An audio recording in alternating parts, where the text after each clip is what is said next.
And we also have here the Atma Pramana, the beautiful incident in the life of the Supreme Pontiff of Hinduism himself, where in Swamiji's own words, he says, the first experience that I was able to see everything around me, above me, the whole 360 degrees, 10 directions below me, everything. I realized I was able to see, I was able to feel, experience all of that as me. At the mere age of 12 years, the Supreme Pontiff of Hinduism had this experience of feeling oneness with existence, which is literally the ultimate experience that can be experienced through the third eye.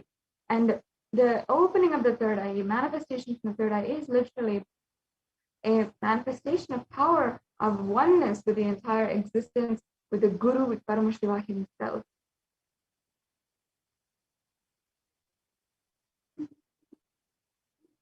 And there's also the Pratyaksha Pramana, the empirical evidence from the observation and scientific experimentation.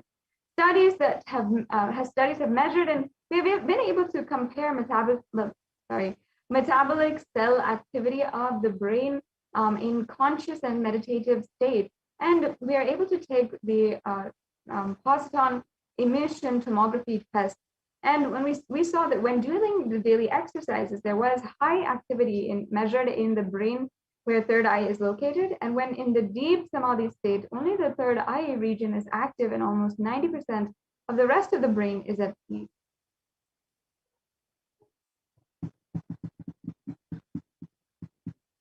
And there is the Sakshi Pramana.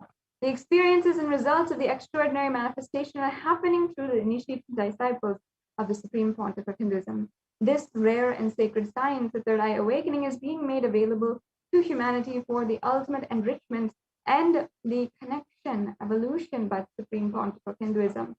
As the living incarnation of Paramashiva, the Supreme Pontiff of Hinduism embodies the most profound yogic states that surpass all bounds of time and space and matter.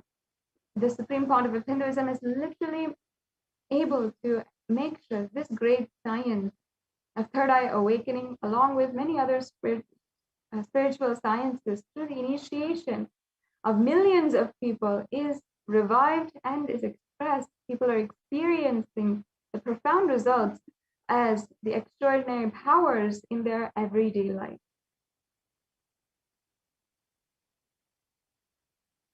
So now we will be witnessing the Sakshi Pramana, the demonstration of the extraordinary Shaktis, and Madhura will lead the way in literally manifesting these extraordinary Shaktis, a very, very powerful way to connect with the whole cosmos and express Paramashiva through you. Yes, so with me, I have this eye band, which is a certified eye band by ophthalmologists.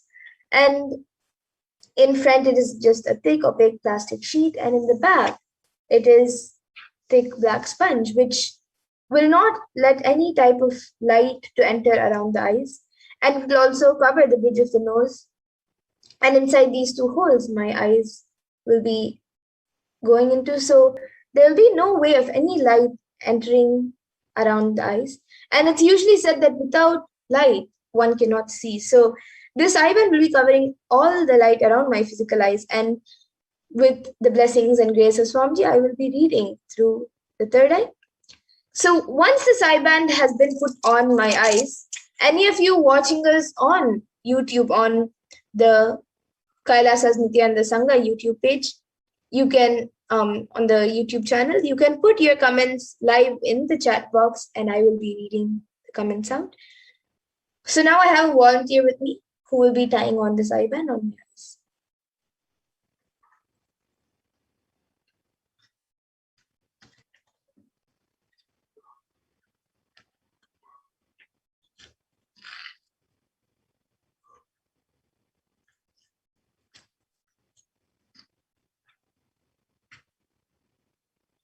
Yes, so now the eye band has been put and I will be turning to my right, left, up and down.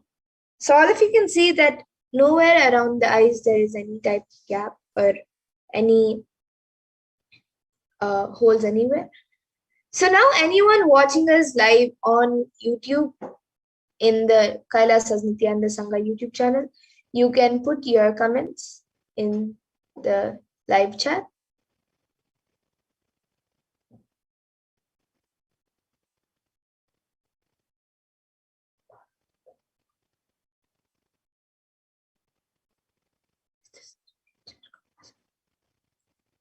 So we have the last comment from Prabjot Gill, who has put, thank you for fixing the audio, whoever it was. Yes, I hope now all the technical, there is no technical glitch, and we hope that you have a smooth program.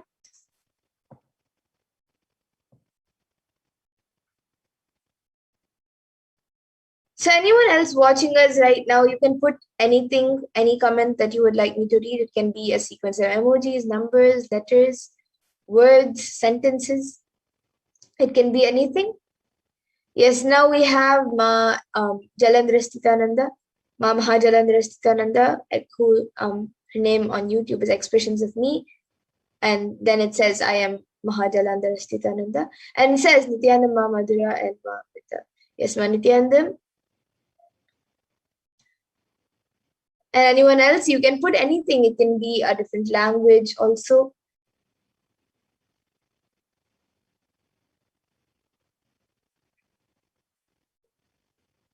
You can put a sequence of emojis, numbers, letters. You can even put something that doesn't make sense at all.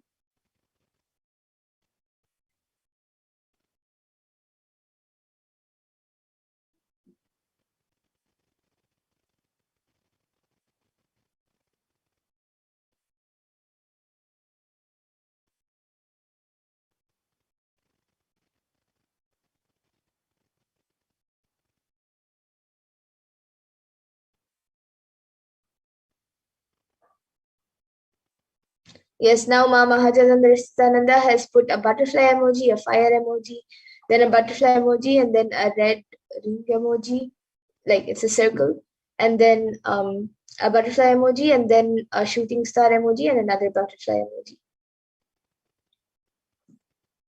Or if you can see the comments are being projected in front of all of you.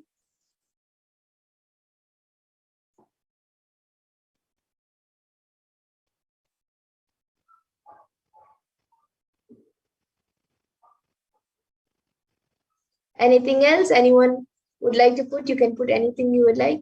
Yes, now Super Jambulingam has put Om Nithyananda Paramashivoham all in caps. And now again, Mama Harishtitananda has put yes, perfectly done, Ma.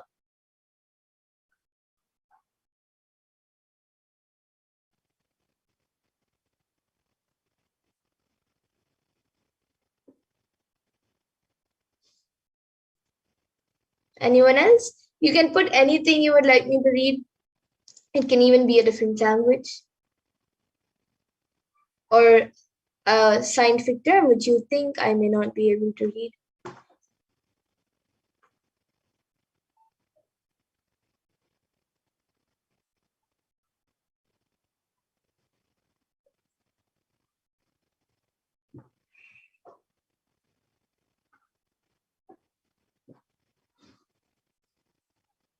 Yes, now Ma Mahajanandananda has put thank you for enriching us with your service, Ma. And then Prabjot Gilaya has put thank you very much, Swamiji, and thank you for holding my hand and helping me. May you give me breakthroughs all the time. Yes, and now Prabjot Gilaya has put 3 heart emojis, which are yellow hearts.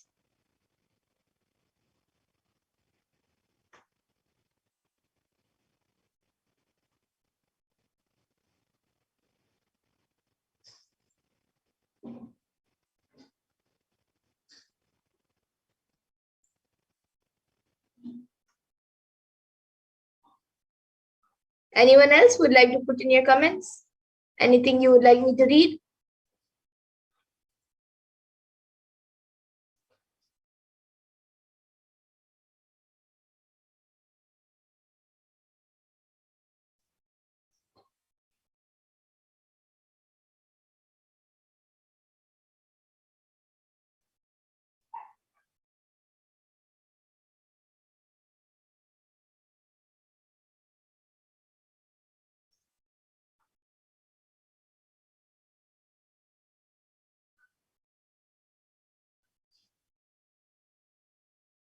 You can put anything you would like.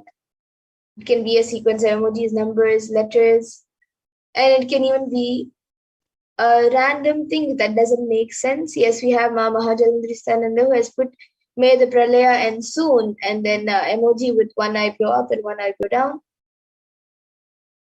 And the it's not smiling or it's not sad, it's like a straight line, the mouth.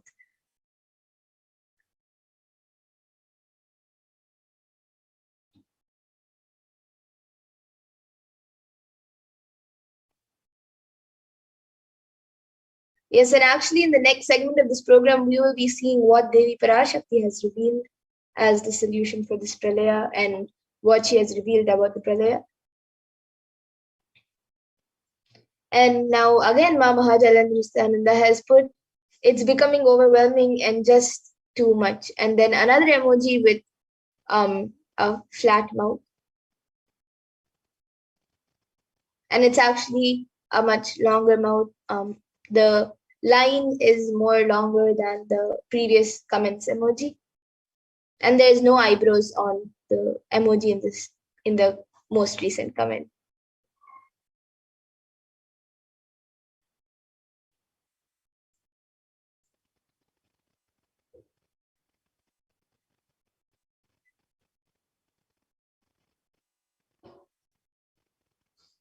Yes, would anyone else like to put in your comments before we move on to the next power? Yes, Mahal Jalandrista has put lol, lots of laugh out loud and perfect descriptions and exclamatory mark. Yes, Ma, even you will be able to manifest these powers. And yes, with that, now we will be moving on to the next power. So I request the volunteer to remove my IBAN. Yes, but I think before that we have Prabjot Gilaya who has put 369, then a smiley emoji, and then an emoji with wearing glasses, and then a blue diamond, and then a burger emoji or something brown, and then a green basket, I guess, and then emoji with 5 leaves, and then a sheep, and then a baby chick coming out of the egg, and then a heart emoji with a yellow bow, and then a cow emoji, and then a hat and a ghost emoji. So yes, with that, now the hat which Prabdit Gilaya has put is the hat which they give during when they give you certificates. So yeah, with that, now I request a volunteer to remove the IBAN.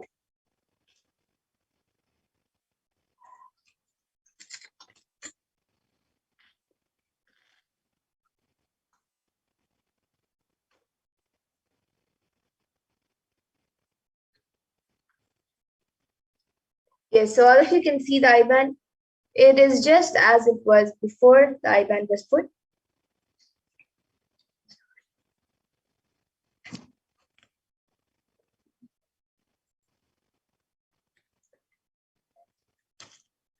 And with that, we'll now be moving on to the next power, the power of body scanning. So anyone who would like a body scan can put your comments in the YouTube comment section and we will be doing the power of body scan for you. And this power of body scanning awakens the ability to scan any illness, any disease, or any physically diagnosed issue, and also reveal solutions for the problem through the third eye.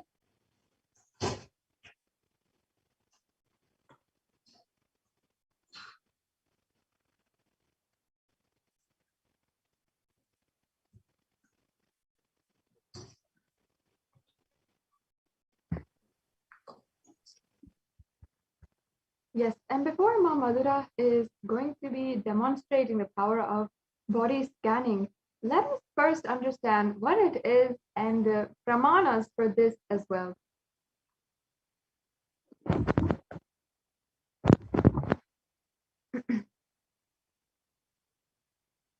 And we have the Shastra Pramana, the scriptural reference for manifesting the powers of body scanning here. And I'll be chanting the Pramana. Swadehe jagato vapi sukshma sukshmatarani cha svaninani nilayam dvadvyante yajyate para.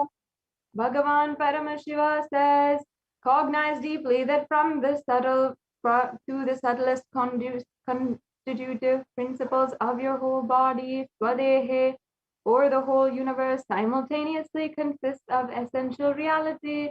They are being absorbed by the source, Paramashiva. By the experience of such restful awareness, one becomes complete from all thoughts, and the ultimate universal divine power, Paradevi, is revealed. Yes, and the Apta Pramana for this power comes from the life of Siddha, whose name was Teriyar. And Teriyar was one of the most prominent disciples of Agatya. And one day, a man suffering from severe headache comes to Agatya for healing. So then Agatya uses the power of body scanning and reveals and identifies the root cause of the headache. He reveals that there is a small terai, a type of frog, sitting in the person's brain. And Agatya immediately instructs Teriyar, his disciple, to perform an open head surgery and remove the frog. So once the surgery is completed successfully and the person is healed and cured of the headache, Teriyar gains his name, which is Teriyar.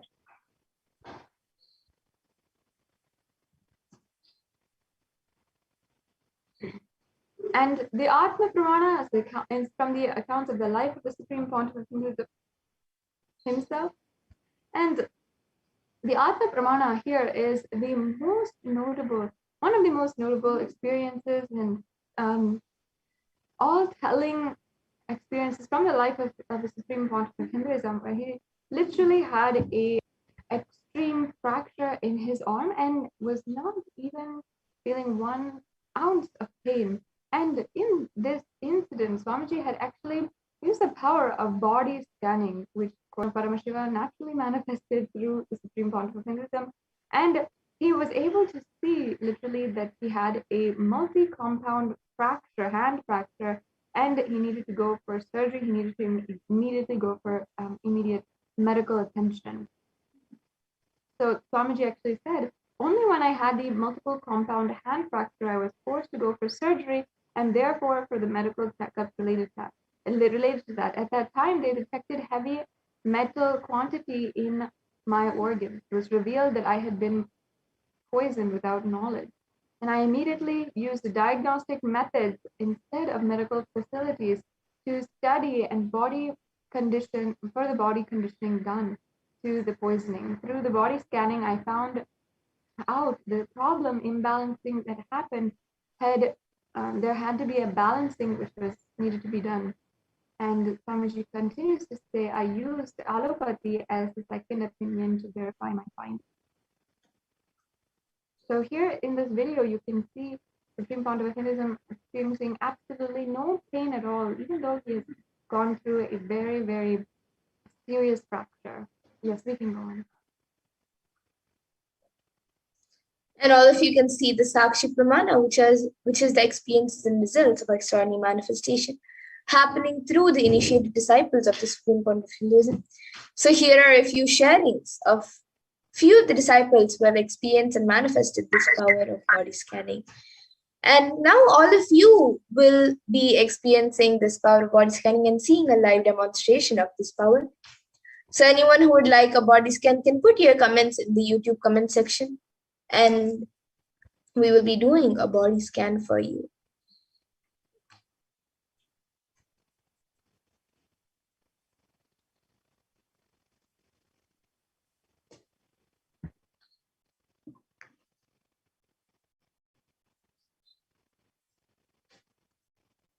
Yes, Soma Mahajalandrista has put, please tell me what my root pattern and perceived cause for suffering in this lifetime is. How can I be free from it and completely complete with it? So yes, Ma, now in this power, we'll be able to scan the root pattern. But anything about your future, past or present, anything about your past, present, or future, you can register for the Akashic readings, which will be happening every Sunday. You can register at tinyurl.com/ask Kalabhairava, and you can put your question in for Akashic readings. So now if you would like, we can do a scanning for the root pattern, or you can ask that also as part of your question in the Akashic readings. And we have Ramesh V. Gowda, who has asked about the job. So yes, Ramesh Ayya, even you can ask this question in the Akashic readings, which will be happening on Sunday. Yes, so Prabhyut Gilai has asked for a body scanning and request blessings and healing and take care of some stuff that I can't because where I stay. Okay, so yes, now I'll be doing a body scanning for you, Ayya.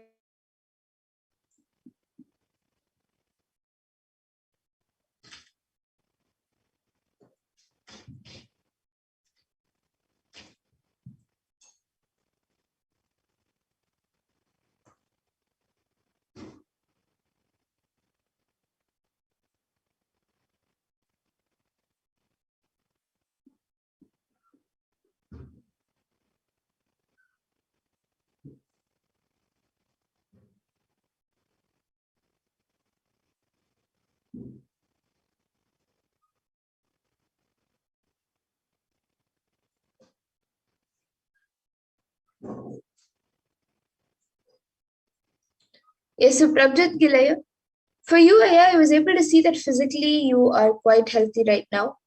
You are not going through any major health issues. It's just sometimes due to overheat and overstress that you have body aches. But other than that, you are completely fine. And as a solution, I was able to see that just take care of your body.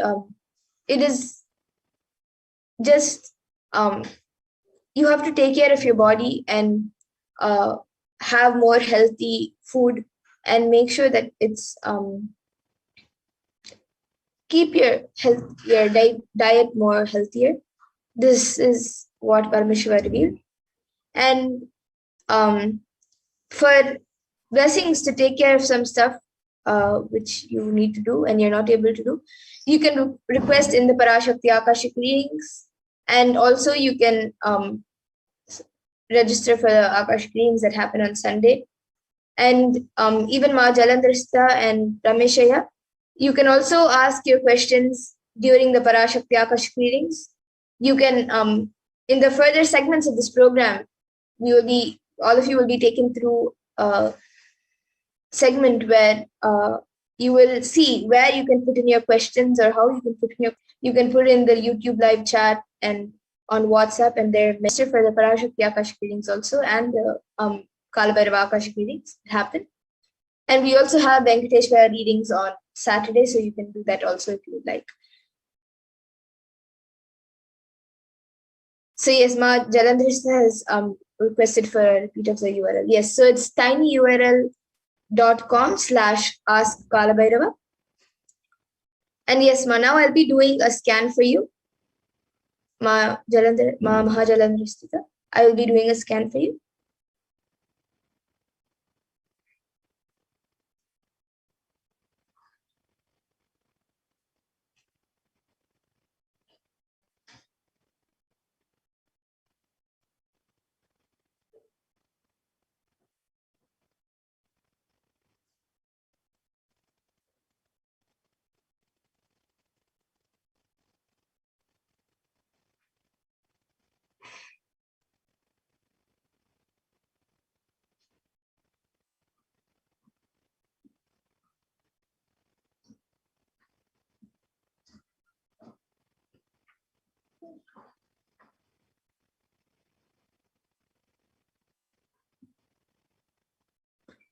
Yes, Ma. So, Ma Mahajalandhrista, for you, Ma, I was able to see that you are having some issues in the digestion and you are also having some lower back pain, and you are also experiencing some stiffness in your body, and you are also, so I was able to see that a solution for all of this is to drink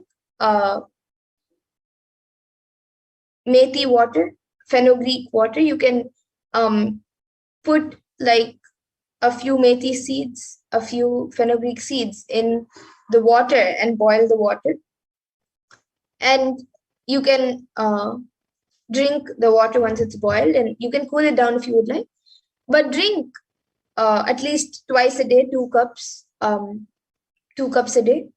You can drink it either both together, or you can have it at 2 different times. And if you would like, you can even have more than 2 cups. Drink some fenugreek water, and that will help in healing all the digestive problem, and also the cramps that you're experiencing. It will help in healing your body. And for the stiffness that you are experiencing, I was able to see to every day, at least for half an hour, do some stretches. If you are doing yoga, that's great. But apart from that, you can also do some stretches. You can do the Prathama Vinyasa Krama along with some stretches to stretch your body and move your body. And that will help in healing you. And when you're doing the Prathama Vinyasa Krama, make sure that you do all the 12 components, or at least how much ever you can, like the bandhas, the visualizations, the japas. At least whatever you can do, whatever you have from the 12 components, do that intensely and authentically, and that will help in healing your body. So, Ma Mahajandrista, you can get back in the comment section if you were able to relate. And yes, with that, I thank all of you who have joined us today for this power manifestation segment. And we will be moving on to the further segments of this program, where we will be learning much more about Devi Parashakti and how you can make offerings to Devi Parashakti, and what Devi Parashakti has revealed in the Akashic readings, and much more. Yes, Ma Mahajandrista has said, yes, my digestion was a big problem. I was very sick, but I'm healing from it. I will take methi water, Ma. That's a very unique solution. I do need more stretching. It's winter here. It's been cold. Yes. So that's great, Ma. And once again, I thank all of you who have joined us today for this Power Manifestation segment. And please stay tuned for the further segments of this program, where we will be learning more about Devi Parashakti. So we will now be moving to the next segment of the program, where we will be seeing who is Devi Parashakti. We will be learning more about the divine feminine consciousness, about Devi Parashakti.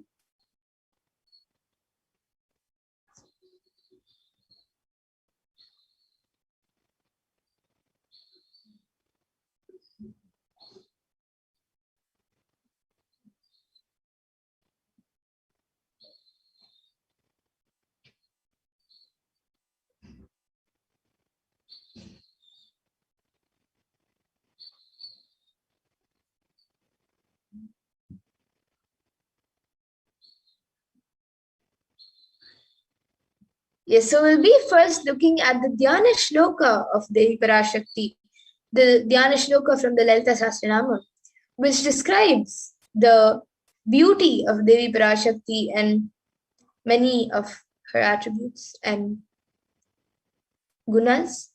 So one of the Dhyana mantras, the Dhyana Shlokas, Devi Parashakti, which is mentioned in the Lalita Sahasranama Dhyana Shloka, I will be chanting it now. सिन्दूरारुण विग्रहां त्रिनयनां माणिक्यमौली स्फुरते तारानायकशेखरां स्मितमुखीं मापीनवक्षोरुहां पाणिभ्यामलिपूर्णरत्नचषकं रक्तोत्पलं बिभ्रतीं सौम्यां रत्नघटस्थरक्तचरणां ध्यायेत् परामम्बिकाम्. And the translation for this verse is, the Divine Mother is to be meditated upon as shining in a vermilion red body.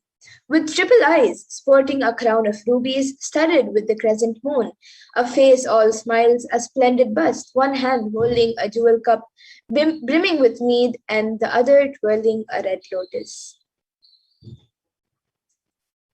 And another verse which also comes from the Lalita Sahasranama Dhyana Shloka.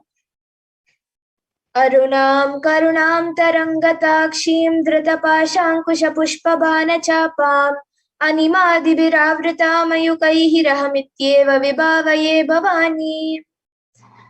And the translation for this is, I meditate on the great empress. She is red in color and her eyes are full of compassion. She holds the noose, the goad, the bow, and the flowery arrow in her hands. She is surrounded on all sides by powers such as Anima Flores, and she is the self within me. And all of us need to understand that Devi Parashakti is the ultimate pure feminine consciousness, and she is the cosmic mother. It is her cosmic womb from which billions and billions of universes come out and go in, and the source where the Big Bang and black holes go on and on. And Parashakti is the source Shakti, the source energy, the source power, the source of everything. And the source from which all of us came, and the source in which all of us are in even now, and in which all of us are going to merge into. And out of her extreme love and compassion, Devi Parashakti herself is manifesting through the embodied form as the Nijavatara of the Supreme Point of Hinduism, Jagadguru Mahasannidhanam, His Divine Holiness, Bhagavan Nithyananda Paramashivam. And she is gracing us, answering all of our questions, attending to our prayers, giving boons, healing, revealing our past, present, and future, Paramashivoham itself. And Devi Parashakti beautifully introduces herself. She says, in her own words, she says, raising as Omkara, expressing as Vedas and Agamas, blossomed as Hrimkara, filled as Parashodasi, living in 40 triangles, the Kailasha Swamini, who is in Kailasha, Sri Parachintamani, Parashodasi, sitting as part of Paramashiva, Parameshwari who rules the world, Paramashakti, Manonmani, Meenakshi. As Nithyananda, I took Nijavatara here to give good boons to everyone, to bestow all goodness. Hiranya Garbha Swarupini, Brahmanda Yoni, Shami, Chandramauli, Rapala, Aparna, Uma, Parvati, Savitri, Navayavana, Samrajya Lakshmi, Parameshwari, Parashodasi, Meenakshi. Taking the form of Nithyananda, I came here as Nijavatara. With great compassion, I am blessing. Listen, people, to do good to all of you. I took the form of Nithyananda and came down as Nijavatara.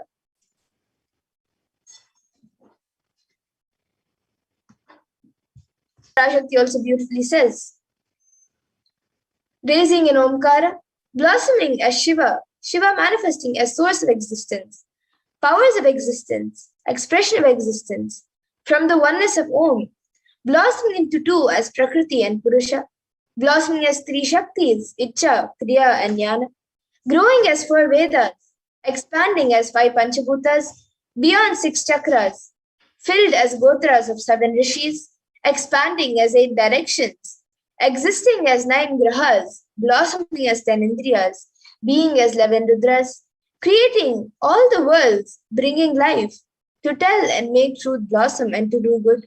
Parashodasi, Meenakshi, in the form Nithyananda, I came to bless every one of you.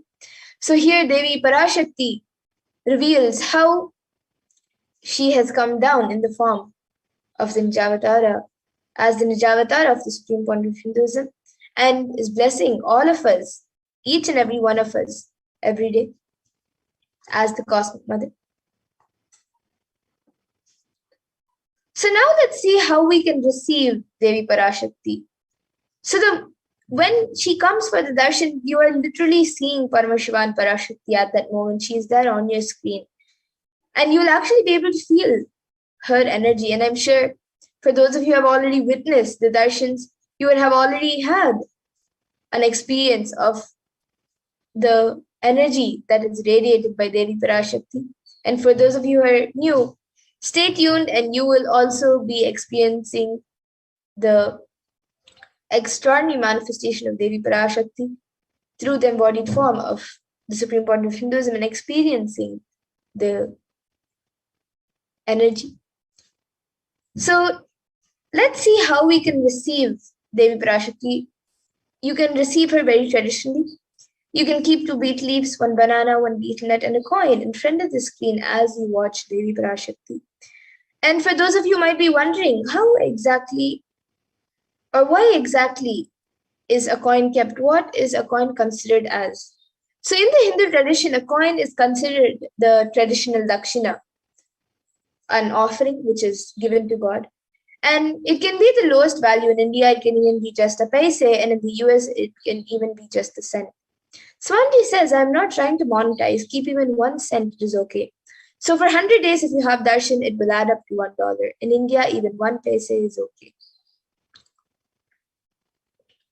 And you can offer that to Devi Parashakti. And once the darshan is over, you can do namaskar and eat the banana, the betel leaf, and the betel nut, taking it as prasadam immediately. And the coins that you collect, you can send it to the Los Angeles temple for the further procedures of your offering, for your offering. And for some of you might be wondering, who are not familiar with this way of receiving in a traditional way, you might be wondering how this betel leaf and betel nut may benefit you once you have it or take it as prasadam immediately after darshan. So this betel leaf and betel nut may look too small, but in a few days you will see how much it adds to your sentiment that really she is there. You will not take the Devi darshan for granted. Rituals will break your monotonous unconscious mentality and lifestyle and remind you and raise you to the powerful cognition. It will break your unconscious behavior.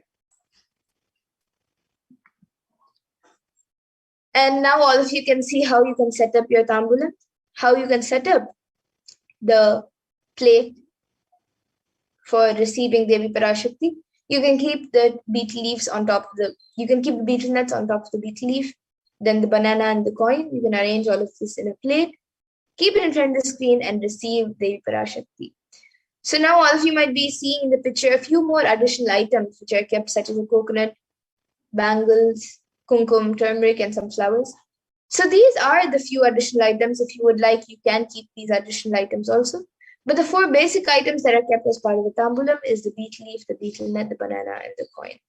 So you can arrange all of it in a plate and keep it in front of the screen as you receive Devi Parashakti. And with that, we come to a conclusion of this segment where we have learned who is Devi Parashakti and how we can receive her when she comes for the darshan.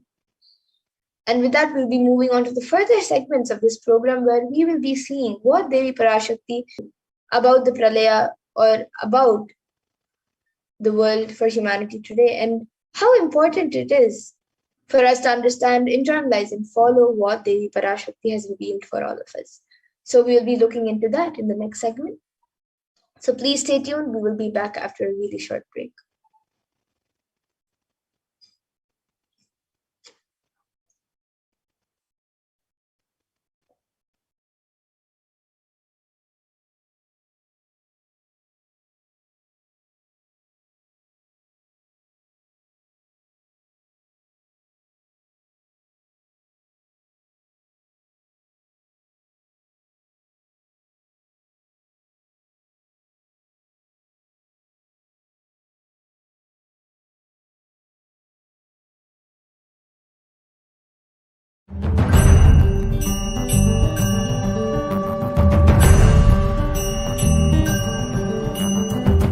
Hi, I'm Anil Thakur. I have come from Delhi. This is my first visit to this ashram, and this has been a absolute eye opener for me because I never thought I would come to a place like this, or I'll come to a place like this. From the moment I came here, I've been feeling some changes around me, some aura around me, like that. I haven't slept for 3 nights.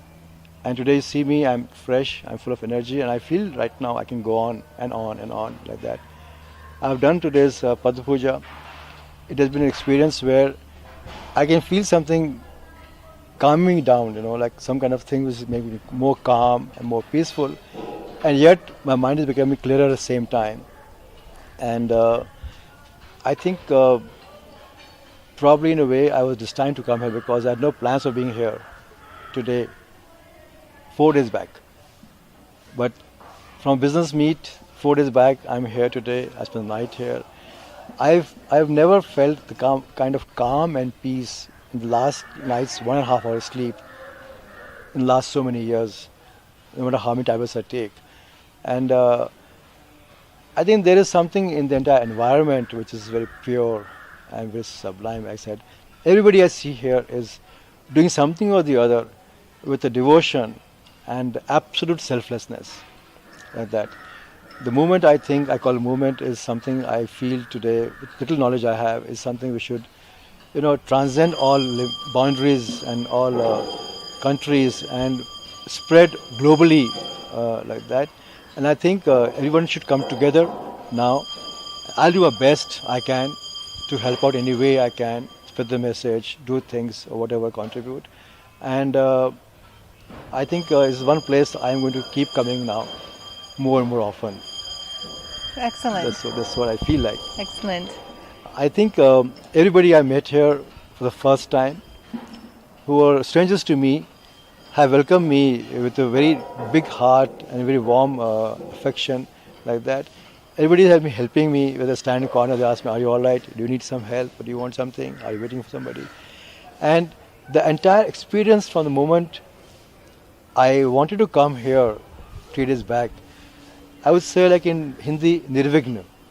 No obstructions, no obstacles. Just came. Things fell in place. I got the bookings, I got the flight, I got everything done. The pujas were, which I asked, can I offer some prayers? I was offered some options and I chose Pada Puja and a Kala Bhairav. I was told last night that they were the most powerful pujas one could ever do or hope. People can't do that. Radhika, who's brought me here and introduced me to the place, she told me that her close friends have been trying month after month after month to come here. And they have everything going for them. That all facilities, they could not come. I did not have 3 days back the money to come here. 3 mornings back I had no money to come here.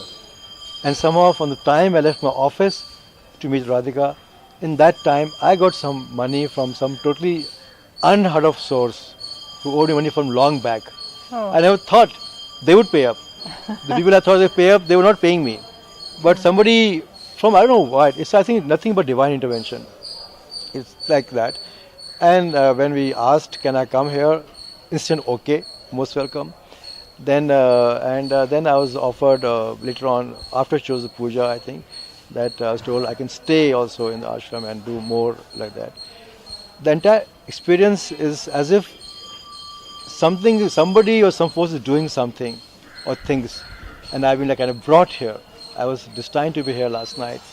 I was destined to be here today, here, the day of these 2 pujas. And the first puja has gone up so beautifully. I feel so different. I've not slept 3 nights, I said. And you can see me.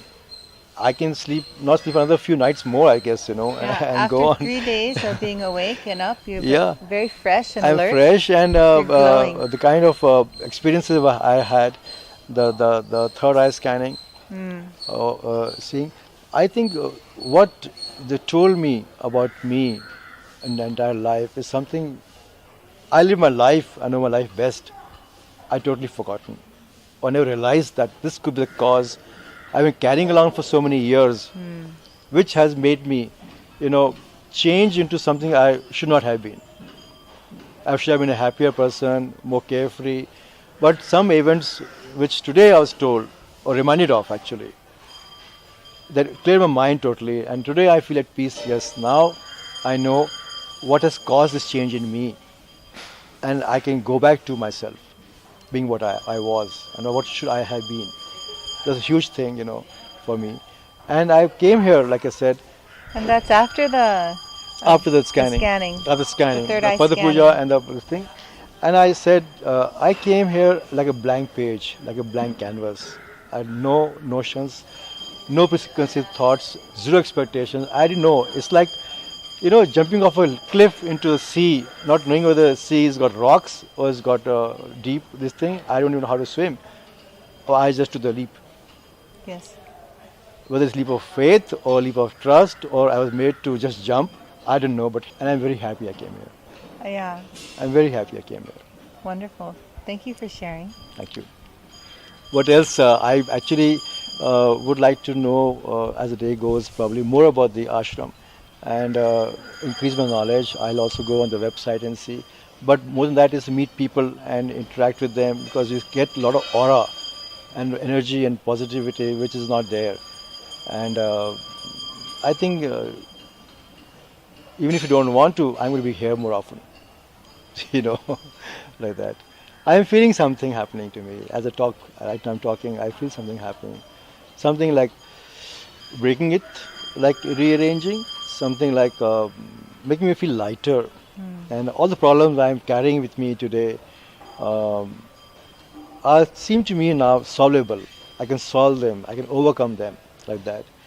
And I think when I leave this ashram, I would have stepped out as a changed person.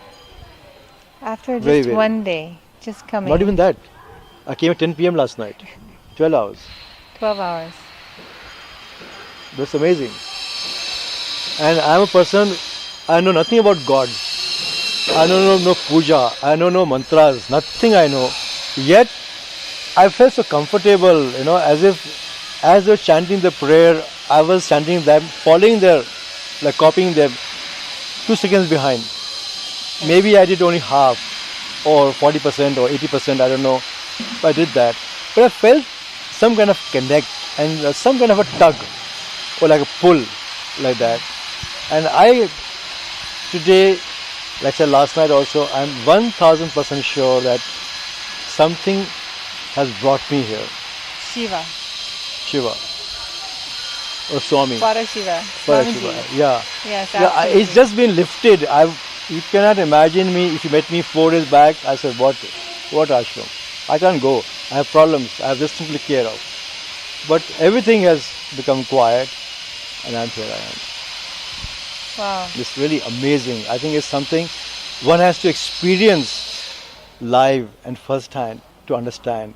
You can't do this sitting at home or watching videos or something. You have to come here and participate in all you can with your capacity, whatever.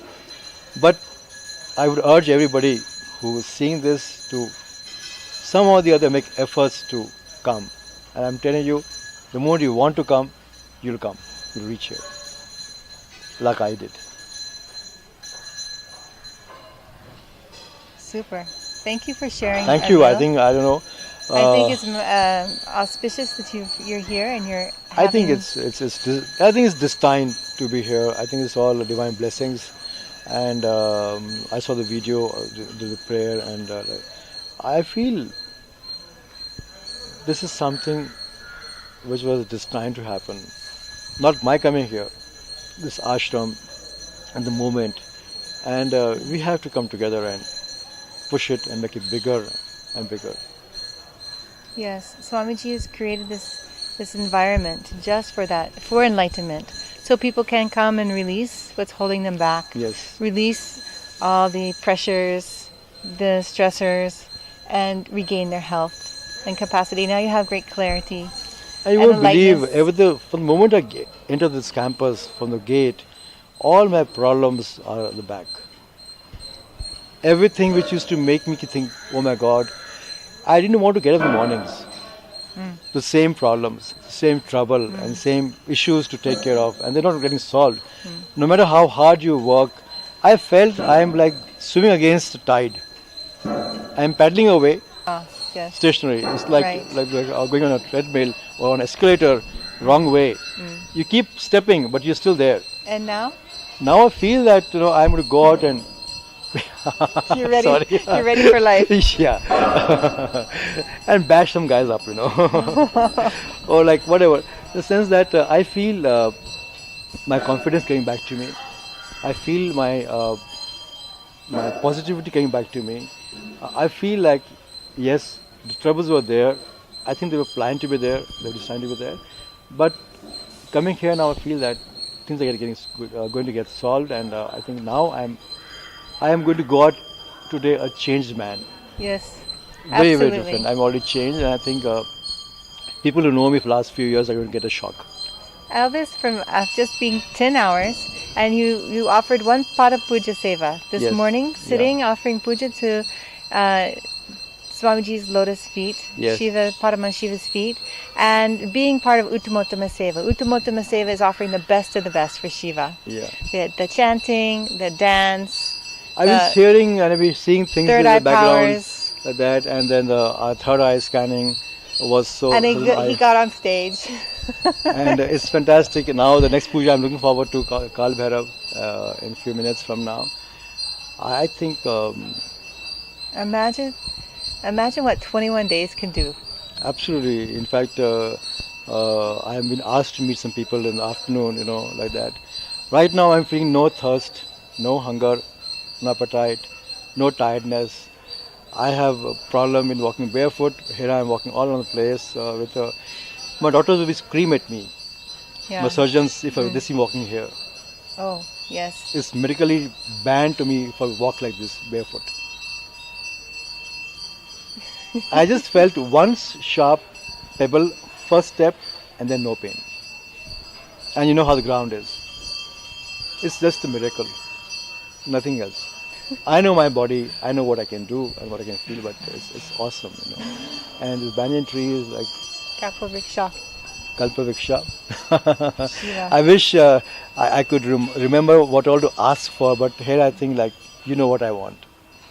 That's it. Thank you.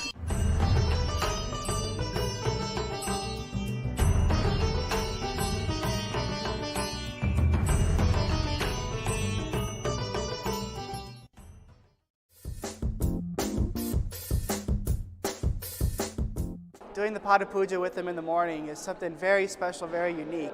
Being in his breathing space and being so close, just the radiance. I did it on Chitra Purnima, and the radiance emanating from him is something that you could see it on the camera a little bit, even during two-way, satsang. But being actually physically in his presence, it's just like almost. It's so bright, but it's so calm and gentle. It's really indescribable.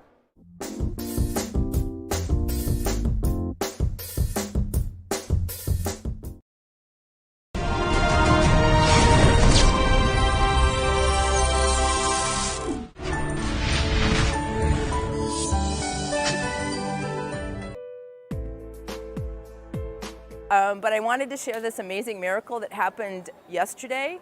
I had asked Swamiji in Prataksha Padapuja on the second day to help me. I started this business in 2009 because of Swamiji's blessings, but I also work part-time as an engineer at a national lab. And it's very difficult building the business, being a mom, and trying to work. And so I asked Swamiji in the Padapuja to help me make money in the business so that I could retire from my engineering job. And then two days ago in the morning, I got a text from work that they offered an early retirement package, and I qualify. And so I found out I could have 17 days of pay, 17 weeks of pay, so I could take early retirement. And so I'm going to retire June 13th. So Swamiji works really fast. And then I'm going to work full-time on my business, and I'm going to start with doing an internet radio program, and my goal is to enrich 100,000 people on the Vedic principles and talking about yoga and Ayurveda. And so I can do this full-time because Swamiji created this huge banquet for me to just, how could I say no to early retirement and getting paid. And it's an amazing blessing, and I'm still in shock, so I know it's a miracle. This is what I wanted to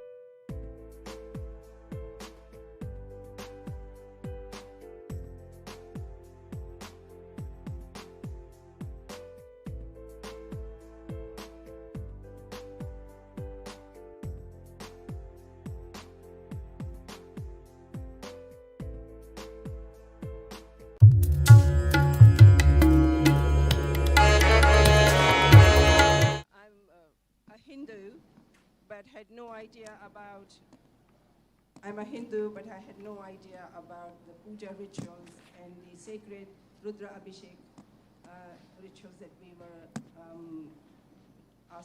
requested to do in the mornings. A rebel in me had to be overcome by total will persistence. And it helped because I didn't manage to miss a single puja day. However, what I noticed was that it's not a routine puja. Even while you're doing the puja, there are little occurrences either with you or around you that can really annoy you, nag you, and it doesn't help you to have an enjoyable, wonderful experience. And with Swamiji's grace, I had a breakthrough 2 days ago and managed to create a space within me about Sadashivatvam where I said to myself, no matter what, I am going to have a wonderful puja experience every single day with integrity and devotion to Swamiji, our Guru, and Sadashiva himself.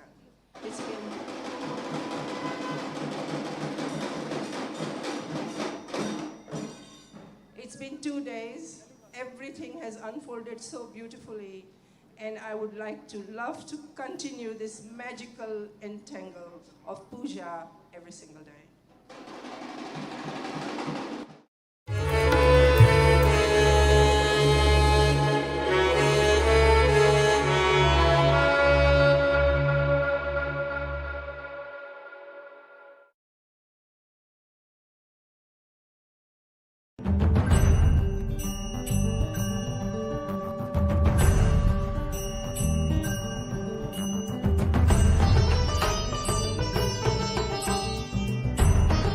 This is Beilin Gao. I from Norway.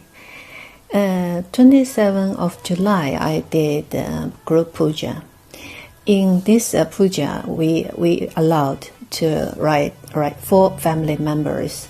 So I write down my husband name and my parents to pray healthy. Around 2 o'clock in the morning, puja is finished in Norwegian time. Then after 5 hours, we eating breakfast and we go to work. But before we eating breakfast, my husband used to take some medicines and using spray to his nose and drop his eyes because he is very seriously for allergy. He is nearly 30 years. And if he don't use that, he is painful. His eyes couldn't open, and nose is bleeding sometimes. Using this medicine also over 1 year and couldn't stop. But just the same days, in that morning before breakfast, he didn't doing the same action. I'm very surprised in that time because he is a Norwegian. I didn't tell him I did puja for him, and I also didn't ask. So we just go to job. After we go back home, and in the evening we have a free talking. I asked him, you forgot using your medicine for your allergy for your nose and eyes. He said yes. Today morning, when I wake up, I suddenly decided myself I don't want using my medicine. So whole day I didn't feeling unwell. It's quite well. So I quit it. In my mind, I think, wow, this must be Swamiji did, and strongly recommend everybody to participate in the ritual in the Swamiji of us to get blessing. Nithyananda.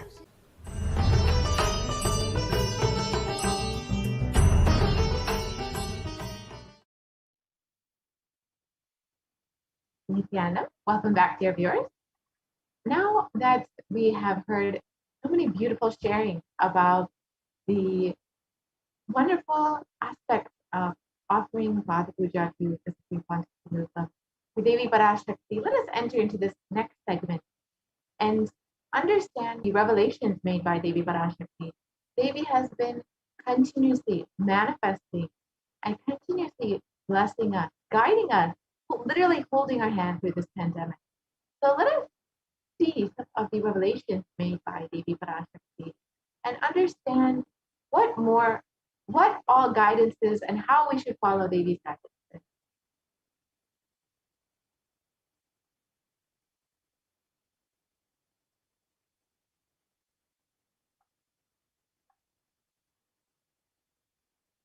Out of his extreme compassion and love, the Supreme Pontiff of Hinduism has been continuously manifesting Devi Parashakti herself and gracing us, answering all of our questions, attending to our prayers, giving boons, healing us, revealing our past, present, and future, delivering profound spiritual truth, and ultimately giving us the experience of Paramashivoham itself.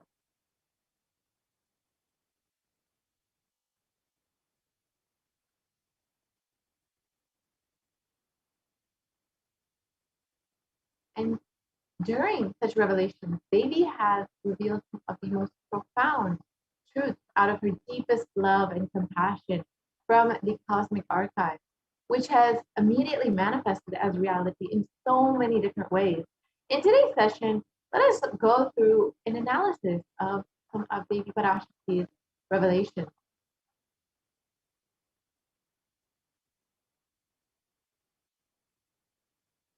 So let us understand specifically Devi Parashakti's revelations on Haritaki and how it benefits the body.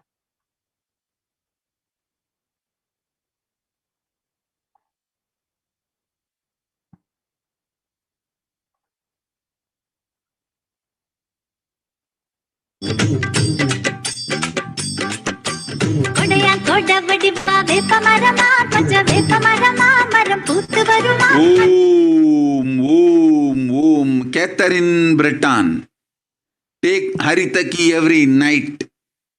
Your anxiety and early morning depression will disappear. Om.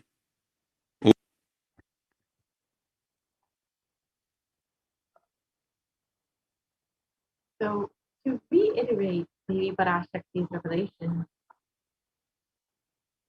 Devi said,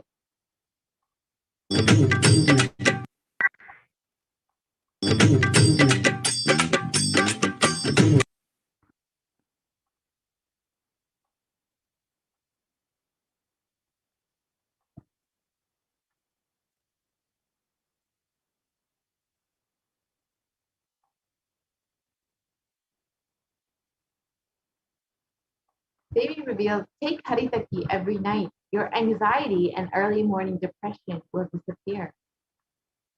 Let us understand how Haritaki actually helps with our anxiety and our depression.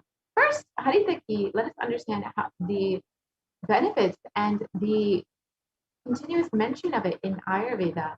As per Ayurveda, Haritaki, the yellow myrobalan tree, has the power.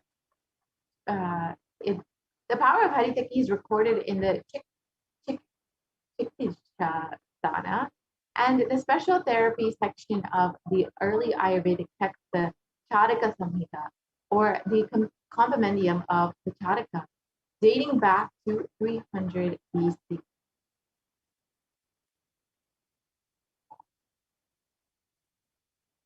And Haritaki refers to one of the myrobalans as defined in the Shiva Purana, and it states accordingly by making gifts of Haritaki, one of the myrobalans, chilies, cloth, milk, etc., and by installing Brahman, the alleviation of consumption is brought about. So Haritaki actually reduces the overconsumption as per the Ayurvedic text and the Shiva Purana. Let us listen to the Supreme Pontiff of Hinduism himself revealing about the benefits of Haritaki and other various herbs and traditional medicinal products.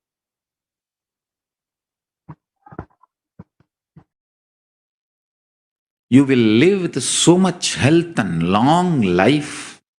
Especially when you take Haritaki and all, your lungs will become so pure, it will start converting the oxygen into energy. There's a beautiful statement in Siddha tradition, காற்றை புசித்து வாழும் கலை, means eating the air and living.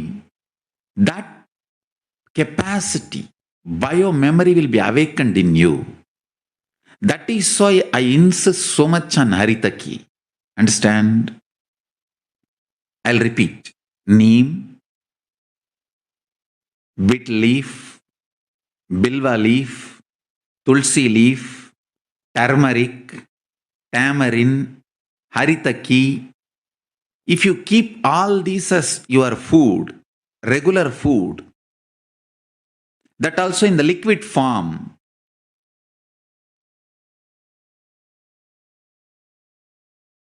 avoid solid food almost 100%. Go for liquid diet. I tell you, so much good will happen to you. Intellectually, emotionally, spiritually, physically, health, everything.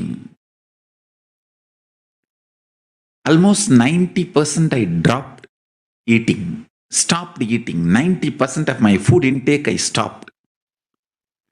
Even an incarnation like me, the body is now so useful for the purpose by which I am possessing this body.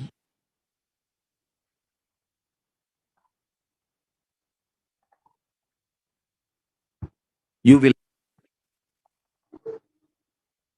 live with so much health and long life. You will live with so much health and long.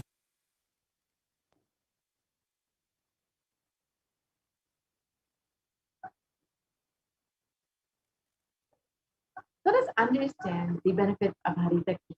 The Supreme Pontiff of Hinduism has revealed on multiple occasions the various benefits of Haritaki, like its ability to increase the oxygen levels in your blood and how it heals any bowel or intestinal issues or stomach issues. It has so many benefits as revealed by the Supreme Pontiff of Hinduism.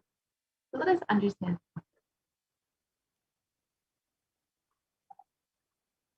And the Supreme Pontiff of Hinduism has revealed that the oxygen level in the blood increases to 300%. The whole stomach gets cleansed. That is one thing. The main thing is the whole blood becomes pure. 300% oxygen means equivalent to 2 hours of pranayama. So literally taking 1 spoon of Haritaki is the equivalent to doing 2 hours of pranayama.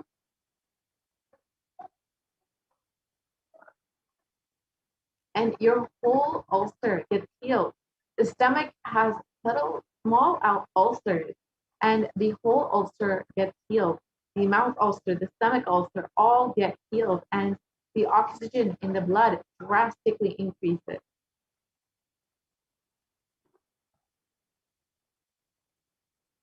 The laziness, sleep comes down, and you feel as if you have done 2 hours of pranayama. So do not miss taking Haritaki in powder. It is Sarvaroga Nivadani. Just like morning bean juice, night Haritaki, your blood pressure, diabetes, everything will become normal. It is an absolute must in any healthy, holistic daily routine.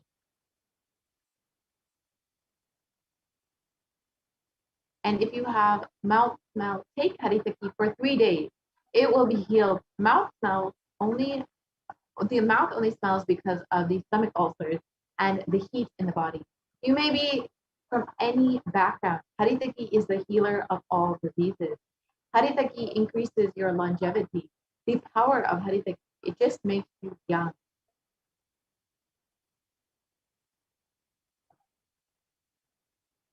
Let us understand the connection between the gut and the brain and how Haritaki keeps your mental health.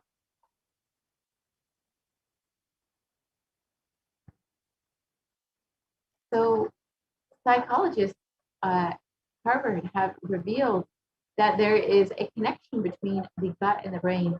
Many of us know that the brain can affect the gut, and also reverse way, the gut can affect the brain. And it was found in a study that psychology combines with physical factors to cause pain and other bowel symptoms. So psychosocial factors influence the actual physiology of the gut as well as symptoms. In other words, stress or depression or other psychological factors can affect the movement and contractions of the GI tract.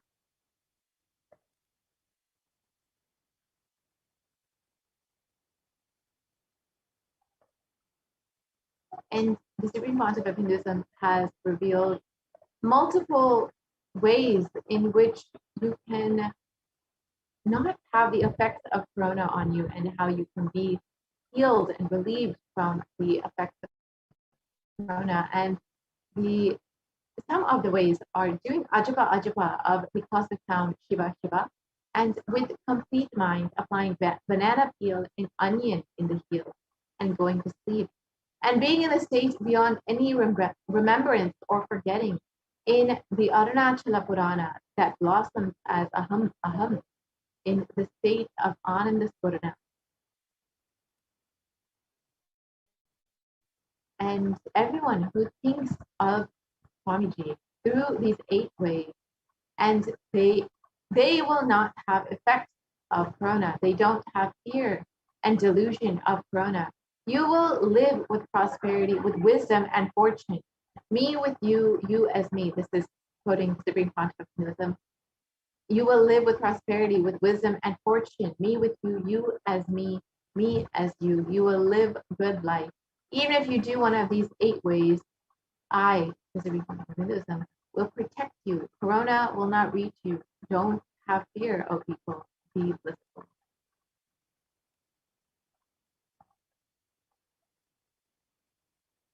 And other ways that the Supreme Pontiff of Hinduism has revealed to protect yourself from corona include fire walking.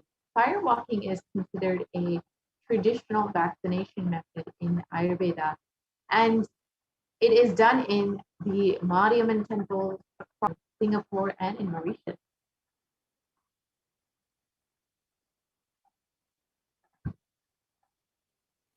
And from time immemorial in Sanatana Hindu Dharma, one gets purified by Agni, the fire, by the act of fire walking.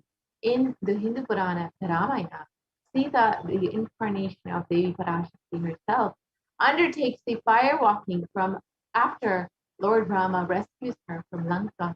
And again, this is a way to purify oneself and to stand the test of fire.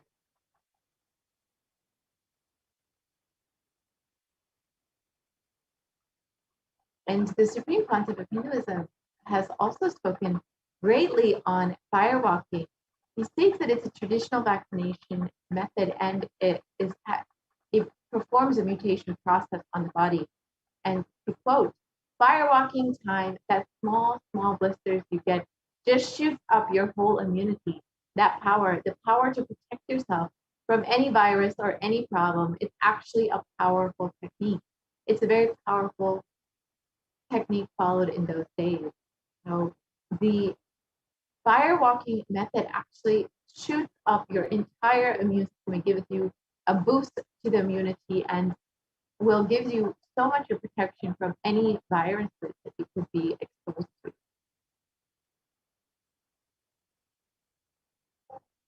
Let us listen to the Supreme Pontiff revealing more about fire walking as a traditional vaccination method for COVID-19. And this was back in March of 2020 when the beginning of the pandemic just started. Let us listen to that.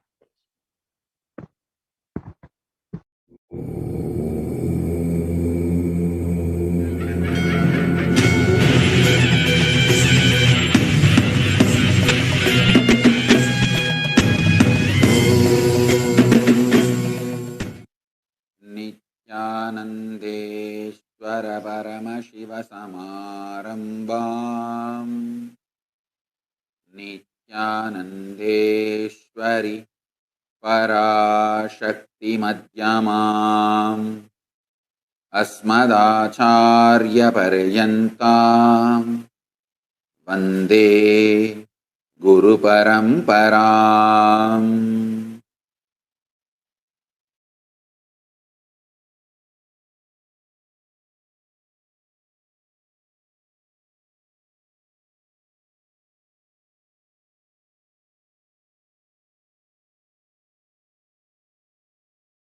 I welcome you all with my love and respect. I welcome all the devotees, disciples, Samajis, Satsangis, Sri Mahants, Mahants, Tanedar Kotari.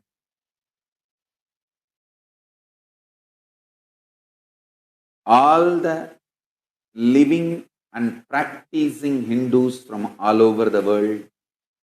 I welcome all of you with my love and respect.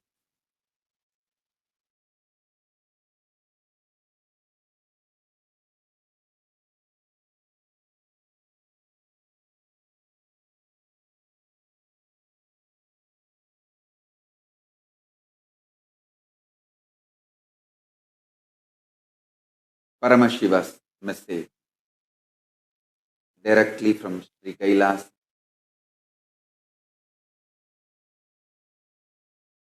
When love is triggered in you, if you cooperate with that energy flow and start acting, it will become Tyaga. When Tyaga is triggered in you, if you start cooperating with it and start acting, it will become love. Understand here, the master key, the key point is when they are triggered, acting, start cooperating, working. Beautifully, Paramahamsa Upanishad says, the moment you feel the Tyaga, without the fear of failure, renounce. And if you fail, it's okay. Only if you renounce 100 times and fail from your renunciation and Tyaga, you will be successful 101st time. Nothing great happens without efforts. Nothing is wrong in failing. Something is seriously wrong in not trying.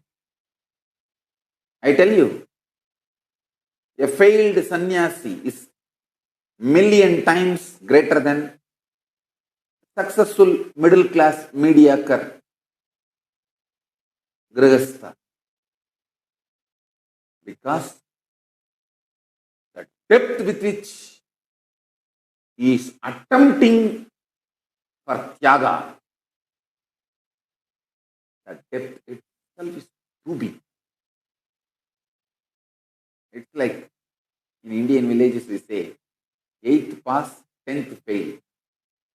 Surely 10th fail is much bigger than 8th pass.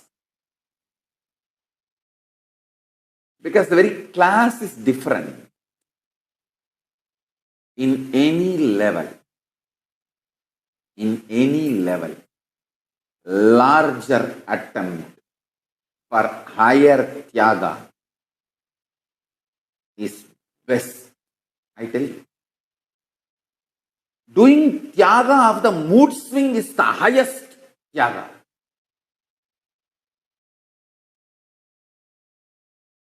Doing Tyaga of the mood swing.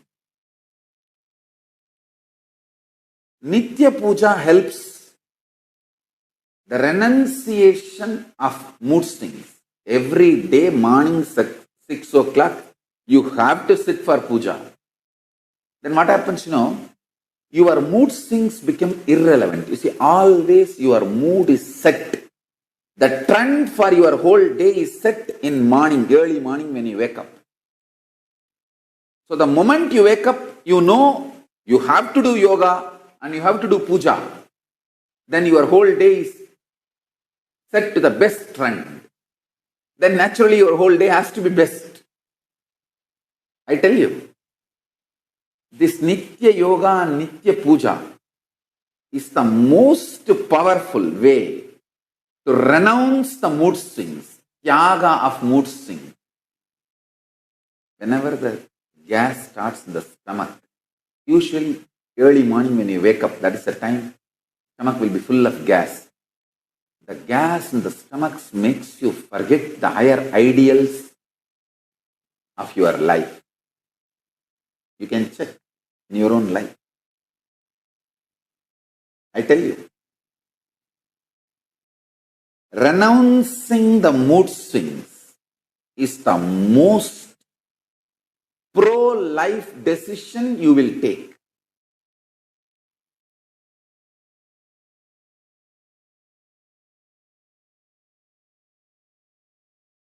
That is one of the most pro-life decisions.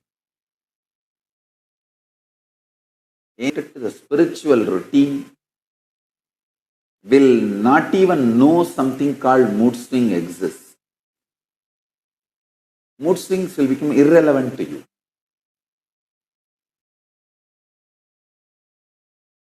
I tell you, coronavirus will be irrelevant for any practicing Hindu Indian village. Because this is the season. This is the season for the dangerous viruses to spread.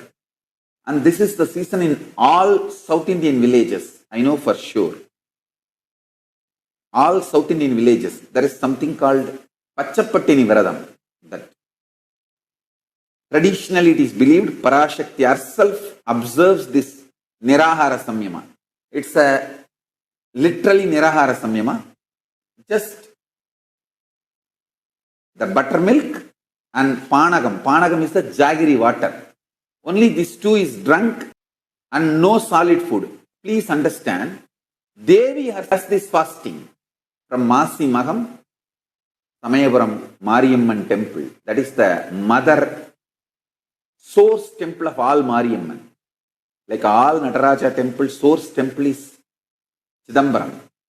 All Shiva temple, the Shivalinga, if there is a Shivalinga deity, source temple is Tiruvannamalai because that is where the Lingodbhava happened.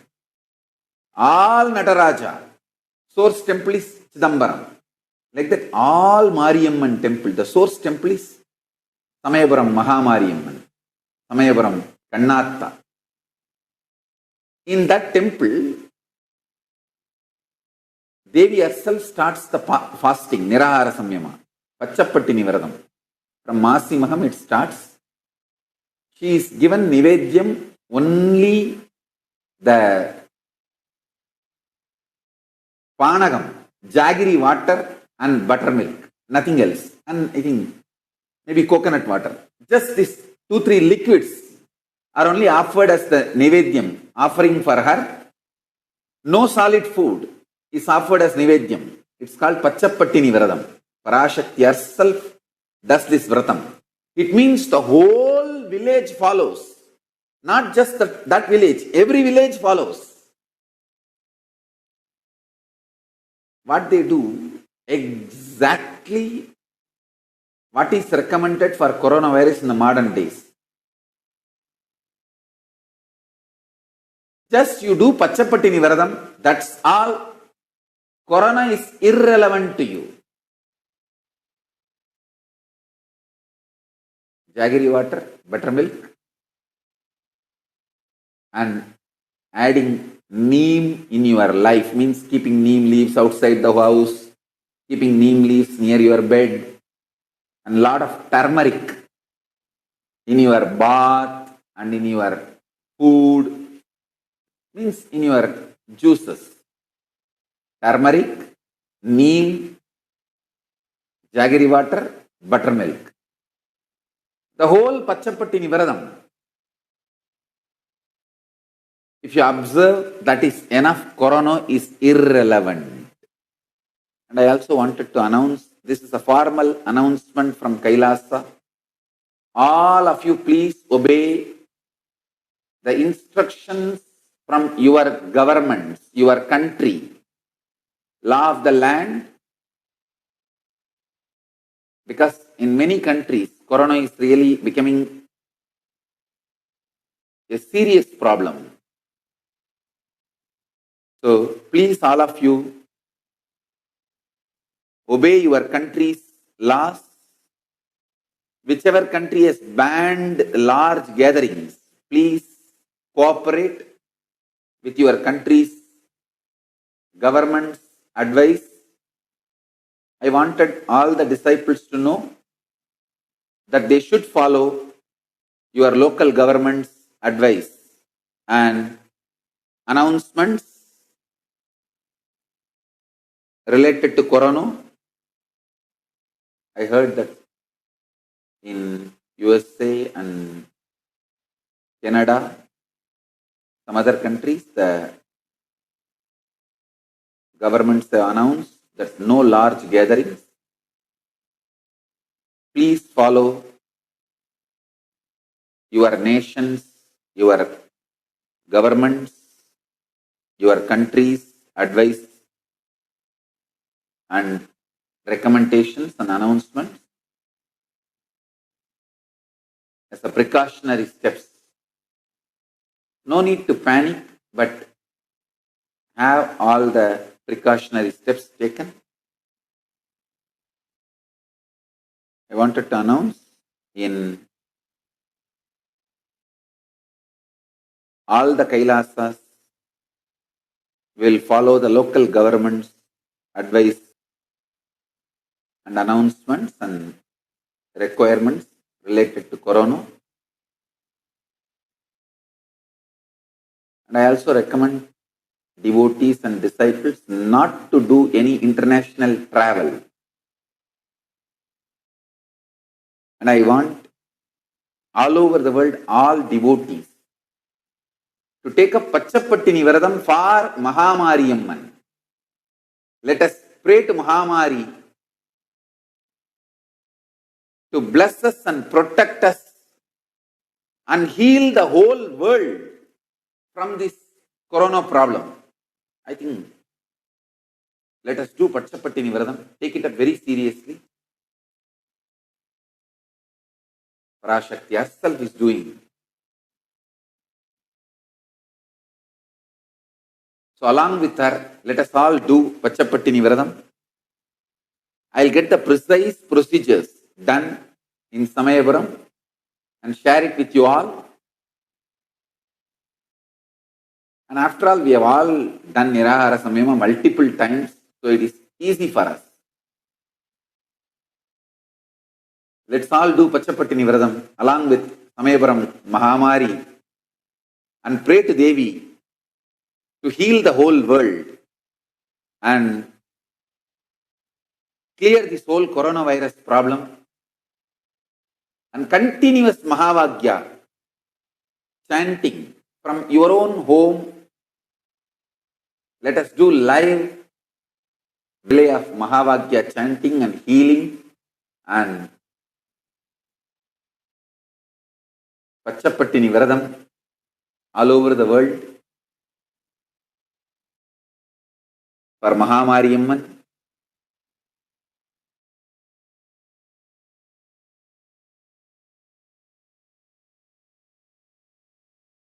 Let's install Mariyamman in all our temples, homes. Installing Mariyamman is very easy. Just you need to make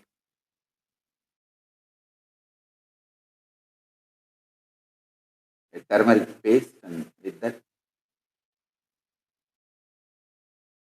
simple form which you can make by your own hand and invoke Mariyamman in that and start praying. If you don't have a deity, if you have a deity, great. If not, at least do this. I'll give a detailed procedure as it is done in Samayapuram. Let's all start Pachapattini Varadam to heal the whole world not only protect all of us from corona, to heal the whole world. Because we are Kailasavas. We need, it's our spiritual responsibility to solve any problems humanity faces. Any problem humanity faces. Kailasa has a spiritual responsibility to solve it. It's our spiritual responsibility to solve any problem planet Earth is facing. So this corona is a too big problem planet Earth is facing right now. So let's do Pachapattini Vradam and solve the whole problem. Through the grace of Mahamari, Parashakti. Surely Parashakti can heal this whole thing and clear the whole corona problem.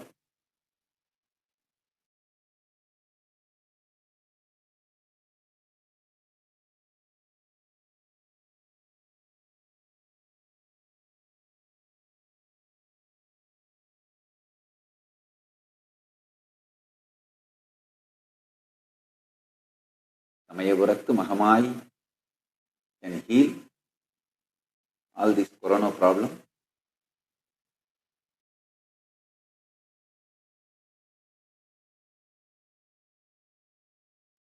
Let's all do Pachapattini Vradam.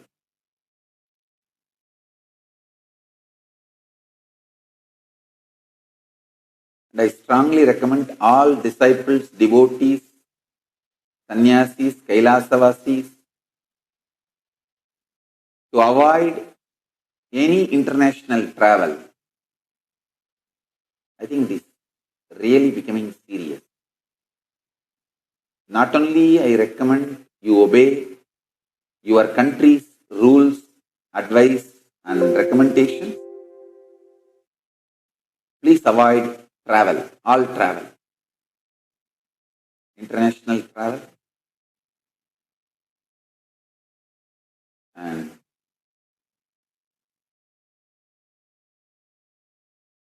let's all do Pachapattini Vradam and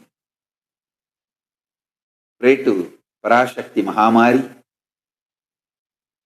solve this whole coronavirus issue. Not only we will be protected by the grace of Mahamari, Parashakti, the world also will be freed from this problem.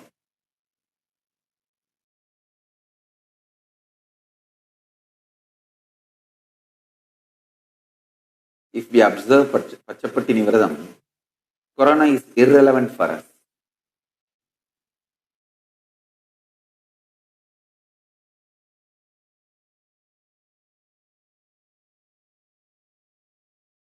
In South Indian villages, especially Tamil Nadu and Karnataka, every village will have one Marikampa temple. Mariamman temple, Marikampa. In Karnataka, they call it Marikampa. In Tamil Nadu, Mariamman. And in West Bengal, Sitala. Even in Kerala, it's called Sitala.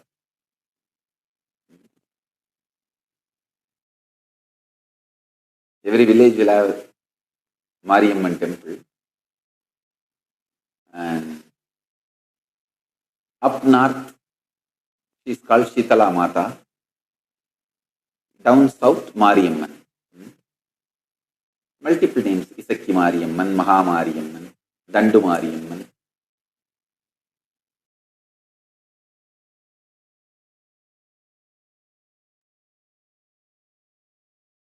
She is my Kuladevata also. Let's pray to her and do Pachapattini Vradam. So not only we are protected, the whole world is protected and healed from this corona virus problem.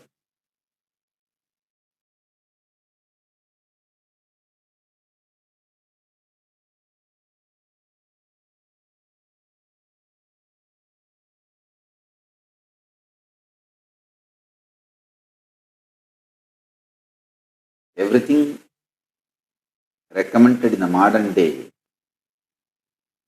If you just Google how to avoid coronavirus problem in your life, whatever instruction comes, exactly all that is done in Pachapatti Vradam from the time immemorial. I think our rishis and munis have been adepts and master in every field, whether health or keeping the society safe, and in every field. So all the vratam, puja, spiritual techniques, religious rituals, anything they design is highly scientific and directly useful to the life.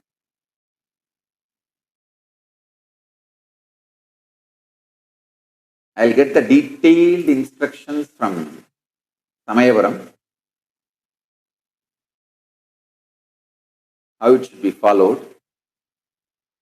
All our temples, please do. Let's have Pachapatti Nivradam.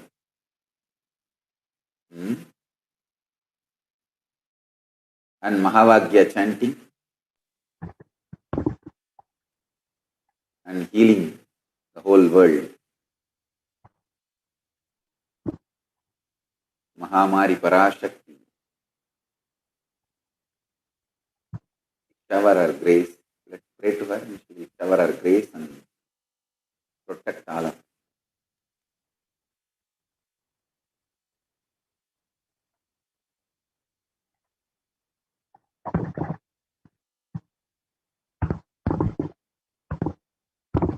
Yes, we can move to the next slide, please.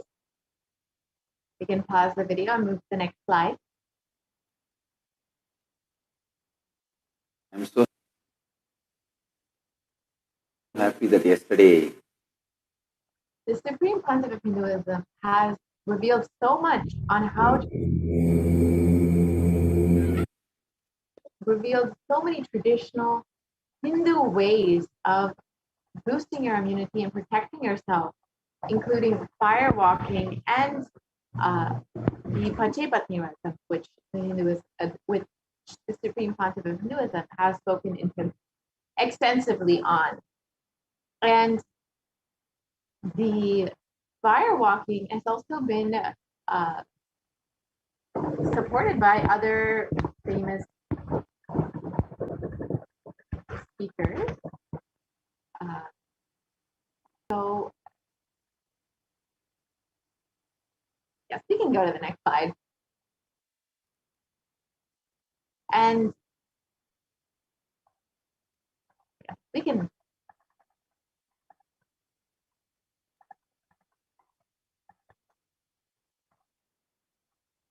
And the International Institute for Body Mind Integration states that firewalking rituals are performed in many cultures around the world.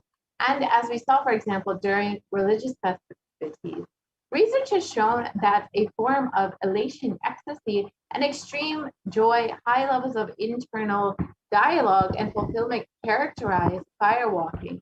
So it has been shown that it actually improves your mood, it builds ecstasy and bliss within the body. And the Supreme Pontiff of Hinduism has also revealed greatly on applying turmeric in the chest, drinking neem juice, and meditating on the form of Swamiji himself.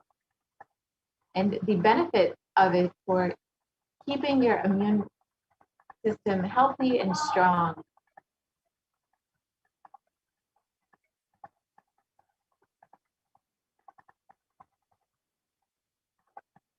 And there have been several articles published in various newspapers, including and scientific journals, including the National Center for Biotechnology and Information in the U.S. has studied the health benefits of haritaki, of turmeric, and the active ingredient in turmeric is curcumin, and it is very well known for its anti-inflammatory effects, and curcumin has been shown in the last 2 decades to be a potent immunomodulator agent. that can modulate the activation of T cells, B cells, macrophages, neutrophils, natural killer cells, and the dendritic cells, which are all cells that are part of your immune system and help your immune system fight off any kind of disease or bacteria, infection, anything that your body might be facing. So curcumin can also downregulate the expression of various pro-inflammatory cytokines, including TNF, IL-1, IL-2, IL-6, IL-8, IL-12, and chemokines. And most likely, this is done through the inactivation of transcription factor NF-kappa B. And so basically, this means that turmeric also has great effects in reducing inflammation within the body by downregulating the various cytokines in the body that cause inflammation.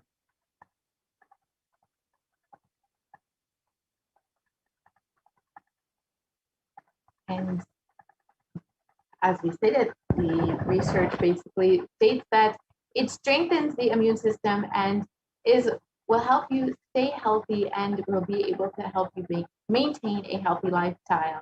It has great effects in reducing both inflammation and also boosting your immune response.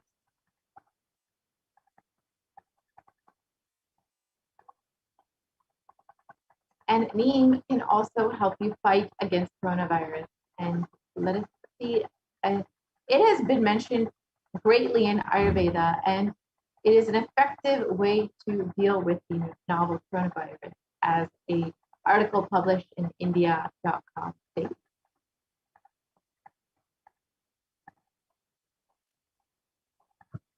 And if we can continue on to the next slide, please. And turmeric neem are effective against coronavirus, says a study done in KGMU.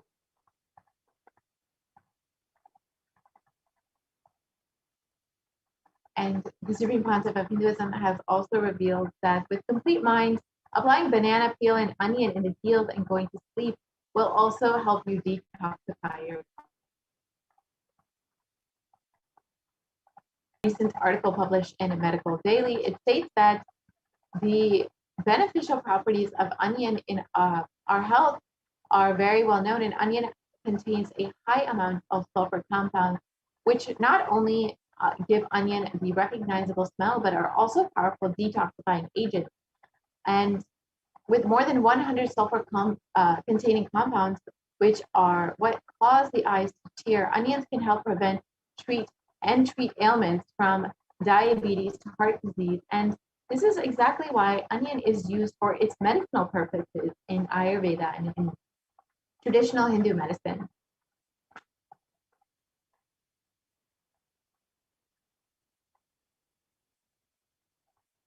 And the sulfur-based compounds from onion have been reported to have a range of health benefits, which include anti-carcinogenic properties, so it prevents against cancer, and anti-platelet activity, anti-thrombotic activity, anti-asthmatic activity, and antibiotic effect.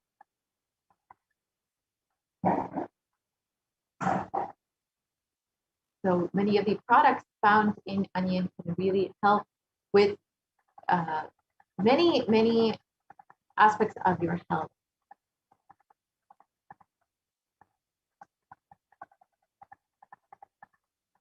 And the Supreme Pontiff of Hinduism has also revealed greatly on doing ajaba ajaba of the cosmic sound, Shiva Shiva Shiva.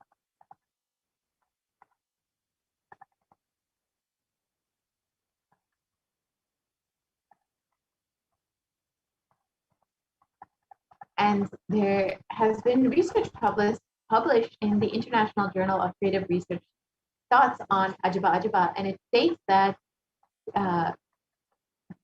it plays a significant role in stress level reduction and increasing the body awareness and coordination between the body and the mind. So the Supreme Concept of Hinduism has been continuously revealing various ways for us to stay strong during this pandemic, both mentally and physically, and to protect ourselves from coronavirus by boosting our immunity, by boosting our mental capacities, and ensuring that we are not falling into stress or depression. The various methods that the Supreme Concept of Hinduism and Devi have revealed have included haritaki, neem, turmeric, and putting onion in the heels, and doing, of course, ajva ajva on the cosmic sound. So the Supreme Concept of Hinduism has been continuously manifesting Devi Parashakti for the sake of healing us, blessing us, and guiding us through this pandemic. And he has been literally attending to every single aspect of our lives. And if you are just overflowing with gratitude and your deep love and devotion for the happening of Guru in your life, you can stay tuned for the next segment and listen to some of the offerings that you can make to Devi Parashakti, manifesting through the Supreme Concept of Hinduism. We'll be right back after a very quick break and enter into the segment where you can learn about the offerings that you can make to Devi Parashakti.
Paramashivoham.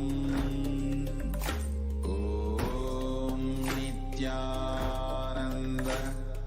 Paramashivoham. Om Nithyananda Paramashivoham.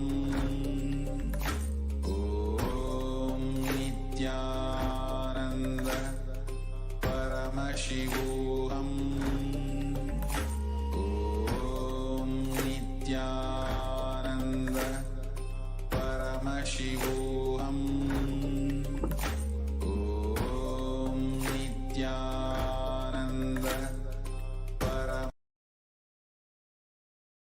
Nithyanandam, welcome back to all the viewers. Sorry for the technical difficulties, and I hope that each and every one of you are enjoying the program so far. And if you have any comments on how the program is going and how you are doing today, please ensure that you are commenting in the comment section. Now let us enter into the next segment. Understand that you're going to be experiencing the masculine and feminine, both consciousness, which have to both be expressed equally by every human being to experience enlightenment. Until enlightenment, only masculine dimension is expressed. And then in enlightenment itself, the feminine energy is awakened. And every human being has to complete this with 5 dimensions to achieve enlightenment. And that includes the Pitrus, the nature, and the Guru. And incompletion lead to misconstrued karana and karya, and further leading to more pain and suffering in your life, calamities and individual and levels. And incompletions, if you don't know, are the life negative and adharmic patterns inside of you. Being sensitive is being aware and in gratitude to life. Everything from the air that we breathe to the place that you sit, energy to feel that you exist, energy to celebrate that you exist, everything. Being sensitive to that is simply being grateful for that. And there are 43 energies, each of which are represented by Devi Parashakti in our human body. When all 43 are integrated to Dharma, one becomes enlightened, and the cosmic motherly completion and sensitivity from the level of the Panchabhutas, the core principle of the cosmos. And awakening the sacred feminine is the key to enlightenment. When a man expresses the sacred feminine, he becomes a great leader. When awakened inside of a woman, she becomes Devi, or the cosmic mother, literally expressing powers itself. And today, with these offerings of gratitude, becoming sensitive and literally becoming so conscious, becoming so grateful for everything inside of you, working around you, the whole existence itself is literally conscious sovereignty. And that is the key to awakening the sacred feminine consciousness. Out of millions of paths, the easiest, sweetest, and most beautiful path to the enlightenment experience is connecting with the cosmos as mother, Devi Parashakti, the cosmic feminine consciousness. And she is the one who expresses as Guru all the gods and all the manifestations in the universe. She can straightaway deliver enlightenment by connecting us to the cosmic umbilical cord.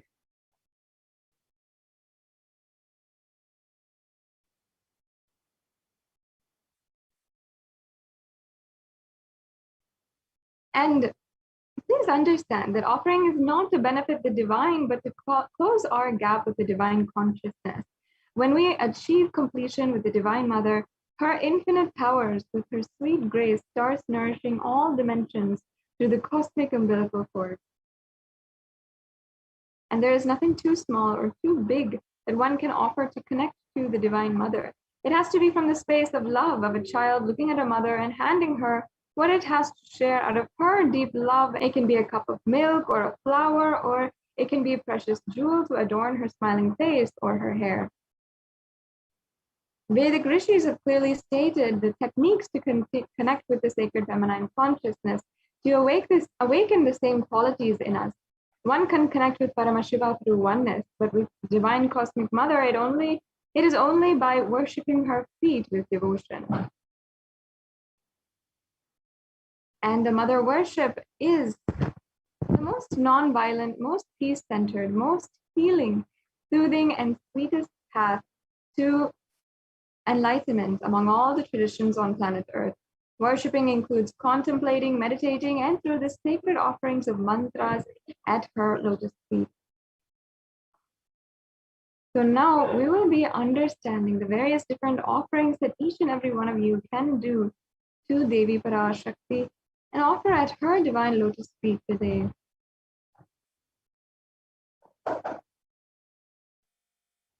Now, understand why divine feminine consciousness? Because she is the ultimate. And through these offerings that we have today, you will be able to experience the real reason why we connect to the divine feminine consciousness. There's a beautiful verse from the Rig Veda, which is here, and I'll be chanting this verse as well as the English translation. You can see here, it says, Om Aham Rudre Dir Vasubhi Charanamyaham. And it means, I walk as the 11 Rudras, I walk as the Vasus, I walk as Vishnu and other Adityas in all divine forms, Vishvadevas, and hold aloft Mitra and Varuna, even as Indra and Agni do and the Ashwin twins too.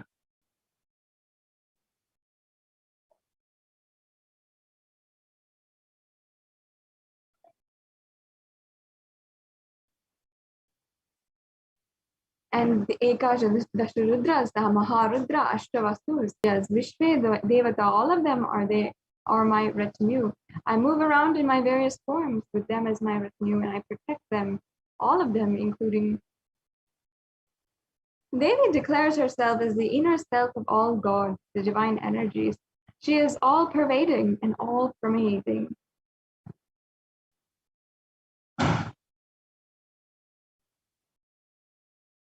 Now, we'll be entering into the various different offerings that we have making available for you today to Devi Parashakti.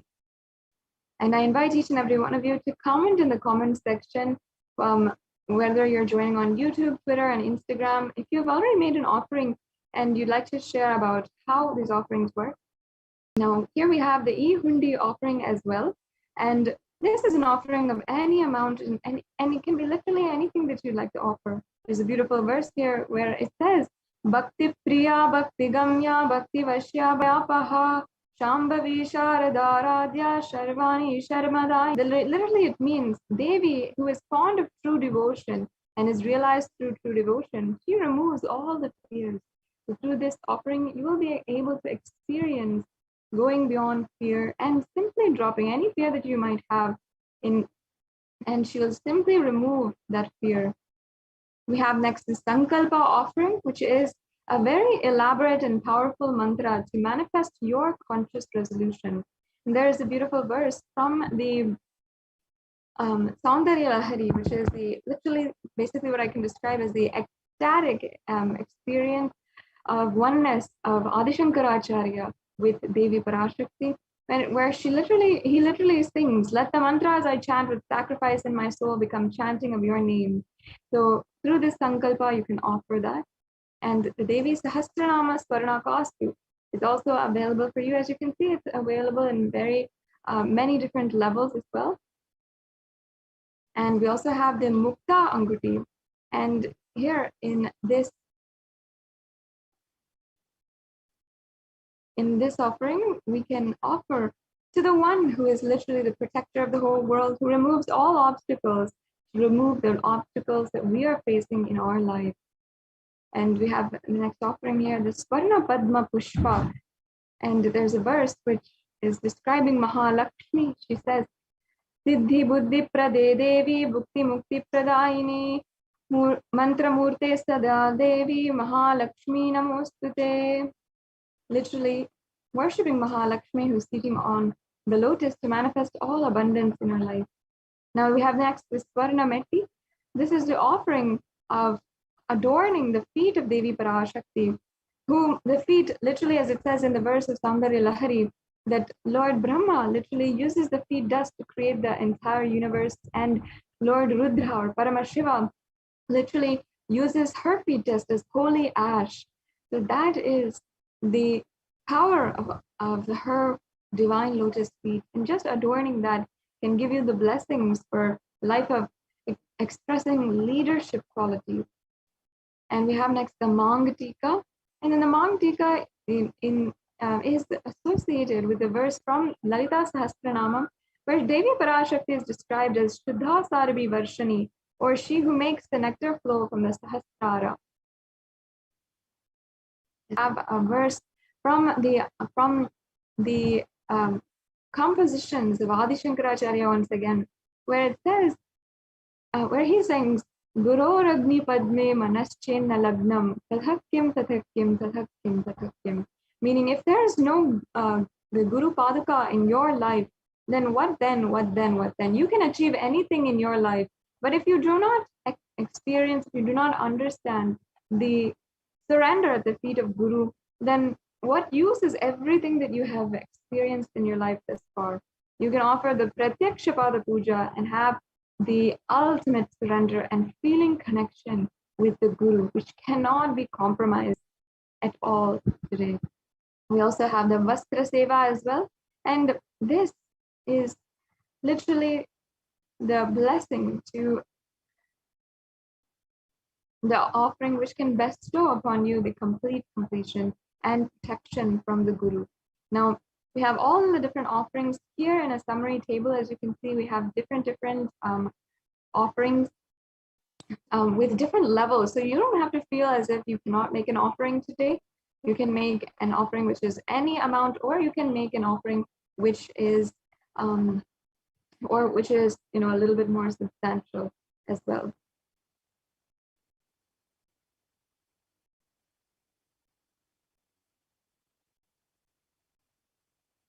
And here we have the link for the payments. If you'd like to make an offering immediately, you can go to the link provided and you can offer and go ahead and fill out these payments. And it's just a very simple 3 steps so that you can simply make a payment today.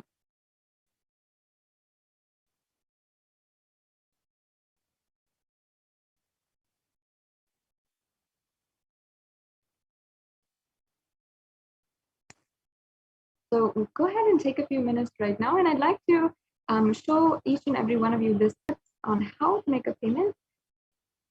We can go on to the next slide, and we can just see how exactly you can make a payment, how easy it is today. And understand that each and every one of these is an offering you can make out of complete completion and gratitude.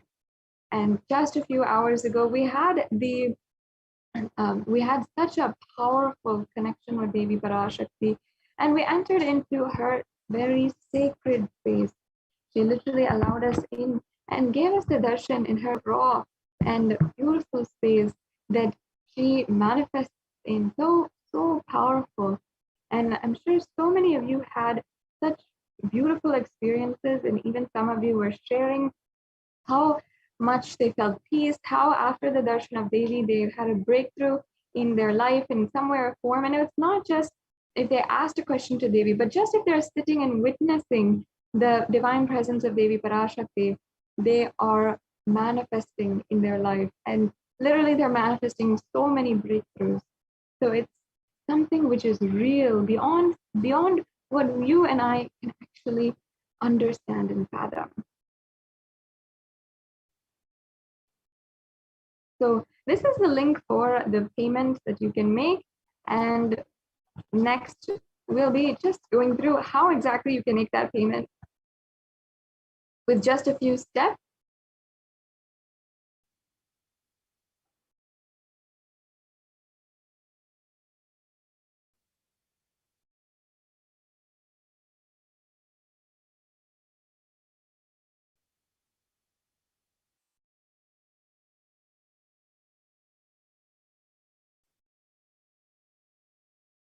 So you can take a few minutes now and go through the steps of how you can make a payment.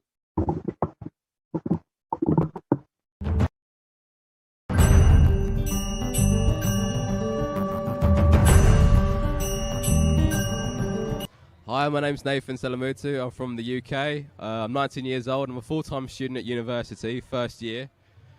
I've come here to Paramashivoham because my dad was talking about Nithyananda and was telling me all the things that he could do to people from around the world, no matter the age. And I wanted to witness it firsthand myself. Absolutely amazing. Because I saw Mahayoga manifest 4 diamonds out of her mouth, which is crazy. The day after that, we saw the Gurukuls in action, doing the same thing, manifesting all the powers that have been taught. And after that, we started doing it ourselves. I was able to manifest some powers as well. I was able to body scan, read from the banyan leaf, read from the yantra, and I've been able to do it successfully and repeatedly.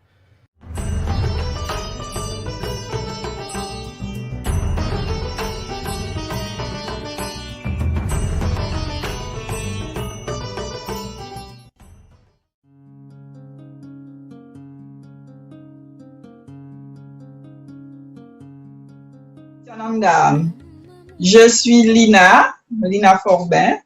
Je suis récente dans la communauté de Swamiji.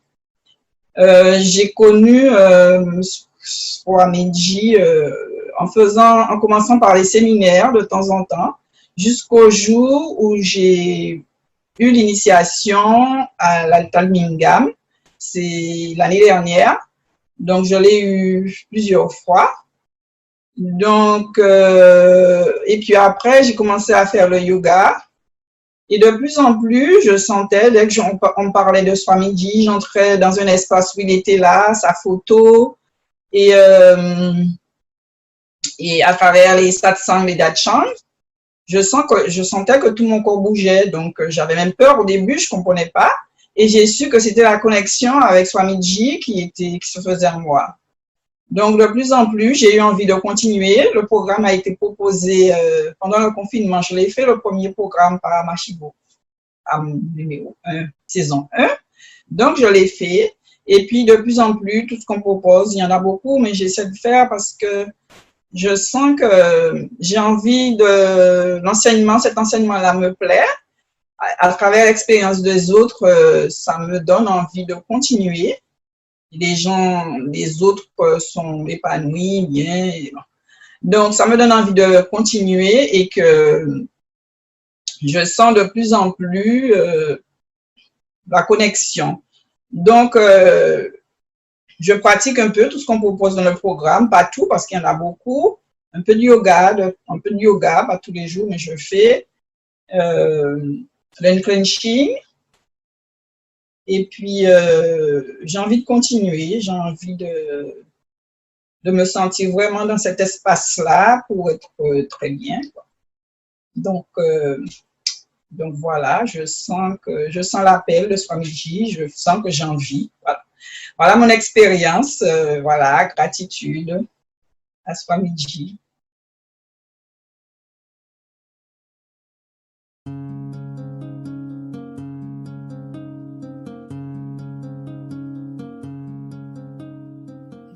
My name is Debbie, and I'm from St. Louis, Missouri, and I just want to talk to you about a Pratiksha Padapuja experience that I had. Actually, it was my very first Pratiksha Padapuja. I was in Varanasi in October of 2015 for an Inner Awakening program, so I actually wasn't too far from Swamiji's feet during this puja. I just remember being really excited. Yay, I get to do my first Pratiksha Padapuja. This is awesome. They give us all the puja items and get us ready, and we're sitting there, and Swamiji's sitting there on the chair. Ankles are crossed. You can see his feet. So then the puja starts. I'm thinking, oh, I'm going to be in such a state of bliss, which I was. But the tears just started coming, and they just kept coming. And I was basically just sobbing during the puja, through most of the way, probably 3/4 of the way through the puja. I finally got myself together towards the end. Such a release. I mean, I had no idea that I would actually have that reaction while doing the puja. I quite like it. And it wasn't tears of sadness at all. And it's just such a beautiful place to be, beautiful space. And hopefully you can someday enjoy that as well. There are many opportunities to do Pratiksha Pada Puja with Swamiji via two-way video conferencing, which is still very powerful, even though you may not be physically at his feet performing the puja. It's still very, very strong space to be in. And that's what I want to share today. I just want to share that it's a powerful, powerful ritual connecting with the divine in that space of gratitude. And I just hope that those of you who have not offered Pratiksha Pada Puja could actually experience that. Thank you very much for letting me share this. Nithyananda.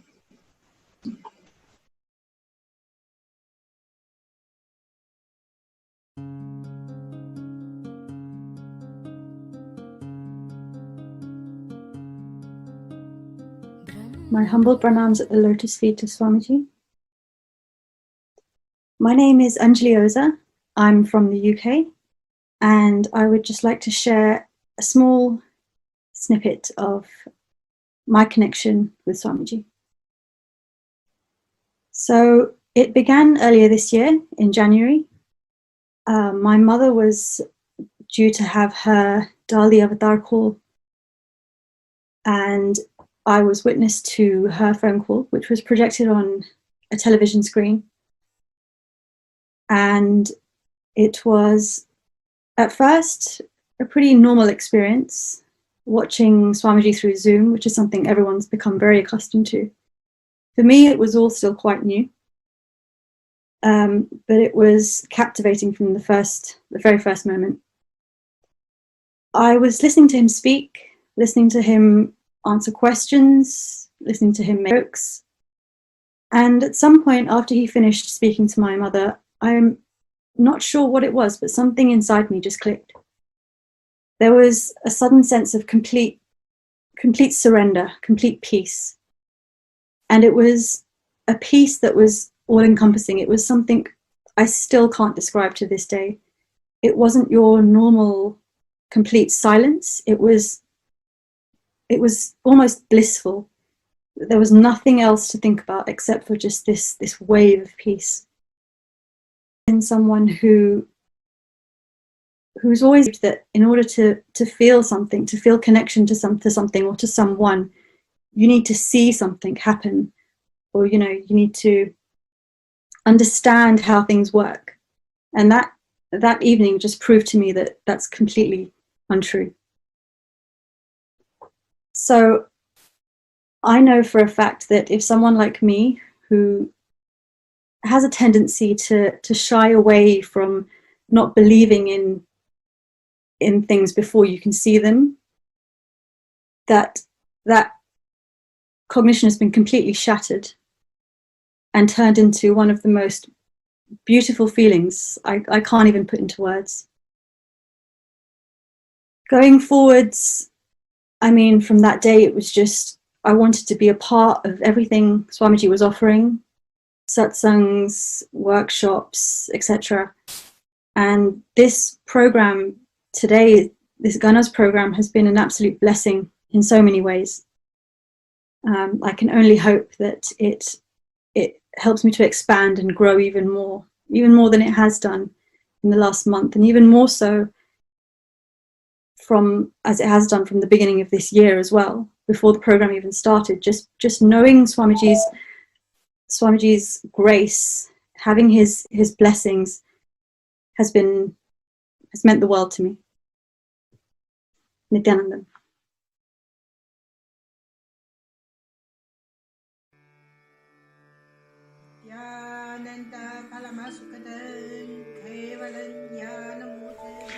Here is Australia, Kailasa.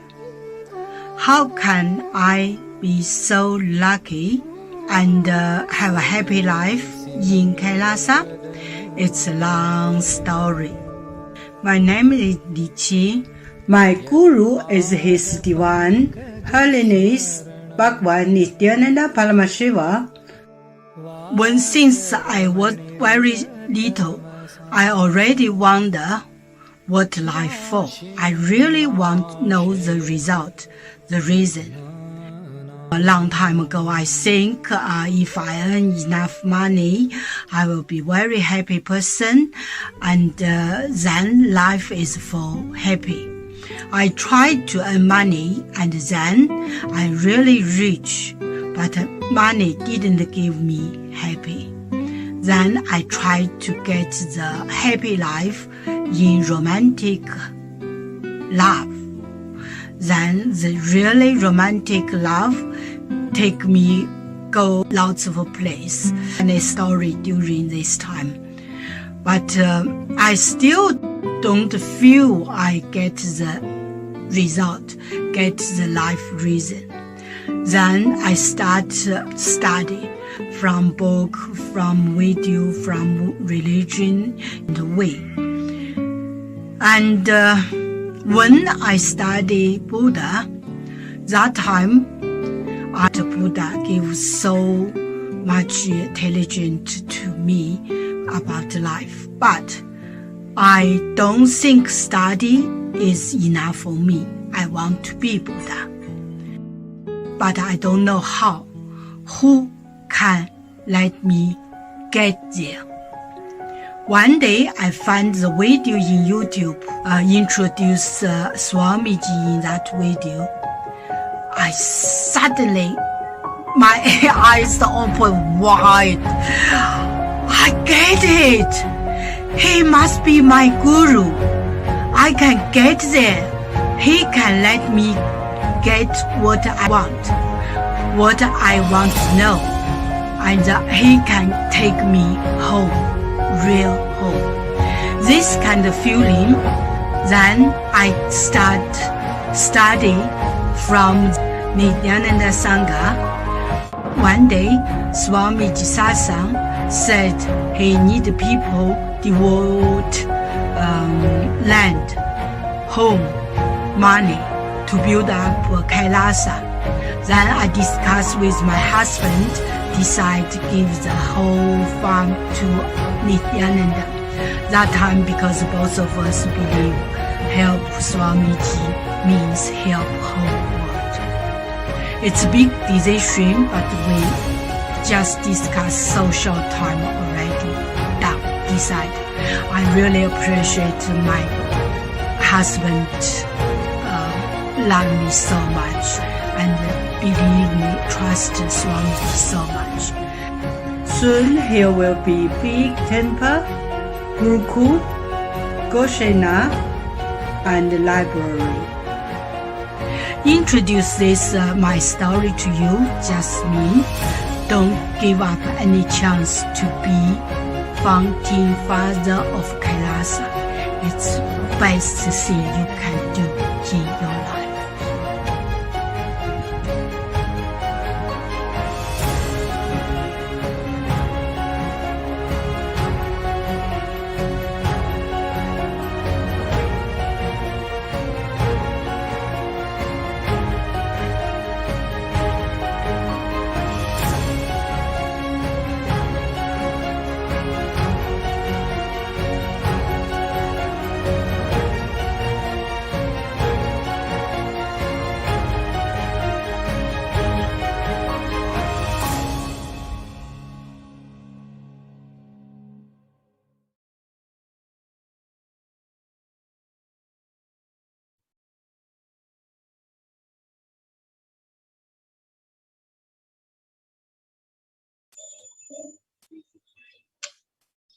Nithyanandam, welcome back.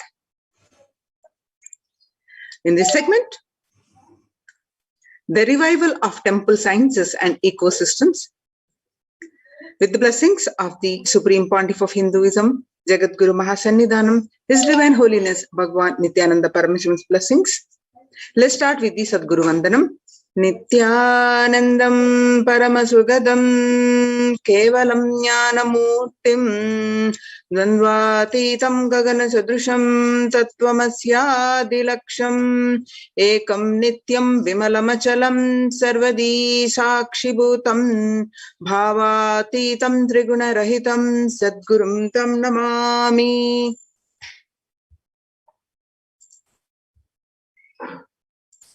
Yes.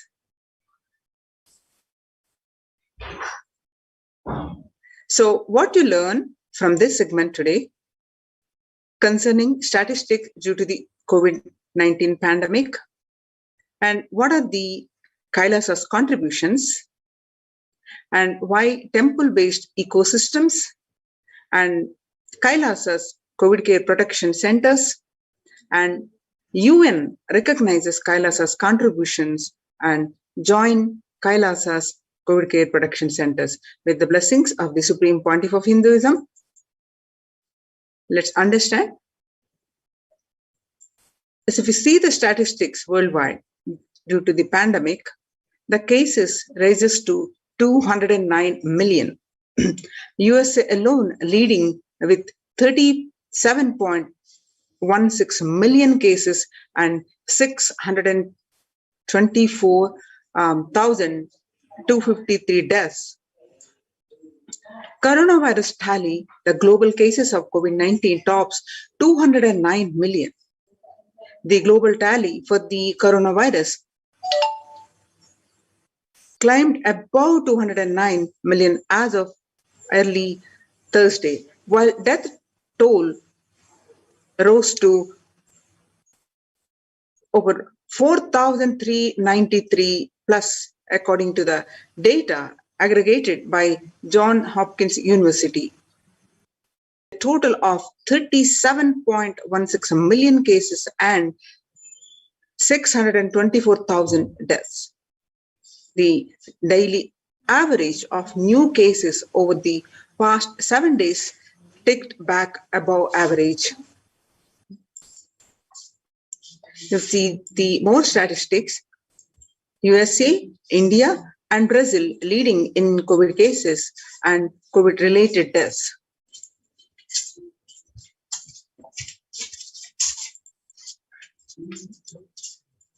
The World Health Organization report published on 19th August 2021 that the number of confirmed COVID cases, you can see the number here, it's literally in millions. And World Health Coronavirus globally as of 6 p.m. CEST, 19th August 2021, there have been 209 million confirmed cases of COVID-19, including 4,390,000 deaths reported to World Health Organization. As of 17th August 2021, a total of vaccines doses have been administered. The vaccine number is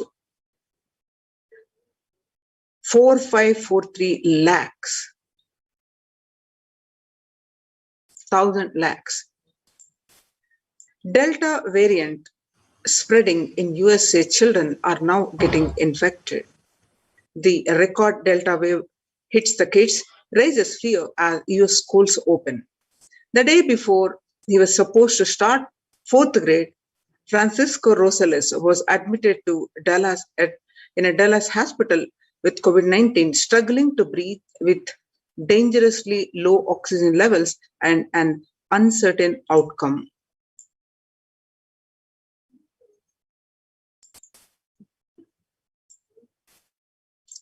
Delta variant spreading in Sri Lanka. COVID-19 variant, Delta variant rapidly surges in Sri Lanka. A 10-day lockdown announced. Sri Lanka announced a 10-day lockdown starting on Friday night in an effort to curb the spread of the coronavirus as surging infections and deaths overwhelmed the island's health system. The Indian Ocean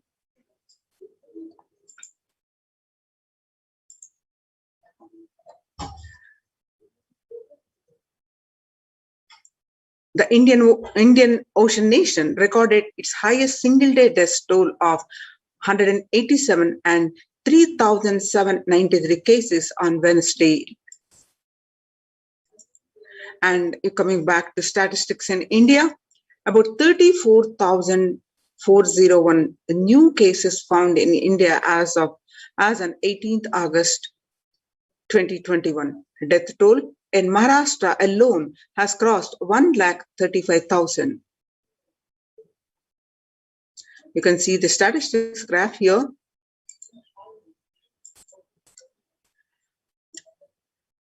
JHU CSSC published on 19th of August 2021, they are 3.23 crore cases and 4.33 lakh deaths. And you can see the statewide report. The Maharashtra, the cases are 64 lakh and the 1.35 lakh plus deaths, and Kerala 37.5 lakh cases and over 19,000 deaths, and Karnataka about 29.3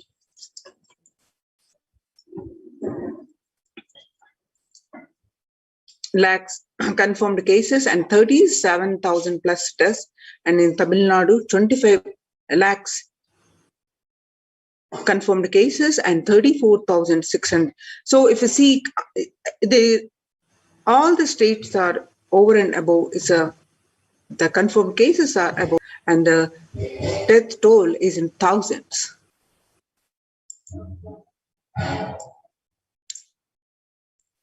In coming back to COVID cases in Karnataka, India, Bangalore News published on 19th of August 2021, COVID recovered patients develop serious complications of tuberculosis. COVID-19 recovered patients in Karnataka afflicted with the tuberculosis stayed to stop up screening measures. Over 28 lakh COVID-19 recoveries have been reported in the state so far, and since both coronavirus and tuberculosis affect the lungs, a special drive has been launched to help detect it early. By the HindustanTimes.com, written, edited by Avik Roy, written by the Asri Baduri, published on August 19, 2021, India has seen a fall of 25% in the number of tuberculosis cases reported in 2020 as compared to the previous year. Patients who have made a full recovery from COVID-19 are contracting tuberculosis in Karnataka. The state has recorded 23 to 25 such cases so far, and as an added precaution, the government has started screening all COVID-19 cases. And Kerala reported close to 80,000 reinfected cases after the first vaccine dose.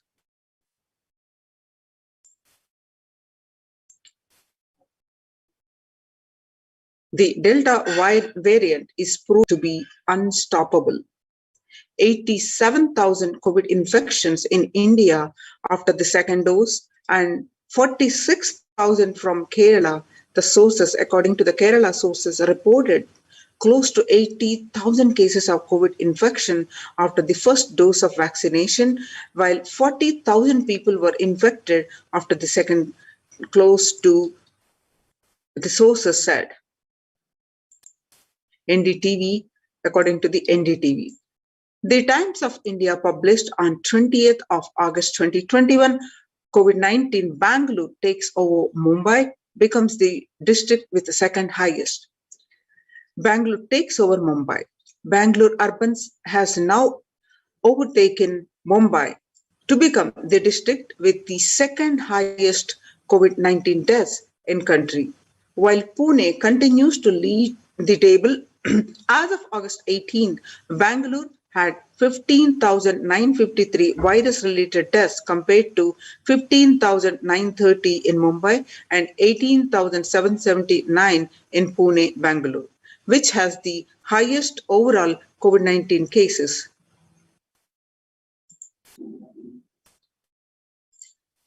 The print published on 22nd of May 2021, Bangalore crematoria burial ground struggle to keep pace as the Karnataka COVID death toll surges.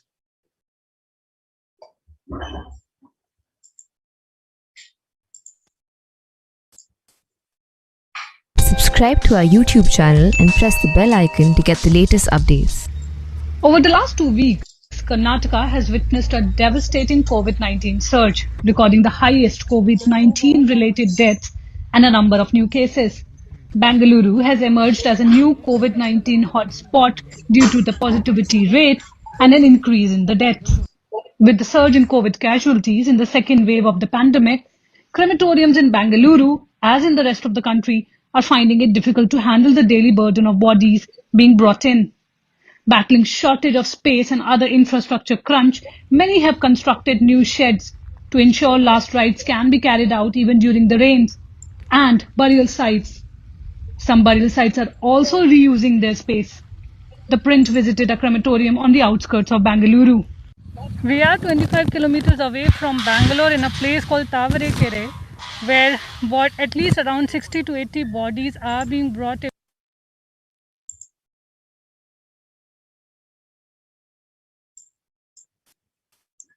Now, you see these statistics, when the top 3 cities, according to the Times of India published on 2021, COVID-19, Bangalore takes over Mumbai, becomes the district with second highest. And you can see the statistics from these 3 cities.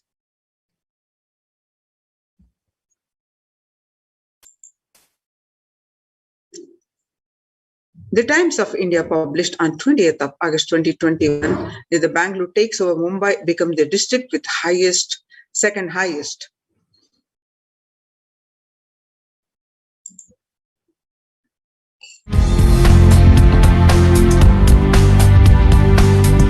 Bengaluru Urban has now taken Mumbai to become the district with the second highest COVID deaths in the country, while Pune continues to lead the table. As of August 18, Bengaluru had 15,953 virus-related deaths compared to 15,930 in Mumbai and 18,779 in Pune. Bengaluru, which has this for a district in India after it pipped Pune in mid-May, has a better case fatality rate than the Maharashtra cities. As of August 18, Pune's CFR stood at 1.7% and Mumbai's at 2.1% compared to Bengaluru's 1.3%. Data shows 8 states or UTs, Maharashtra, Kerala, Karnataka, Tamil Nadu, Uttar Pradesh, West Bengal, Delhi and Punjab have reported more than 15,000 deaths. Among these, no single district has more than 10,000 deaths. TOI online report.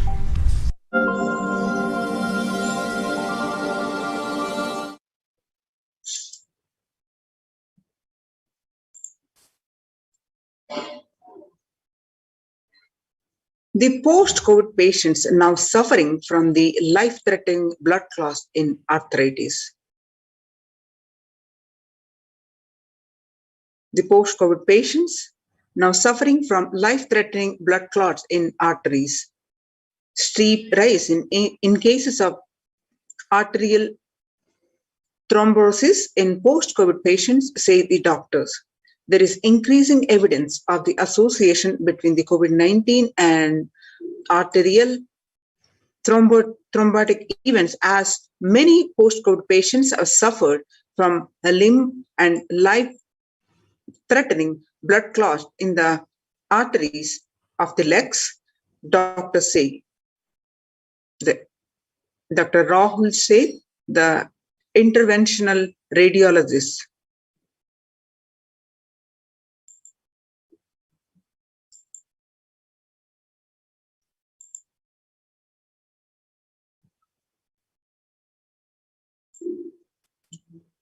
Delta variant outbreak now in Delhi, India. Delta strain, major variant of concern in India. The cause of COVID-19 outbreak, says the INSACOG. As many states continue to report a high number of COVID-19 cases, the India SARS-CoV-2 Genomics Consortium, a genome sequencing government consortium of laboratories, has attributed breakthrough infections of coronavirus cases in India to a very high proportion of the Delta variant. Now let us listen to Devi Parashakti, the alerting us about the coronavirus pandemic.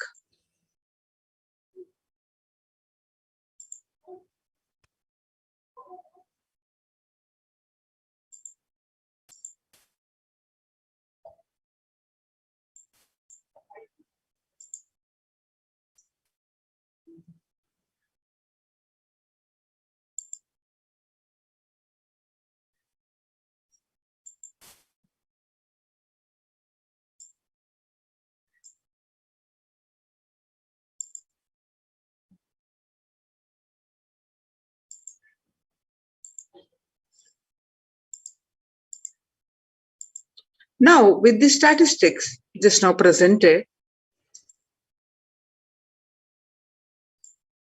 in these times of when COVID-19 is rampant and the ancient temples are in a lockdown because of the risk of widespread corona disease, the devotees of these temples were visiting and having darshan of their gods and goddesses for thousands of years.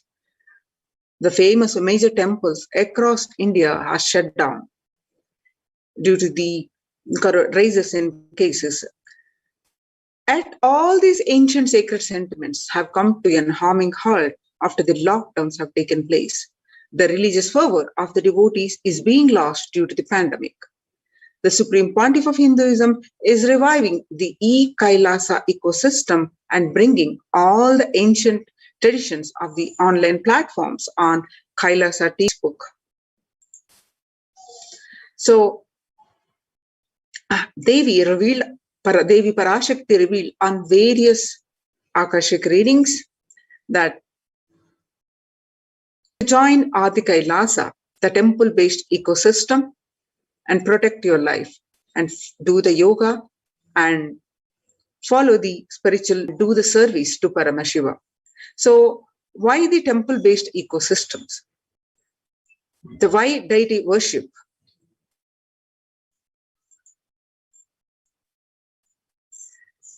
And the Supreme Pontiff of Hinduism always says, deities are not mere idols. They are the embodiment of ideals. We worship the idols. We worship the ideals represented through the idols. When the divine is present before him in a form that he can see, touch, and relate to, the transmutation becomes an easy and joyful process. Second, deities in a real kshetra are always curved in the form of ancient masters and enlightened beings. Even though no longer in the body, they can be invoked through the name or form they used while in the physical plane. When we pray to the deity or chant its name, the corresponding divine vibration is automatically awakened and becomes available on the energy plane to guide and bless us. The Supreme Pontiff of Hinduism says, we mastered the science of bringing the divine to the deities and expressing the divine through the deities. The whole science has been mastered in the Vedic tradition.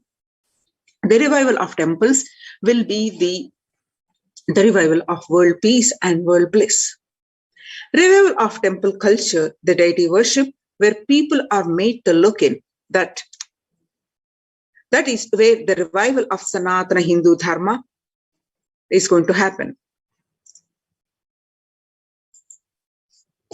The divine has infinite, auspicious qualities and manifest at various forms with those divine qualities whenever a devotee call or whenever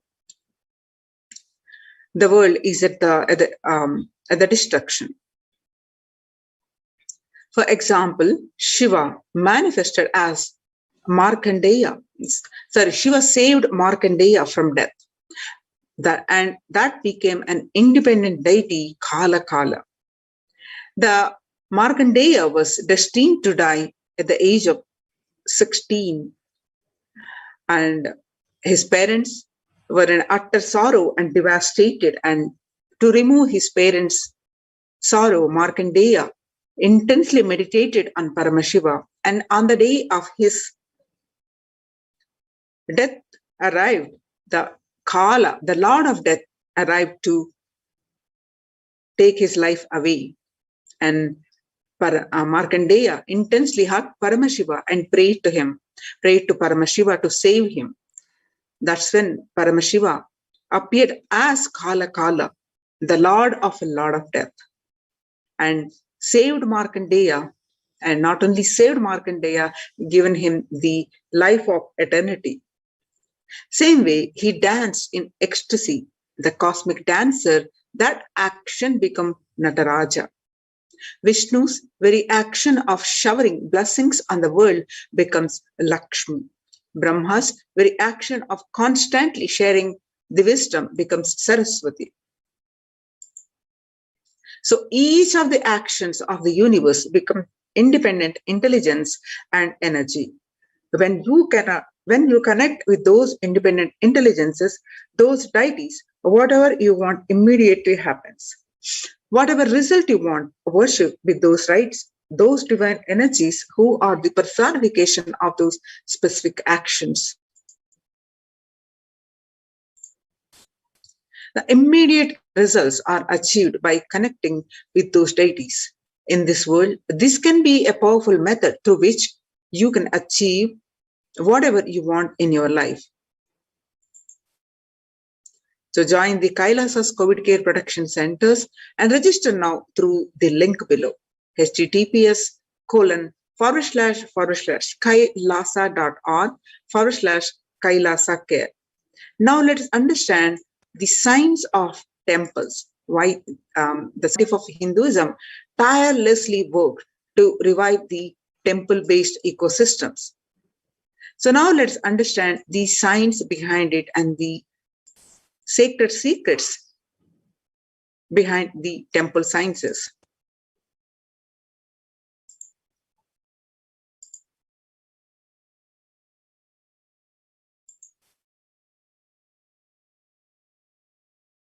The temple ecosystems of Kailasa. Reviving the enlightened civilization is the vision of Kailasa, the purpose of my advent. That is, Paramashiva assuming this body and manifesting, says the Supreme Pontiff of Hinduism. Kailasa is basically an enlightened civilization where everything happens based on the ultimate cosmic principle and ultimate possibilities and powerfulness. You want to know about the universe, just they will show you the universe and teach you. And you want to know about the cosmos, they will just show you the cosmos and simple and straightforward. In Sanatana Hindu Dharma, we had at least 10,000 sampradayas.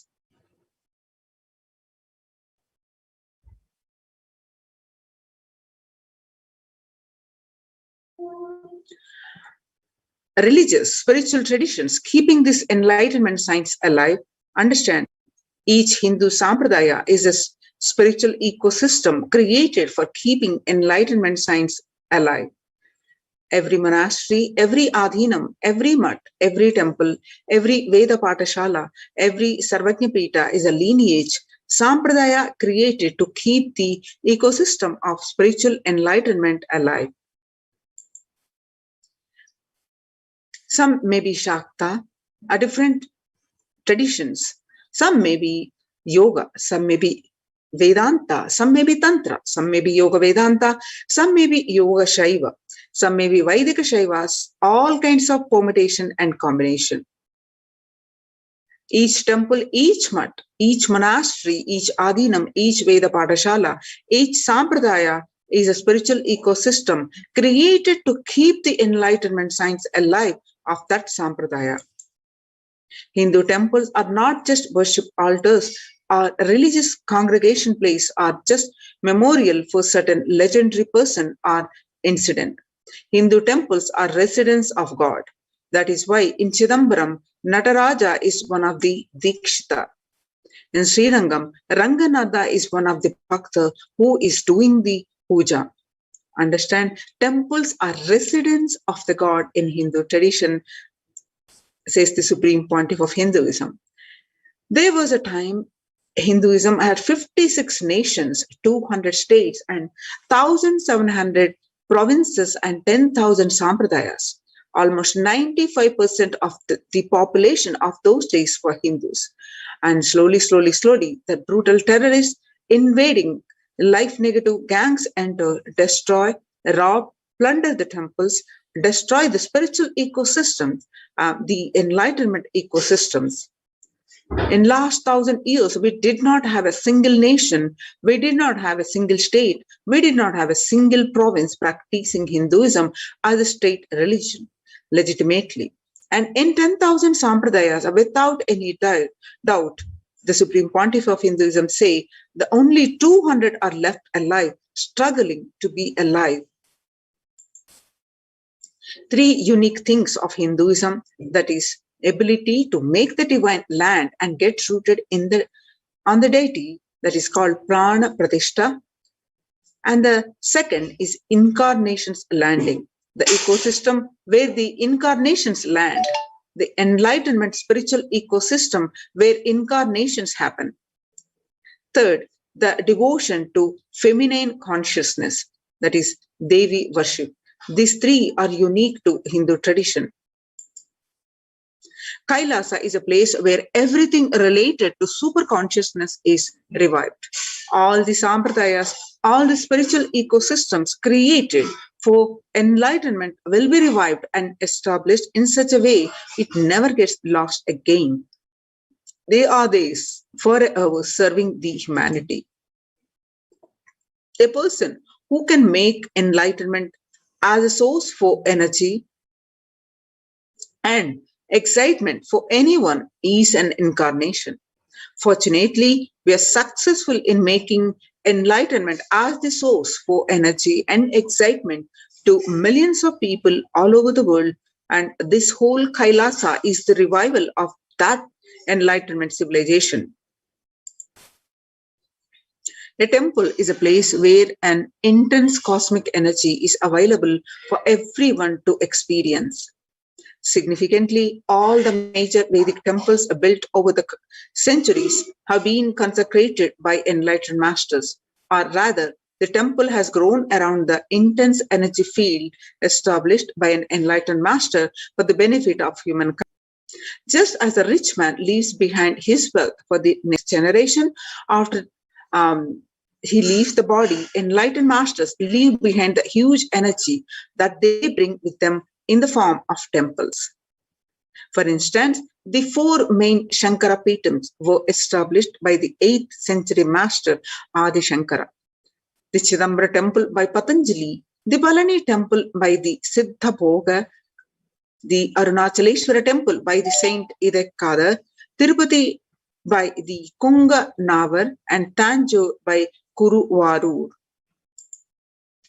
The powerful spiritual vibrations present in these places are so palpable that even the most casual visitor can feel its effect in the form of peace, bliss, or clarity. When maintained properly using the subtle powers of mantras, rituals, and meditation, temples can hold and radiate this precious energy for thousands of years. See how the temple structures are. In Hinduism, temples are designed as energy centers, energized by the great enlightened masters to radiate, and the enlightened masters present even when they leave their body. Temples are found deliberately at a place where the positive energy is available abundantly from the magnetic and electric wave conveyances of north and south poles. The idol of God is set in the core center of the temple known as Garbhagriha, the sanctum sanctorium. And this is the area where the Earth magnetic field is discovered to be the most extreme. Therefore, it is the energy source. The Dvajastambha, the flagpole, behaves as a transformer. The huge domes are for amplifying the energy. The temples were systematically built for the transmission of energy on a large scale. Temples and the enlightened beings. As we already just understood, that when the rich man dies, he leaves behind his health to his wife or daughters and son. When enlightened masters leave the body, they leave their wealth of energy, penance, and goodness to humanity at large. Temples are built on these energy fields left behind by them. Either the masters themselves built these temples when they are alive, or the people built them after the masters leave the body. These temples are further sanctified through the rituals that harness the divine cosmic energy.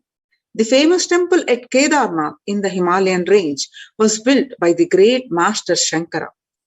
The Arunachaleshwara temple of Tirunamalai, South India, is ascribed to a great saint called Idekadan.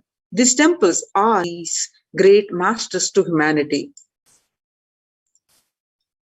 And there are two types of people. The first type generate energy from their own system. They are like solar system. Wherever they are, they produce energy. They radiate energy. Whatever they do, they excel in it. Whatever they touch flourishes. They are the ones who nourish the world. They are the enlightened masters. The second type of people are those who have forgotten the art of producing energy from their inner space. These people may flourish, but may only in one or two fields, and that too out of the superficial energy source called mind. Since their source is superficial, multidimensional flourishing remains a dream for them. These are the ordinary people from the world. The first category of people help the second category by giving energy to it, by giving a clear-cut technology to achieve installing the deities. As per Vedic sciences, there are two ways to install energy in a deity. One is Agama Pratishtha and the other is Prana Pratishtha. In Agama Pratishtha, the energy installation is done by the second category of people. It is done essentially through chanting of the mantras. This method will install only a few volts of energy. The energy intensity will be decided by the nature of the mantras, the accuracy with which it is chanted, and above all, the psychological state of the person chanting them. In Prana Pratishtha, energy installation is done by the first category of people. It happens through a different connection with the divine cosmic energy that nourishes the whole universe.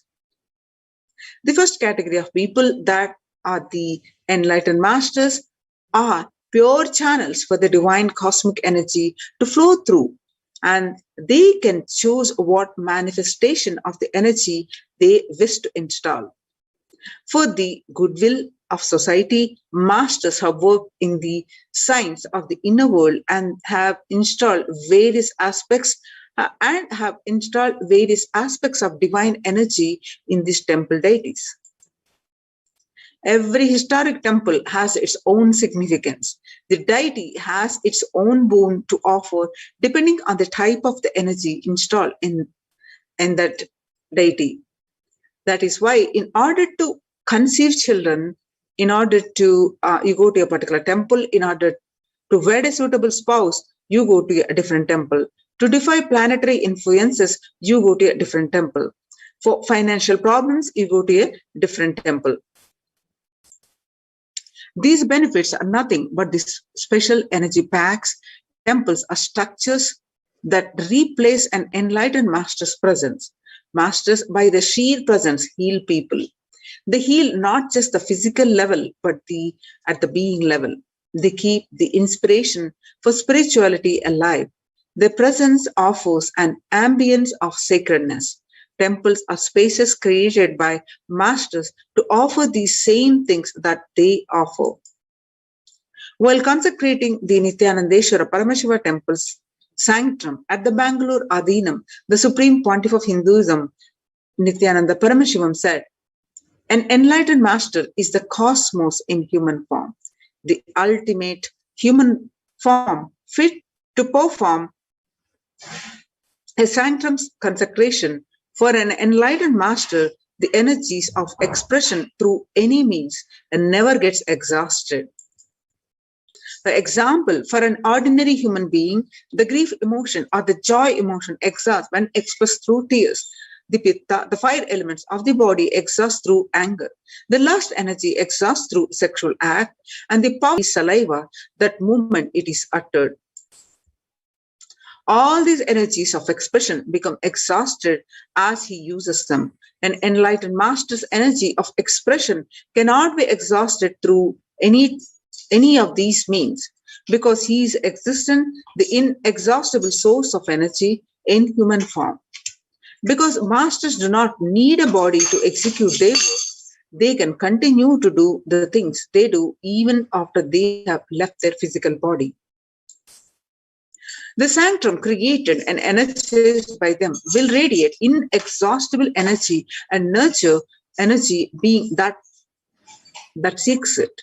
Only a master who can function without the help of his body is capable of creating a true sanctum, one that will materialize things exactly the way he does it.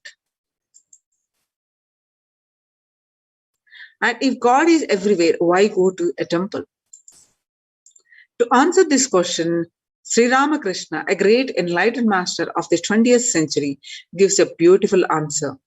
There is a milk all over the cow's body, but we can't get it by just piercing it anywhere.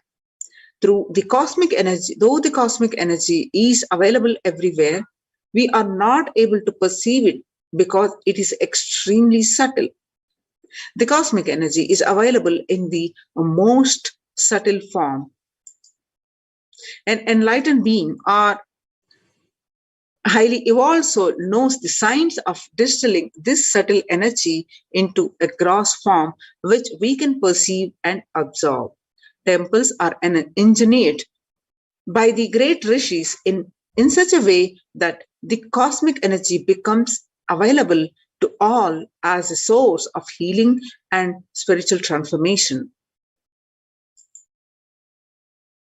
And there is one more question, always people wondering, why so many temples? In India, about 90% of all the tourist attractions are temples. There are lakhs of temples across the length and breadth of India, and in places like Varanasi, for every person living there, there is a temple. But why so many temples? Whatever a civilization thinks as the highest experience, it builds structure related to that.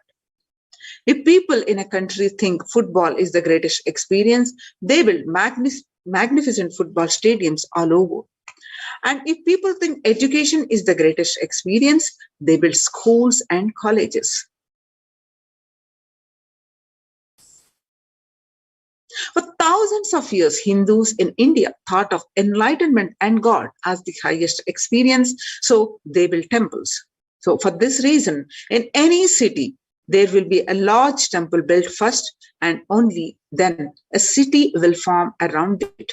The human body is considered a miniature of the cosmos, and a temple is an expansion of the human frame.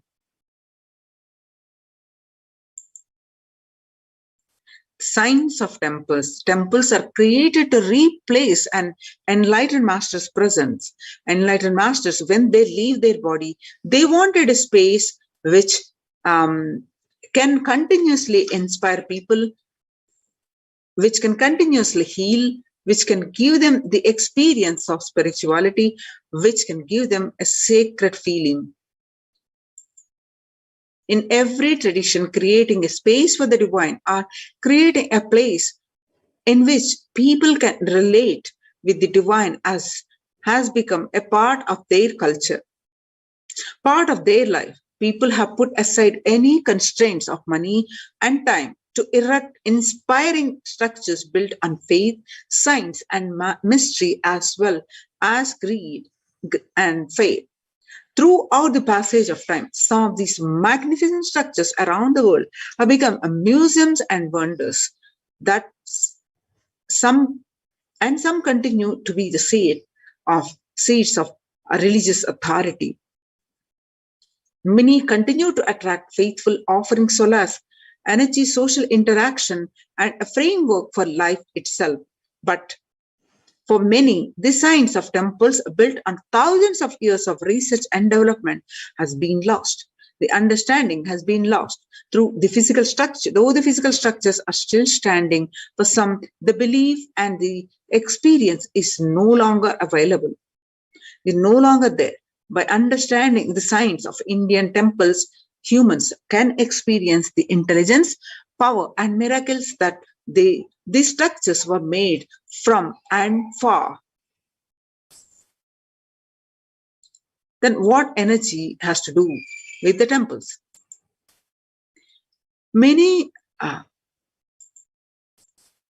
The last statement of science, E is equal to mc square, that whatever exists is energy, is the first statement of Upanishad. The research is proving every day that the cosmic truth that quantum physics is still struggling to comprehend were already commonplace in the ancient and rich Vedic tradition of India, where Einstein declared that E is equal to mc square, that whatever exists is energy. He confirmed that the Upanishad or sacred Indian scriptures said thousands of years ago. With an enlightened insight into the play of master and that makes up the universe, the Vedic sages had declared more than 10,000 years ago that whatever exists is nothing but energy. Isha Vasham Idam Sarvam, Isha Vasha Upanishad. The last statement of science, that is E is equal to mc square, that whatever exists is energy, is the first statement of Upanishad, that is Isha Vasham Idam Sarvam, whatever exists is energy.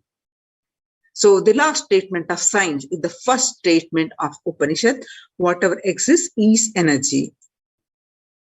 In modern times, temples are truly the oxygen bars for the soul. Whether one is aware of it or not, a constant energetic exchange is happening between humans and their environment. People live and move in an ocean of chaotic energies, both positive and negative. On subtle levels, people are powerfully influenced by the energies and thoughts of others. The energies of living and working spaces, the residual energies of the objects that are touched, and the situations encountered, energy imbalances in the body are the root cause for a vast majority of ailments, from obesity to insomnia to mood swings. Today, more than ever before, gave rise to the concept of temples can be appreciated for its ancient and modern technology based on thousands of years of development. The powerful positive vibrations present in the temples can flush out the negative energies without even being aware of it. The deep cleansing, recharging, and ultimately purifying of the being can happen effortlessly in a temple, resulting in physical and mental healing. In modern times, temples are truly the oxygen bars for the soul. A temple is more than a structure. The entire art of building temple is not a mere art. It is a science. Temple architecture is a highly developed science. Every single facet of it, from the size of idols and the size of the rooms and courtyards, the directions in which each has to be situated, to the process of installing the idol in the sanctum. All are laid down in detail in manuals that were developed thousands of years ago. An Indian temple is more than just a building or a structure. It is the image and energy of the divine. A temple is a miniature cosmos comprised of the 5 elements and a presiding deity. A temple is an outgrowth of the deity which has its own independent intelligence and from which energy is constantly radiating. Temples are also used for social interactions, spiritual education, cultural events, and cosmic exchange. Temples provide opportunity for transformation towards the higher consciousness by representing God in outer form through the worship. Temples and the deities act as a vehicle or bridges for inner transformation. Essentially, temples were designed to be spaces where the mind spontaneously moves within and meditation happens effortlessly. Every aspect of the temple, from the architecture to the rituals to the kinds of worship offered, have been consciously created to make this experience happen. When thousands and millions of people congregate to celebrate the divine and offer gratitude, any place becomes a temple, a place of worship.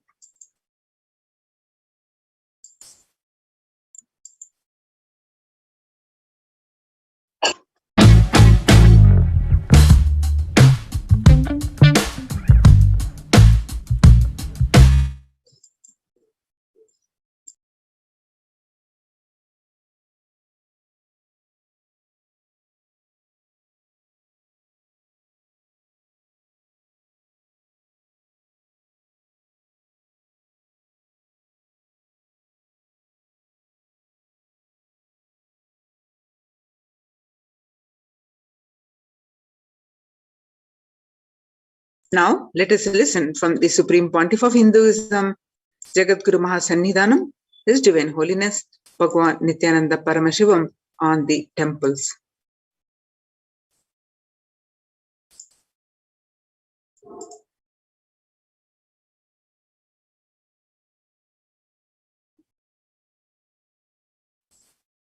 The Supreme Pontiff of Hinduism speaks about the deities holding the energy when doing prana pratishta.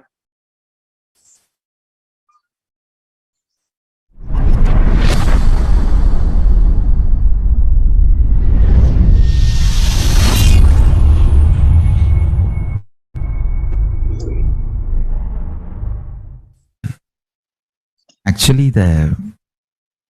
after the great pause settling, I wanted to do this Kumbhabhishekam.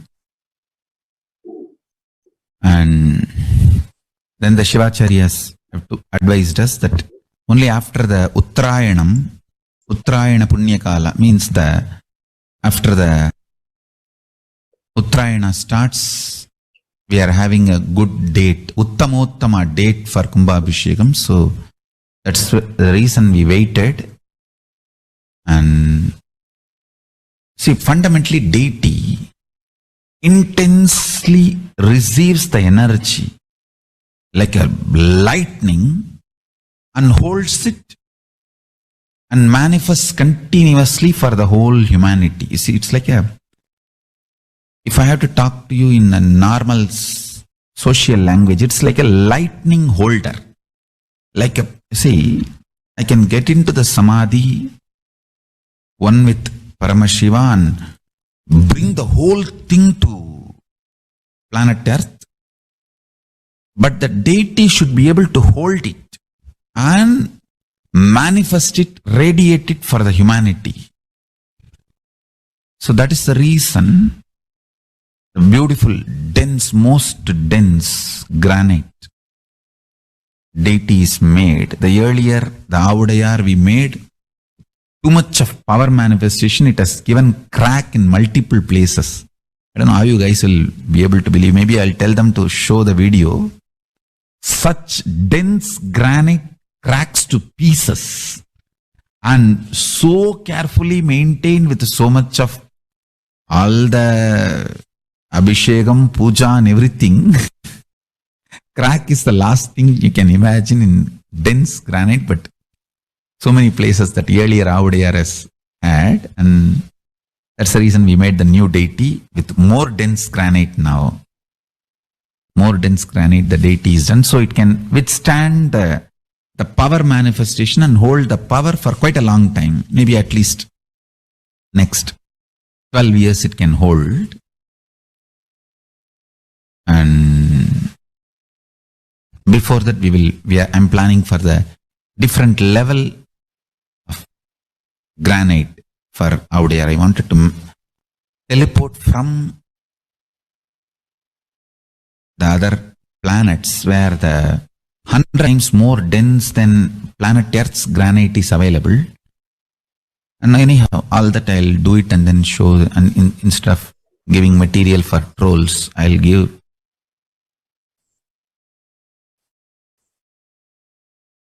Now, you can see the Supreme Pontiff of Hinduism doing the Prana Pratishtha of the Venkateshwara, Lord Venkateshwara, in the Adi Kailasa Sarvajna Peetham in the year 2015.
Narayan Govind Madhava नित्य नारायण गोविन्द केशवा नित्य नारायण गोविन्द माधवा नित्य नारायण गोविन्द केशवा नित्य नारायण गोविन्द माधवा नित्य नारायण गोविन्द केशवा नित्य नारायण गोविन्द माधवा नित्य नारायण गोविन्द केशवा.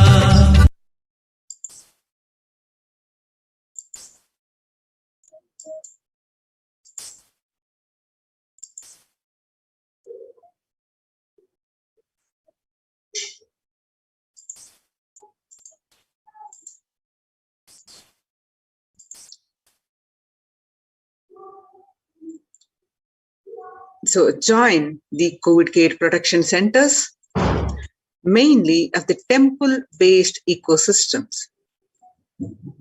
Register now through the link below https://kailasa.org/Kailasa Care. The Supreme Pontiff of Hinduism established the temple-based ecosystems across the world. Kailasa is a place where everything related to the super consciousness is revived. All these sampradayas, the spiritual ecosystems created for enlightenment, will be revived and established in such a way it never gets lost again. They are there forever serving the humanity, says the Supreme Pontiff of Hinduism. So, revival of the Hinduism's temple ecosystems. I am going to revive Hinduism by setting up a model community, enlightenment ecosystem. I am going to create absolutely from the scratch newly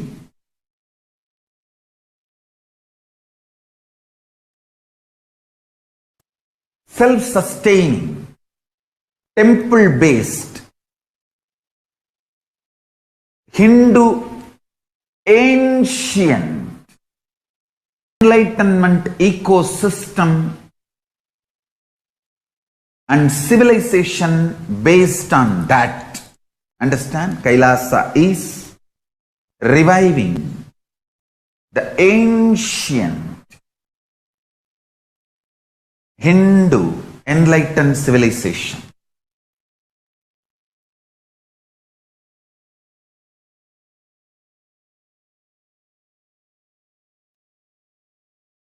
Paramashiva himself manifested this Kailasa Mandala, the enlightenment ecosystem, and the lifestyle. I am going to revive this whole enlightenment ecosystem, Kailasa, by creating a model Kailasas all over the world.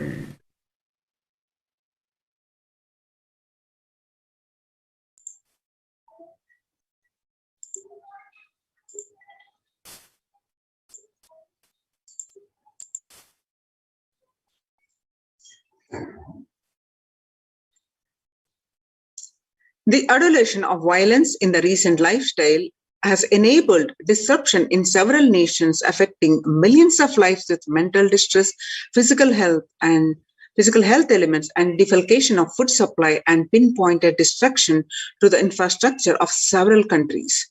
The Supreme Pontiff of Hinduism has dedicated his entire life and made his mission to bring global peace from the ground level through Kailasa's Department of Religion and Worship and the Department of Human Services, to bring harmony in humanity, to create a life of freedom and peace for every individual on the planet Earth through the revival of temple ecosystems.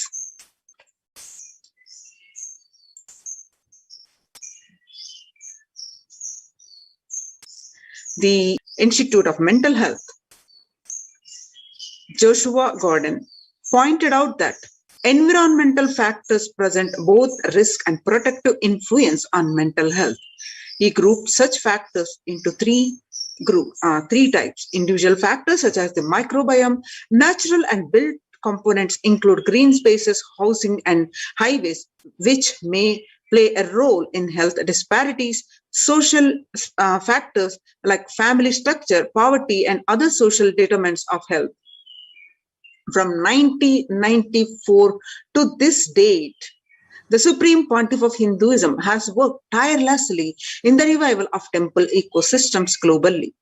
Through Kailasa's Department of Religion and Worship and a Department of Human Services led by the Supreme Pontiff of Hinduism, this lifelong commitment to the mission and vision of bringing global harmony, sustainable living, and reproducible ecosystems has been proven in building active, contributing temple ecosystems around the world.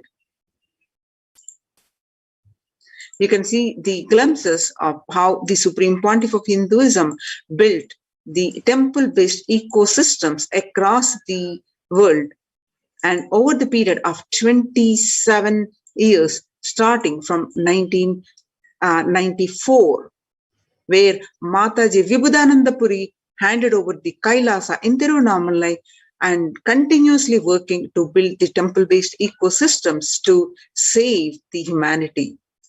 And not only that, to add to their life joy, peace, and bliss, and the conscious breakthrough. You can see more and more glimpses how the Supreme Pontiff of Hinduism tirelessly worked for over 2 decades.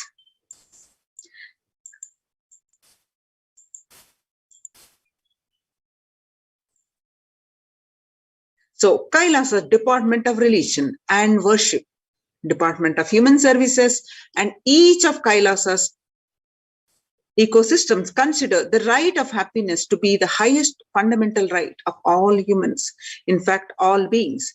The ultimate goal for Hinduism and Kailasa, led by the Supreme Pontiff of Hinduism, Jagadguru Mahasannidhanam, His Divine Holiness Bhagavan Nithyananda Paramashivam, is the material and spiritual well-being and prosperity to humanity. So join the Kailasa's COVID Care Production Centers right now. Register now through the link below, https://kailasa.org/Kailasa Care.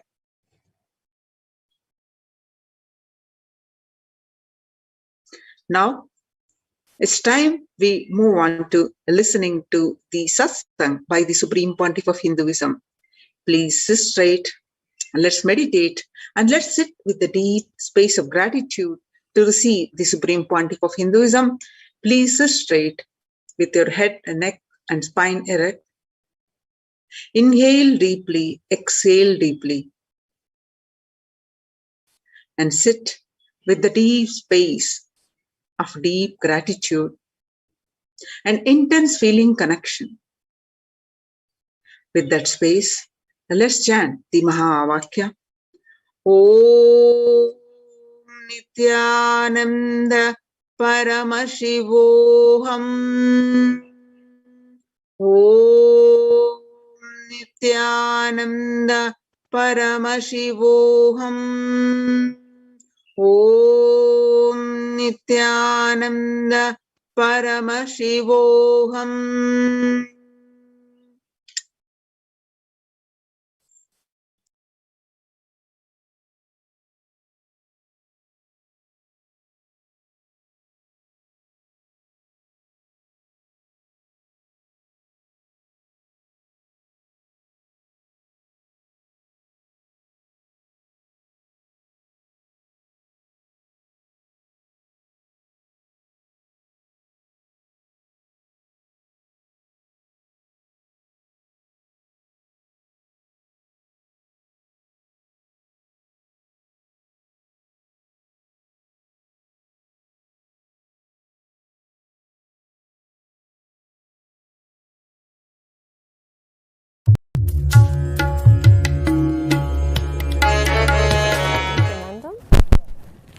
My name is Daria.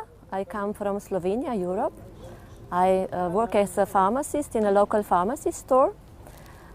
Today was a very special day for me because I had the opportunity to perform Pratyaksha Pada Puja ritual to Swamiji himself. I was very excited because this is a very personal, very colorful and very intense ritual. And afterwards I really felt very blessed, very fulfilled, and I am sure that this ritual is going to connect me with my master even deeper and on a deeper levels. Also, I was very happy because this is a very beautiful way to express my gratitude for my master, for all the blessings I have received from him till now. Thank you.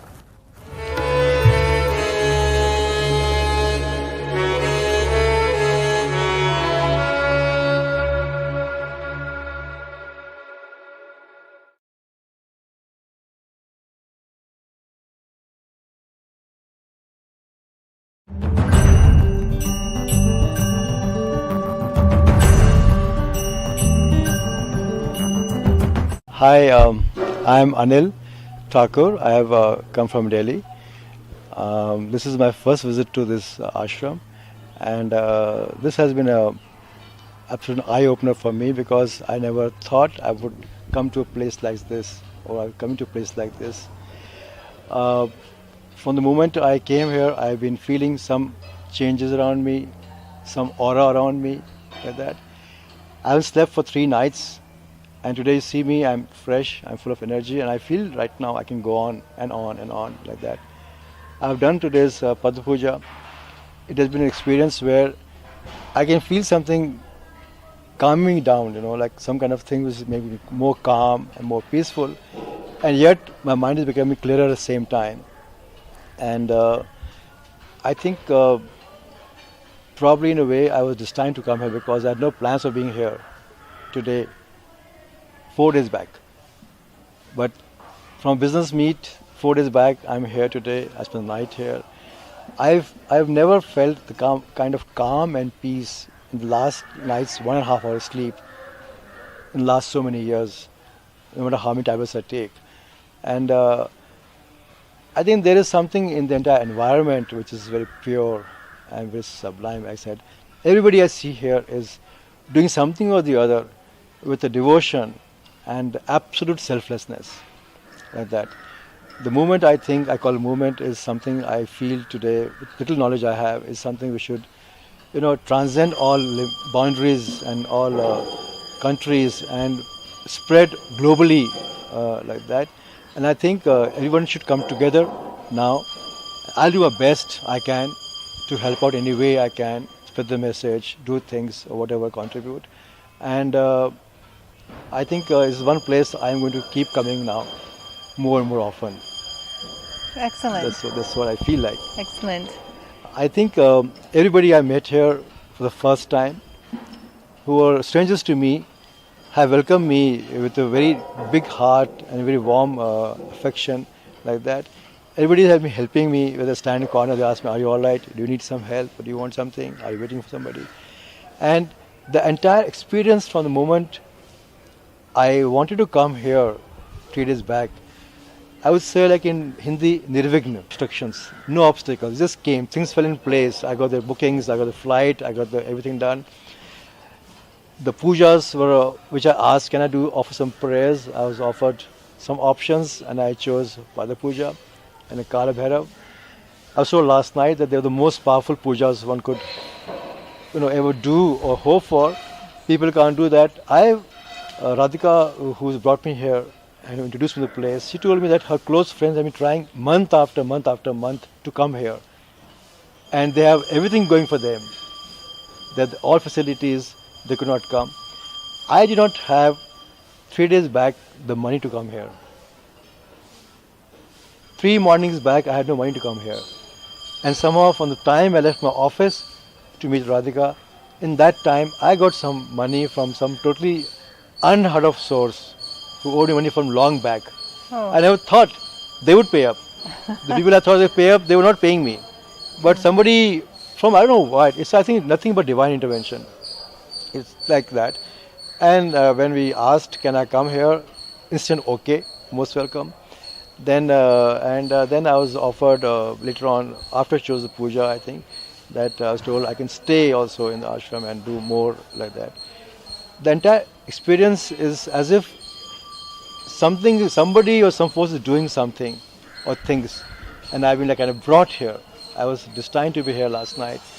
I was destined to be here today here, the day of these two pujas.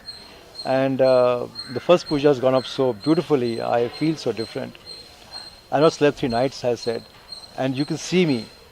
I can not sleep another few nights more, I guess, and after go on. 3 days of being awake and up, you're Yeah. very fresh and I'm alert. fresh, and You're glowing. the kind of experiences I had, the third eye scanning, seeing, I think what they told me about me in the entire life is something. I live my life, I know my life best. I totally forgotten. I never realized that this could be the cause I've been carrying along for so many years, which has made me, change into something I should not have been. I should have been a happier person, more carefree. But some events which today I was told, or reminded of actually, that cleared my mind totally. And today I feel at peace. Yes, now I know what has caused this change in me.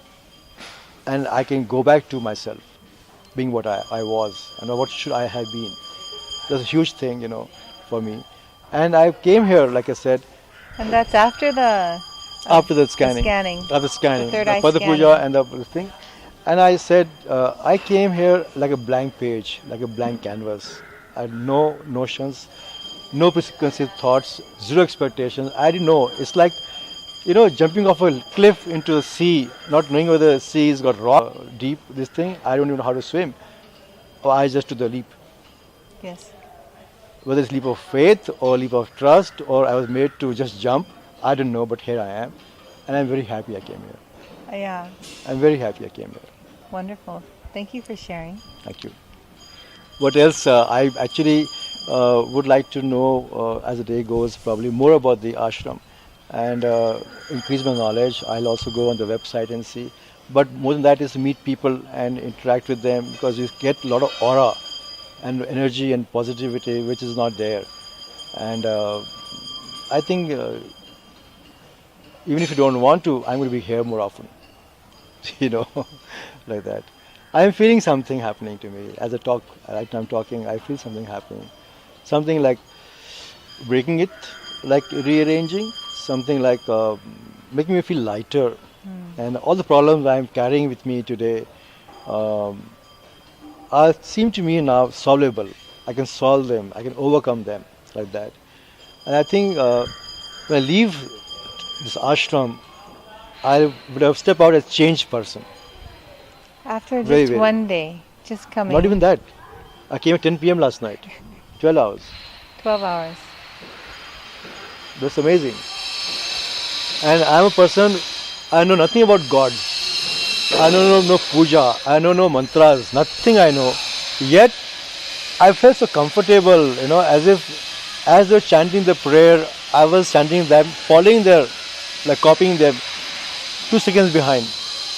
Maybe I did only half, or 40% or 80%, I don't know. But I did that. But I felt some kind of connect and some kind of a tug, or like a pull, like that. And I, today, like I said last night also, I'm 1000% sure that something has brought me here. Shiva. Or Swami. Parashiva. Parashiva. Yeah. Yes, Yeah, it's just been lifted. You cannot imagine me, if you met me 4 days back, I said, what ashram? I can't go. I have problems. I have this to take care of. But everything has become quiet, and here I am. Wow. It's really amazing. I think it's something one has to experience live and first hand to understand. You can't do this sitting at home or watching videos or something. You have to come here and participate in all you can with your capacity, whatever. But I would urge everybody who is seeing this to somehow or the other make efforts to come. And I'm telling you, the moment you want to come, you'll come. You'll reach here. Like I did. Super. Thank you for sharing. Thank you. Adil. I don't know.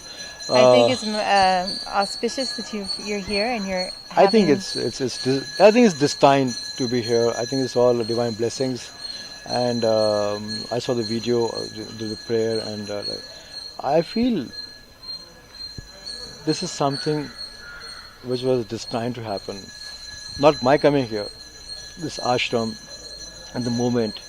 And we have to come together and push it and make it bigger and bigger. Yes, Swamiji has created this environment just for that, for enlightenment. So people can come and release what's holding them back. Yes. Release all the pressures, the stressors, and regain their health and capacity. Now you have great clarity. I won't believe, from the moment I enter this campus, from the gate, all my problems are at the back. Everything which used to make me think, oh my God, I didn't want to get up in the mornings. The same problems, the same trouble, and same thing solved. No matter how hard you work, I felt I am like swimming against the tide. I am paddling away, but I'm staying there only. Yes. Stationary. It's like going on a treadmill or on an escalator, wrong way. You keep stepping, but you're still there. And now? Now I feel that I'm going to go out and. You're ready. You're ready for life. Yeah. And bash some guys up, or like whatever. The sense that I feel my confidence coming back to me. I feel my positivity coming back to me. I feel like, yes, the troubles were there. I think they were planned to be there. They were designed to be there. But coming here now, I feel that things are going to get solved, and I think now I am going to go out today a changed man. Yes, very, absolutely. very different. I'm already changed, and I think people who know me for the last few years are going to get a shock. Elvis, from just being 10 hours, and you offered one Pada Puja Seva this morning, sitting, offering puja to Swamiji's lotus feet, Shiva, Paramashiva's feet, and being part of Uttamottama Seva. Uttamottama Seva is offering the best of the best for Shiva. Yeah. The chanting, the dance. I was hearing and I was seeing things in the background like that, and then the third eye scanning was so. And he got on stage. And it's fantastic. Now the next puja I'm looking forward to Kal Bhairav in a few minutes from now. I think. Imagine what 21 days can do. Absolutely. In fact, I have been asked to meet some people in the afternoon, like that. Right now I'm feeling no thirst, no hunger, no appetite, no tiredness. I have a problem in walking barefoot. Here I am walking all over the place my daughters will scream at me. Yeah. My surgeons, if they see me walking here. Oh, yes. It's medically banned to me if I walk like this barefoot. I just felt one sharp pebble, first step, and then no pain. And you know how the ground is.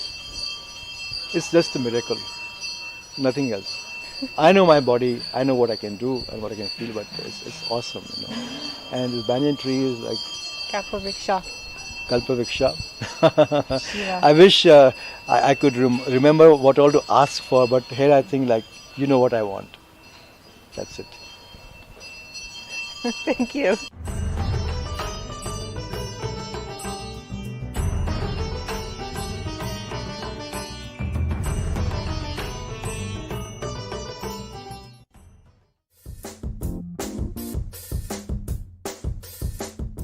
Doing the Pada Puja with him in the morning was very unique.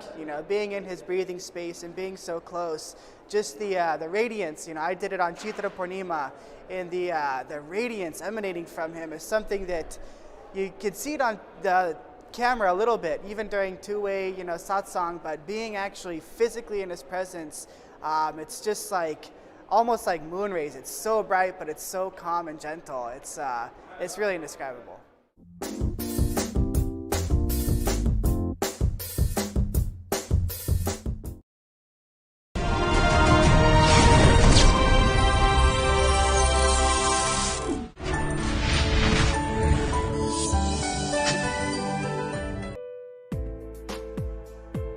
But I wanted to share this amazing miracle that happened yesterday.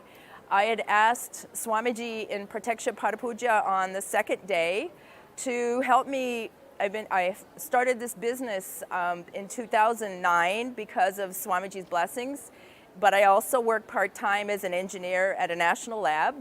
And it's very difficult building the business, being a mom, and trying to work. And so I asked Swamiji in the Padapuja to help me make money in the business so that I could retire from my engineering job.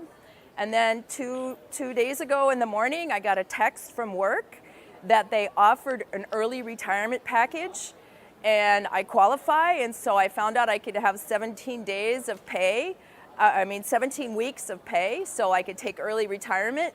And so I'm going to retire June 13th. So Swamiji works really fast.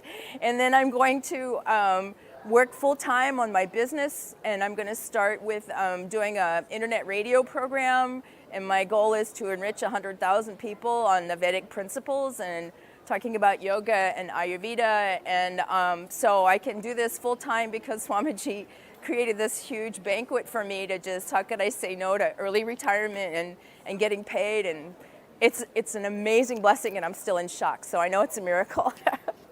This is what I wanted to.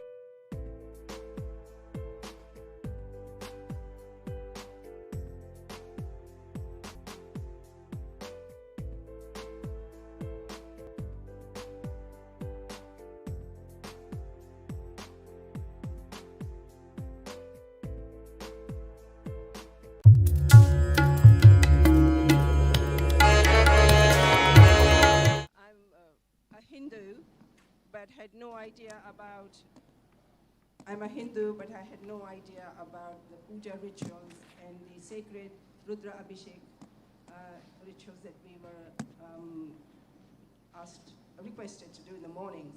A rebel in me had to be overcome by total will persistence, and it helped because I didn't manage to miss a single puja day.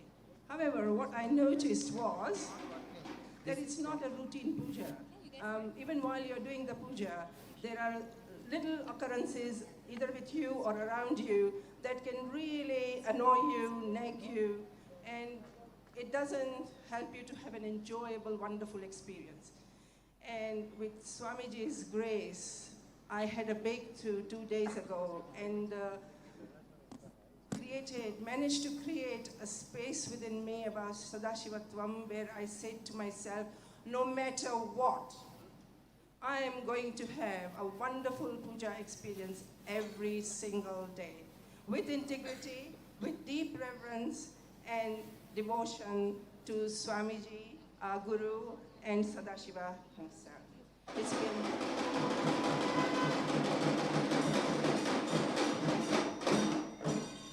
It's been 2 days.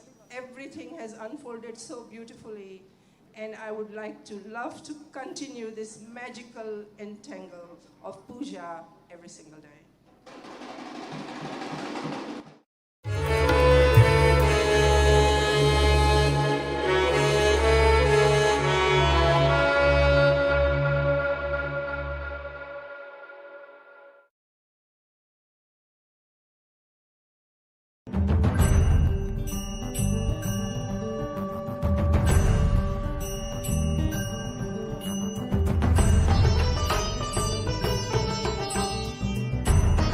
This is Beilingao. I from Norway.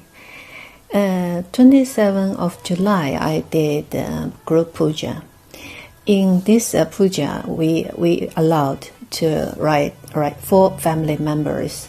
So I write down my husband's name and my parents to pray healthy.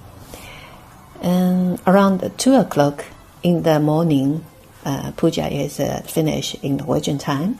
Then after 5 hours, we eating breakfast and we go to work.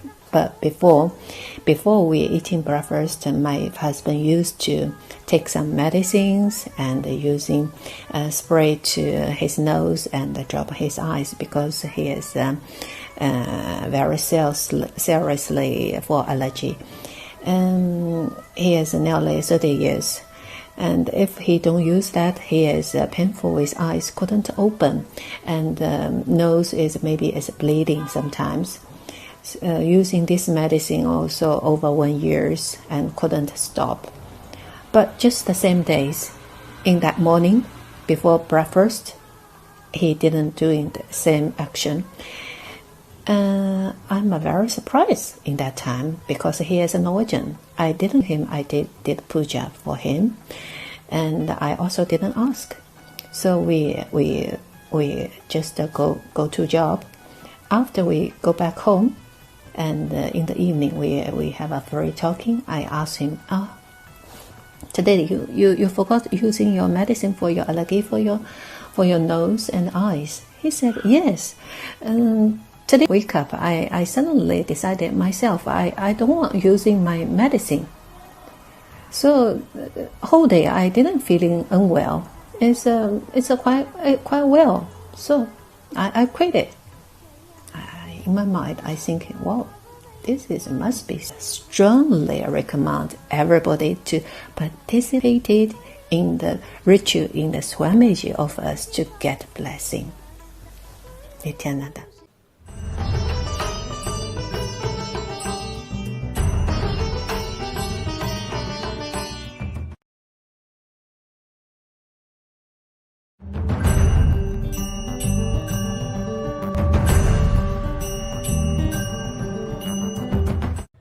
Hi, my name's Nathan Selamutu. I'm from the UK. I'm 19 years old. I'm a full-time student at university, first year.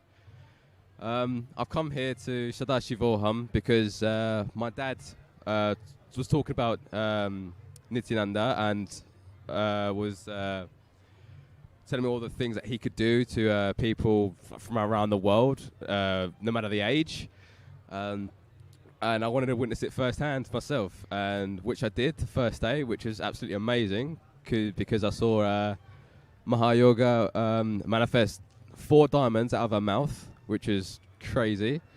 The day after that, we saw the Gurukuls in action, doing the same thing, manifesting all the powers that have been taught from Swamiji. And after that, we started doing it ourselves. I was able to manifest some powers as well. I was able to body scan, read from the banyan leaf, read from the yantra, and I've been able to do it successfully and repeatedly.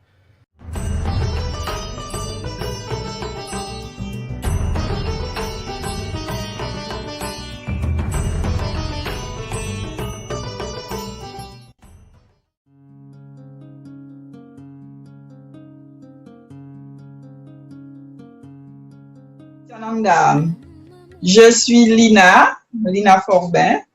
Je suis récente dans la communauté de Swamiji. J'ai connu Swamiji en commençant par les séminaires de temps en temps, jusqu'au jour où j'ai eu l'initiation à l'Altalmingam. C'est l'année dernière. Donc, je l'ai eu plusieurs fois. Donc, et puis après, j'ai commencé à faire le yoga. Et de plus en plus, je sentais, dès qu'on parlait de Swamiji, j'entrais dans un espace où il était là, sa photo, et à travers les satsangs, les datchangs, je sentais que tout mon corps bougeait. Donc, j'avais même peur au début, je comprenais pas. Et j'ai su que c'était la connexion avec Swamiji qui se faisait en moi. Donc, de plus en plus, j'ai eu envie de continuer. Le programme a été proposé pendant le confinement. Je l'ai fait, le premier programme Paramashivoham, numéro 1, saison 1. Donc, je l'ai fait. Et puis, de plus en plus, tout ce qu'on propose, il y en a beaucoup, mais j'essaie de faire parce que je sens que j'ai envie de l'enseignement. Cet enseignement-là me plaît. À travers l'expérience des autres, ça me donne envie de continuer. Les autres sont épanouis, bien. Donc, ça me donne envie de continuer et que je sens de plus en plus la connexion. Donc, je pratique un peu tout ce qu'on propose dans le programme, pas tout parce qu'il y en a beaucoup. Un peu de yoga, pas tous les jours, mais je fais l'enclenching. Et puis, j'ai envie de continuer, j'ai envie de me sentir vraiment dans cet espace-là pour être très bien, quoi. Donc voilà, je sens l'appel de Swamiji, je sens que j'ai envie. Voilà, voilà mon expérience. Voilà, gratitude à Swamiji.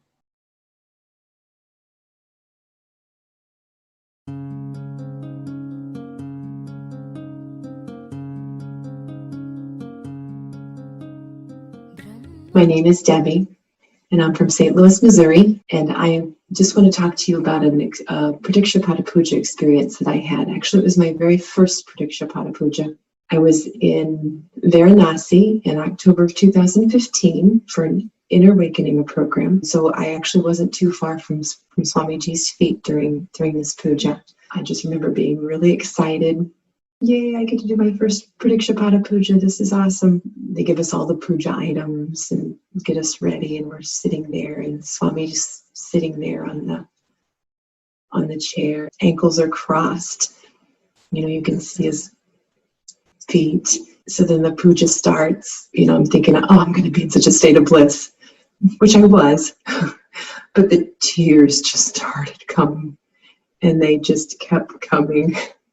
And I was basically just sobbing during the puja, through most of the way, probably 3/4 of the way through the puja. I finally got myself together towards the end. Such a release.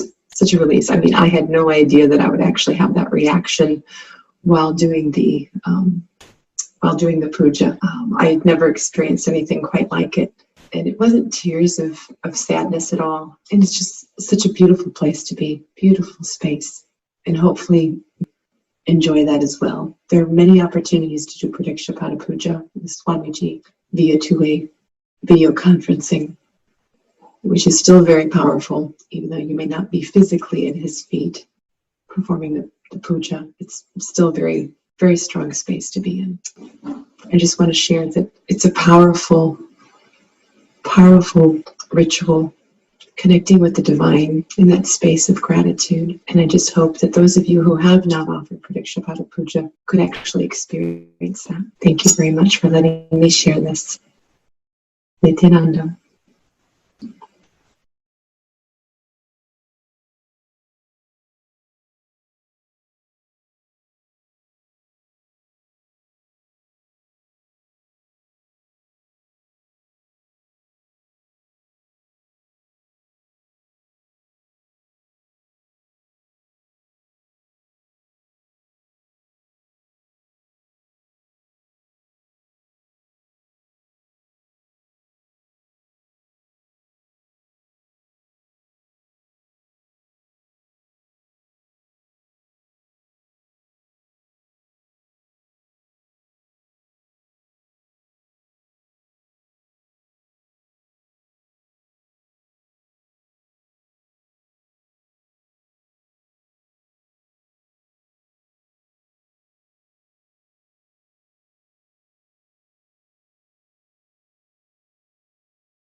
Hi, my name is Deva Ananda, and I live in Seattle, Washington, USA. And one of the reasons that I follow Nithyananda, who we lovingly refer to as Swamiji, is because he's taught me so many different things that I can apply to my life on a daily basis. And my life is so much different than it was when I first met Swamiji. It's like I'm not the same person at all. And one of the things is, one of my hidden beliefs before was life is a cruel, harsh place. I really believed that because of different experiences I had growing up, and I thought you had to fight to get ahead. And anyway, after spending time with Swamiji, he reinforced what I had already learned, that we're not our body and we're not our mind, but we're a being having a spiritual experience in a body. And he also has taught us that we're divine, we're sparks of divinity. And to actually wrap your head around that, it takes some time. It took some time for me anyway. I had really high feelings of myself. And so, you know, just constantly think about life, the way you think about yourself takes some time. But once you start thinking about things in a different way, your life, you create a different life. And another thing Swamiji taught me is that existence is showering on us every moment. And that's another thing that was really profound. I was like, existence is showering on us every moment? And I had to actually walk around and think about that for some time and start thinking about it every day and applying it in my life. And then when I started believing, you know, existence is showering on us every moment, then I started seeing different synchronicities and miracles in my life, because it's true. Existence is showing us every moment. But when we have limited beliefs that keep us in a lower frequency, that's the life we end up creating, a lower frequency life. But when we start embracing these higher cognitions, that Swamiji, he's always like several steps ahead of us, but we have so much to learn, keep learning from him, then you create a different life. Thank you. Nithyananda. Hi, my name is Bharat. My wife is Kalpana. We are from Seattle, Washington. So one of the beautiful technique which Swamiji talked about, I mean, I'll tell you my exact feeling. We went in 2012. I went in 2012 for one of the inner awakenings. Swamiji brought up this new concept called completion. At the time, I was really, Swamiji, what is this theory, Swamiji? I want some meditation, something like that. I felt myself, okay? I couldn't really experience what exactly is completion. So then afterwards, when I came to Dallas, I was actually trying to contemplate, and one of my colleagues, Bhagwan Reddy, he helped me in understanding the completion. So then I actually helped a few people in trying to understand completion. When they really complete, they really feel very gratitude. I mean, so from that space, understand that space and see how the things are, that actually helps us in the family also. So basically, when someone is going through a little bit of highs and lows, we understand from which space they are coming from. So we know that they need to be complete, but we also need to be caring and trying to understand from which context they are coming. So for kids, in case of kids, we need to listen to the kids, what they are talking, and also give them the right cognitions. For example, if I have been in the outside world, I wouldn't have told my kid, come to temple, all these things. Maybe once in a while I would have told them, but because I am going, she sees me that I am going every day. She sees me, I am putting basma. She is seeing that I am putting rudraksha. So she has some cognition about, unknowingly or knowingly, cognition will be there in the chain. And for example, today I was doing some yoga. So she sees me that I am doing yoga. And when I do it, automatically they will also catch the thread. And one day, maybe not today or tomorrow, but one day they will catch it and they will implement that in their life. So that's how only when we do ourselves, kids also catch that, try to explain. And also I will try to guide her whenever she is going through different situations. I'll ask her, I'll make sure she understands in terms of examples, so that She understands the concept of completion and integrity, authenticity, responsibility, and energy. So, I mean, they really help us and move us in a great way towards achieving to our higher states of consciousness. Yes. On the same topic, completion, and how being in the Sangha, being with Swamiji, Paramahamsa Nithyananda, how it is helping her also. We have an 8-year-old daughter. Completion helped me reduce my anger. You know, as when she was like 2.5 years old, I used to get upset with my expectations, and she is not behaving the same way. That learning the completion process helped me understand and catch my anger before I really burst out on her, very young child. That helped me, and I could resolve my issues. And additionally, she also attended IA Inner Awakening with Swamiji, and she was 4 years old. I am really surprised how the blessings of the divine, right? So she was able to be there when she was 4 years old. That is definitely a big blessing. And we also saw that how she was very shy and calm before, and after that she kind of in all her dimensions she started developing, growing, and we feel happy for that. And growing, she's growing in the Sangha, definitely. And a lot of other parents tell me saying that she is so good, so patient, so understanding and accommodating. And I really feel all these is coming up along with the ambience we are in. So yeah. Thank you. Thank you. My name is Ma Nithya Nithyananda, and I'm from Seattle. I'm a Tanadar at the temple and a volunteer. I want to express my gratitude for Nithyananda. He has led me to a place where I can express his teachings in my being. And I can now assist humanity to raise themselves to their highest level of consciousness as I continue to evolve through his teachings. Thank you.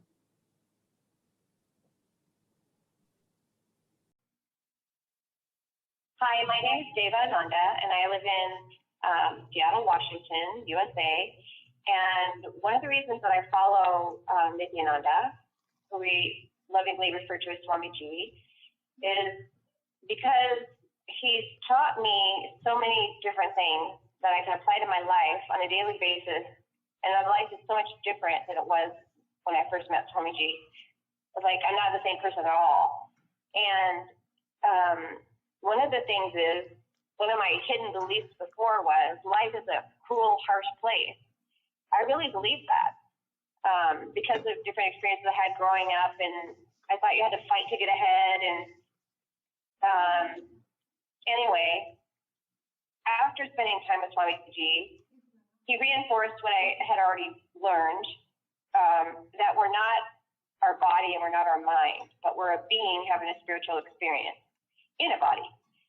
And he also has taught us that we're divine, we're sparks of divinity. And to actually wrap your head around that, it takes some time. It took some time for me anyway, because I don't think I had really high feelings of myself.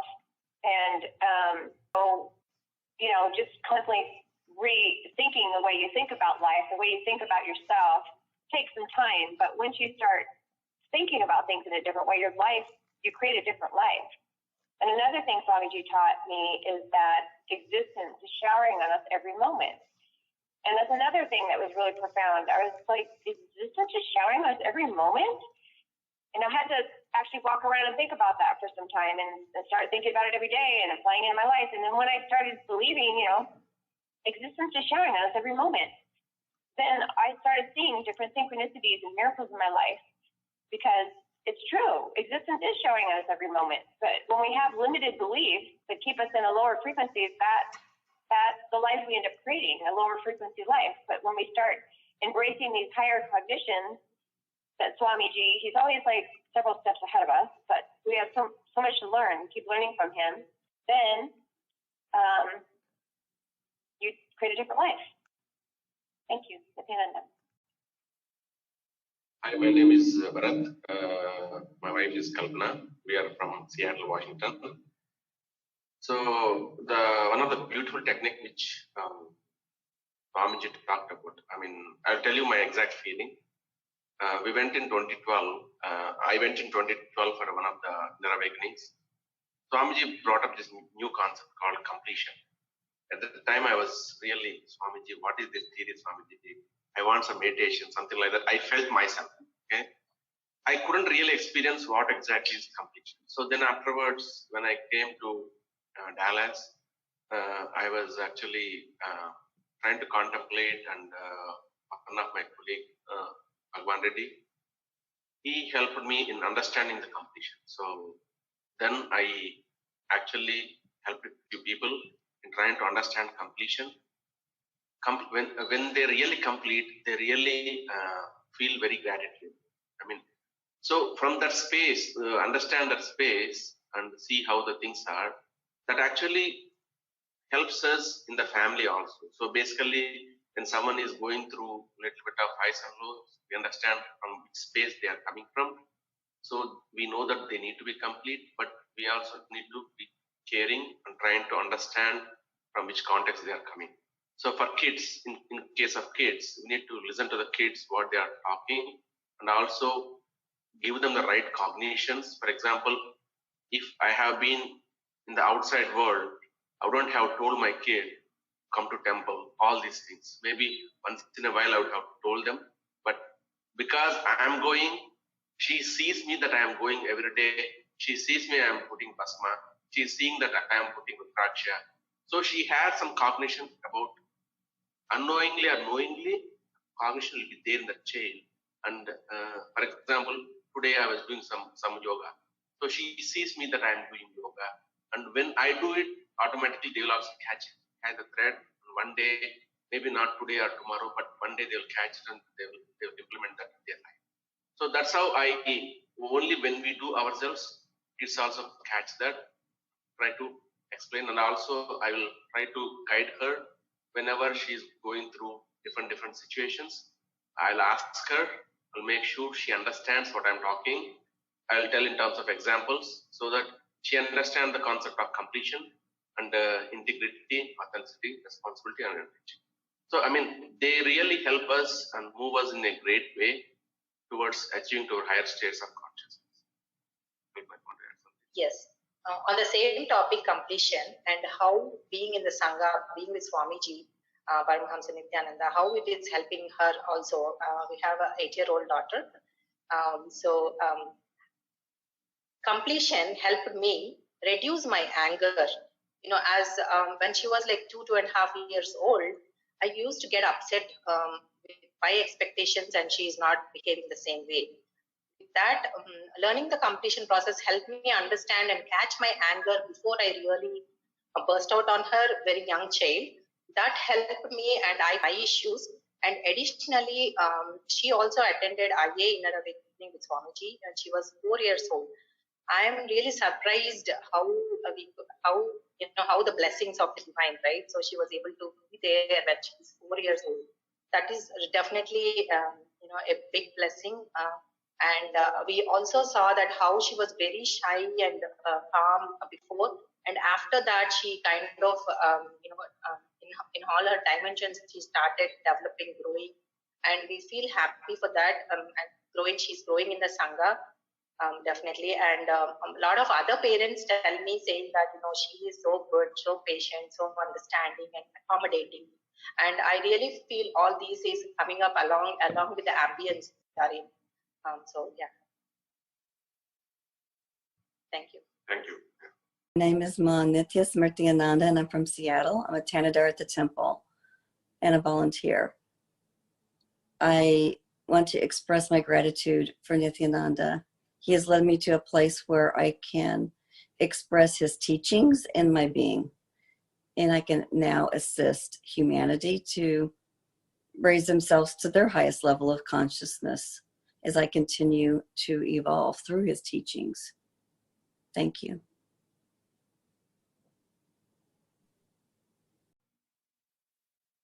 Hi, my name is Deva Ananda, and I live in Seattle, Washington, USA. And one of the reasons that I follow Nithyananda, who we lovingly refer to as Swamiji, is because he's taught me so many different things that I can apply to my life on a daily basis. And my life is so much different than it was when I first met Swamiji.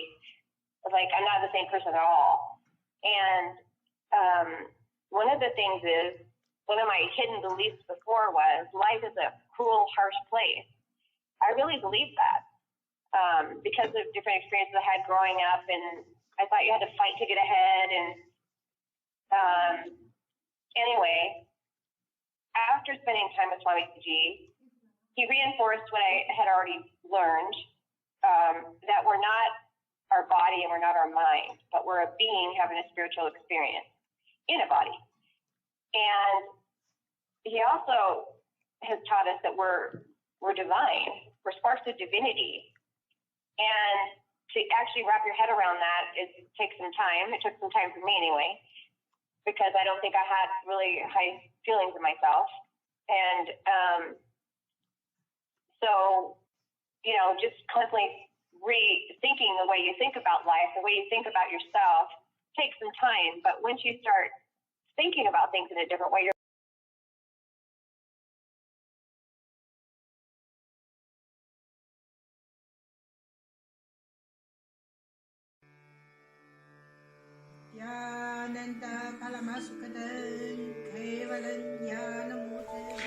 Here is Australia, Kailasa. How can I be so lucky and have a happy life in Kailasa? It's a long story. My name is Li Qi. My guru is His Divine Holiness Bhagwan Nithyananda Paramashivam. Since I was very little, I already wonder what life for. I really want to know the result, the reason. A long time ago, I think if I earn enough money, I will be very happy person, and then life is for happy. I tried to earn money, and then I'm really rich, but money didn't give me happy. Then I tried to get the happy life in romantic love. Then the really romantic love go lots of place. Too many stories during this time.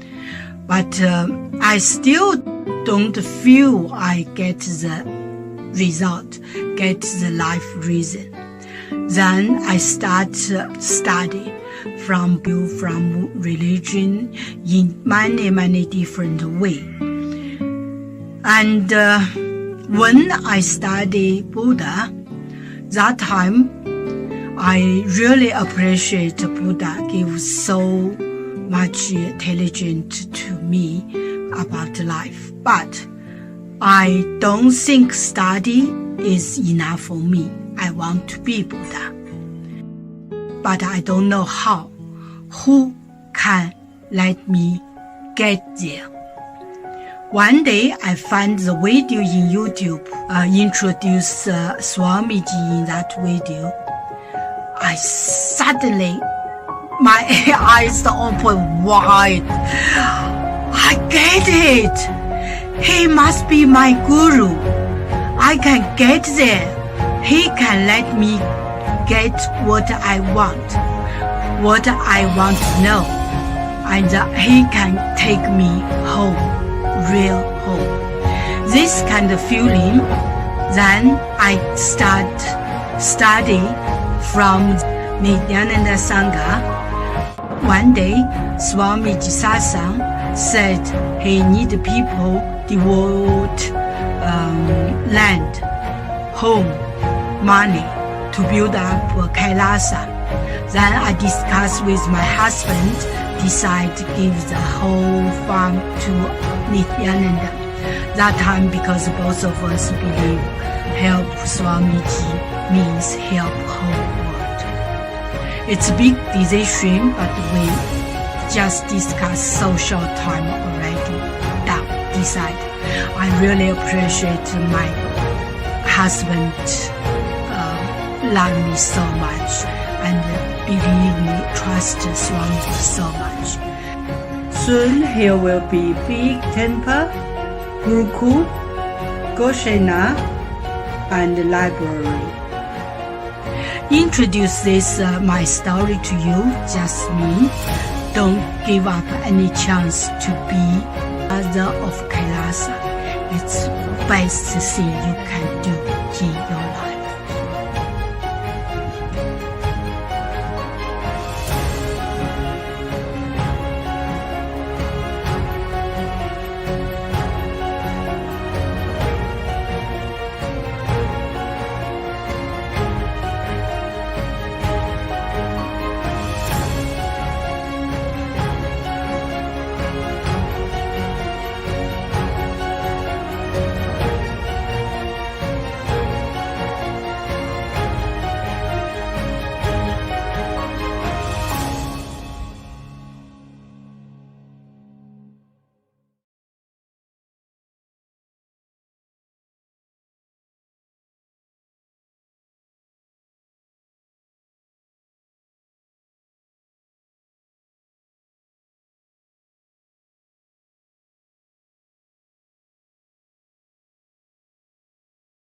Connecting with the divine with your eyes closed is meditation.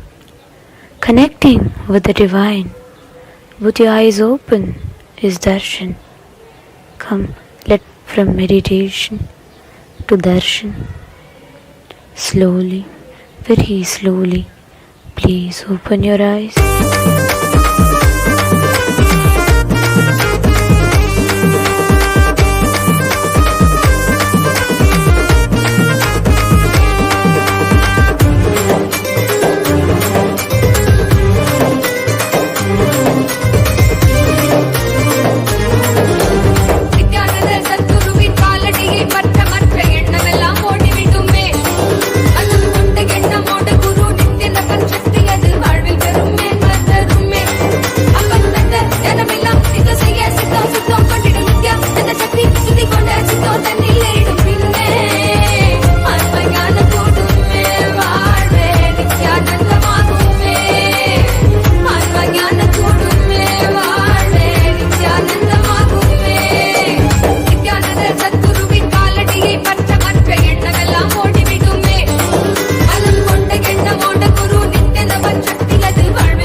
என்னப்பனல்லவா என் தாயுமல்லவா தன்னை உணர்த்திடும் தியானம் அளித்தவா என்னப்பனல்லவா என் தாயுமல்லவா தன்னை உணர்த்திடும் தியானம் அளித்தவா எங்கும் நிறைந்தவா எண்ணம் கடந்தவா பொங்கும் அருவியாய் ஆனந்தம் தந்தவா எங்கும் நிறைந்தவா எண்ணம் கடந்தவா பொங்கும் அருவியாய் ஆனந்தம் தந்தவா என்னப்பனல்லவா என் தாயுமல்லவா தன்னை உணர்த்திடும் தியானம் அளித்தவா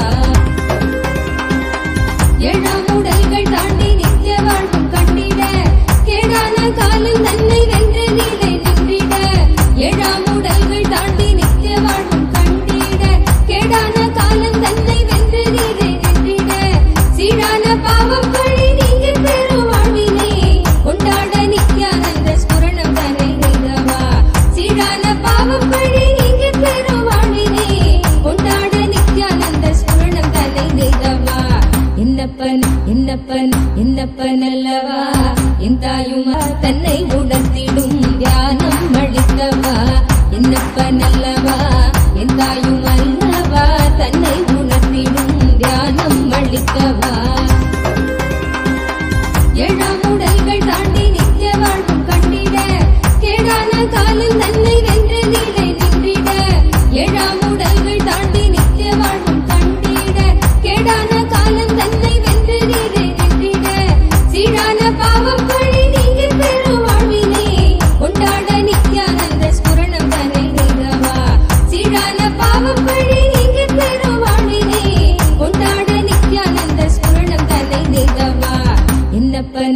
என்னப்பன் என்னப்பன் அல்லவா என் தாயும் அல்லவா தன்னை உணர்த்திடும் தியானம் அளித்தவா என்னப்பன் அல்லவா என் தாயும் அல்லவா தன்னை உணர்த்திடும் தியானம் அளித்தவா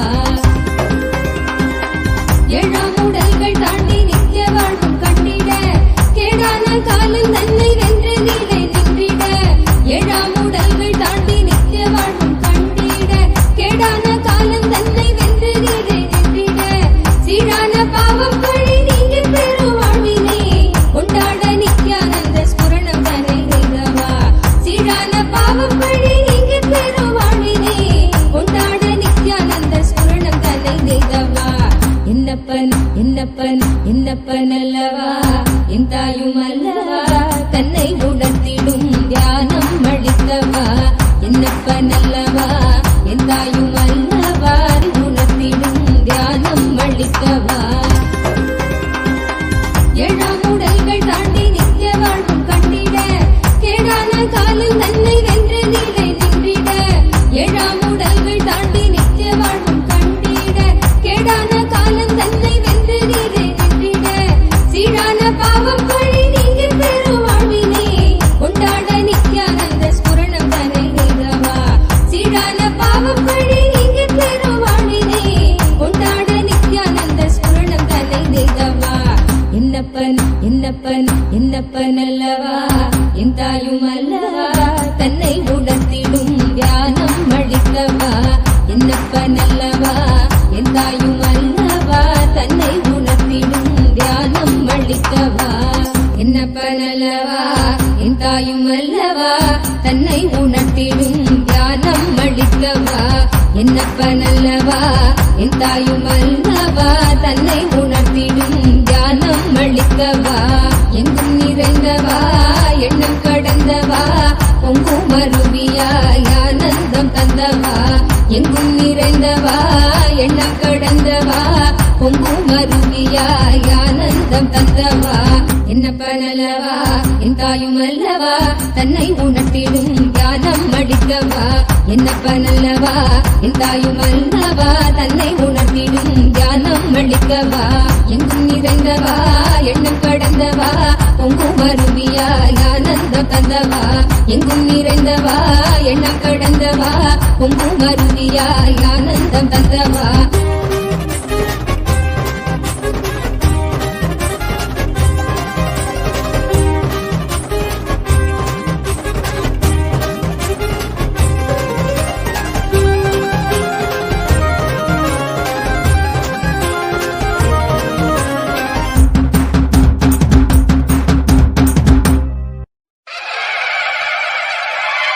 என்னப்பனே என்னையனே நித்யானந்த நித்ய காருண்யனே என்னப்பனே என்னையனே நித்யானந்த நித்ய காருண்யனே நித்யா நித்யா நித்யா நித்யா நித்யானந்தனே நித்யா நித்யா நித்யா நித்யா நித்யா நித்யானந்தனே நித்யானந்த நித்ய ரூப நித்ய காருண்யனே நித்யானந்த நித்ய ரூப நித்ய காருண்யனே என்னப்பனே என்னையனே நித்யானந்த நித்ய காருண்யனே நித்யானந்த நித்ய காருண்யனே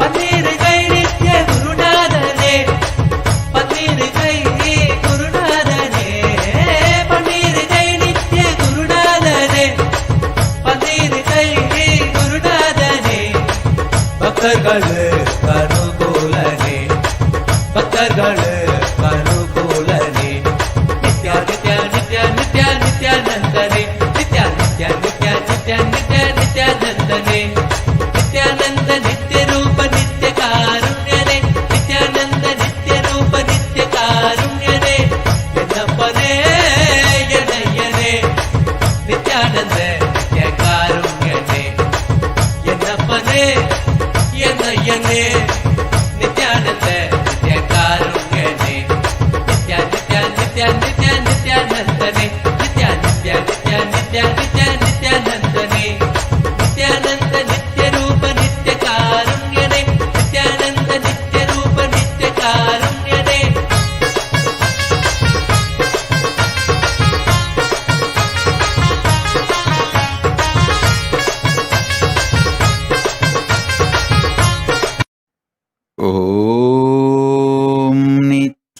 नित्यानन्देश्वर परमशिवसमारम्भाम्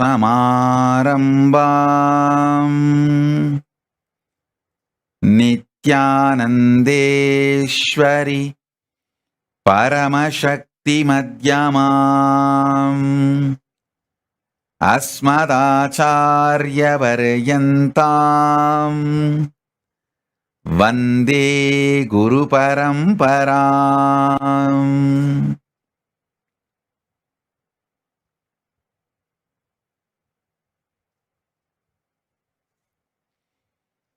I welcome you all with my love and respect. I welcome all the devotees, disciples, Samajis, Satsangis, Shri Mahants, Mahants, Mantreshwara, Vidyeshwaras, Ganeshwaras, Lokeshwaras, Astreshwaras, ambassadors, diplomats, e-diplomats, citizens, consulate generals. I welcome all of you with my love and respect. Paramashiva's message, directly from Kailasa. Listen. Listen intensely.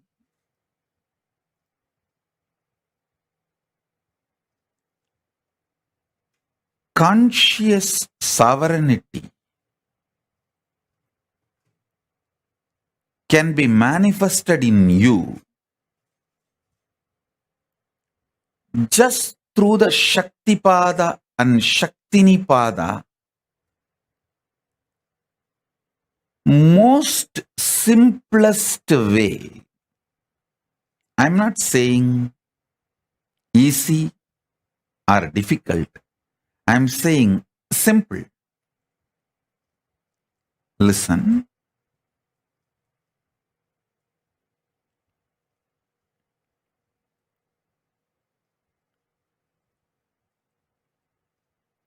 Mind always works in the language of quality and quantity. If your mind, which can relax from this constant engaging with qualities and quantities, and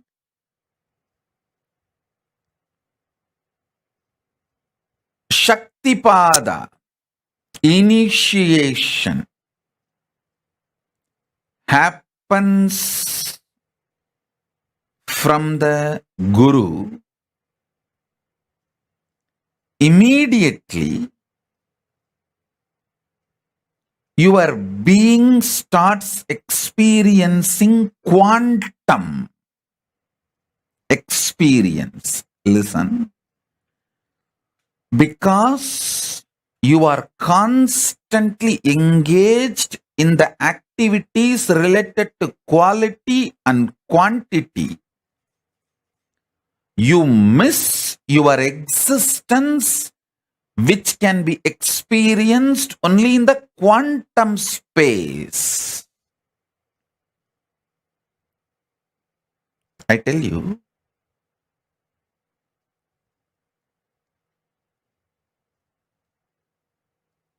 you can achieve conscious sovereignty in multiple ways.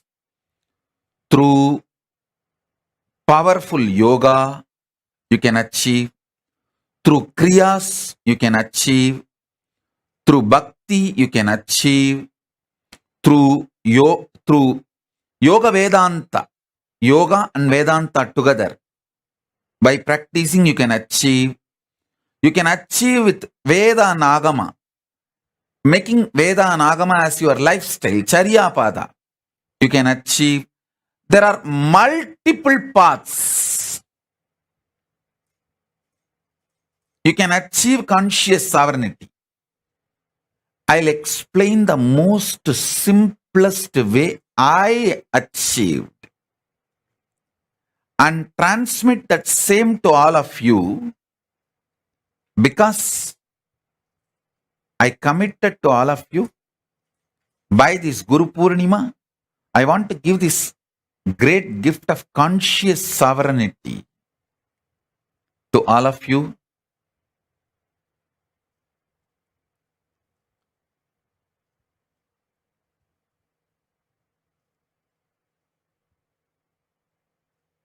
Today I am going to reveal very important truth and very important initiation.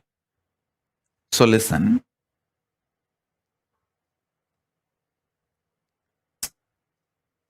This quantum experience of initiation, Shaktipada and Shaktinipada, happens in a very sweet, simple, relaxed sitting with the Guru.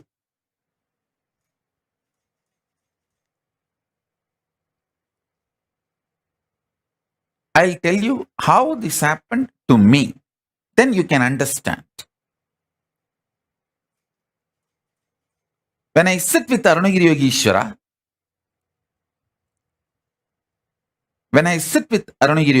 my Guru,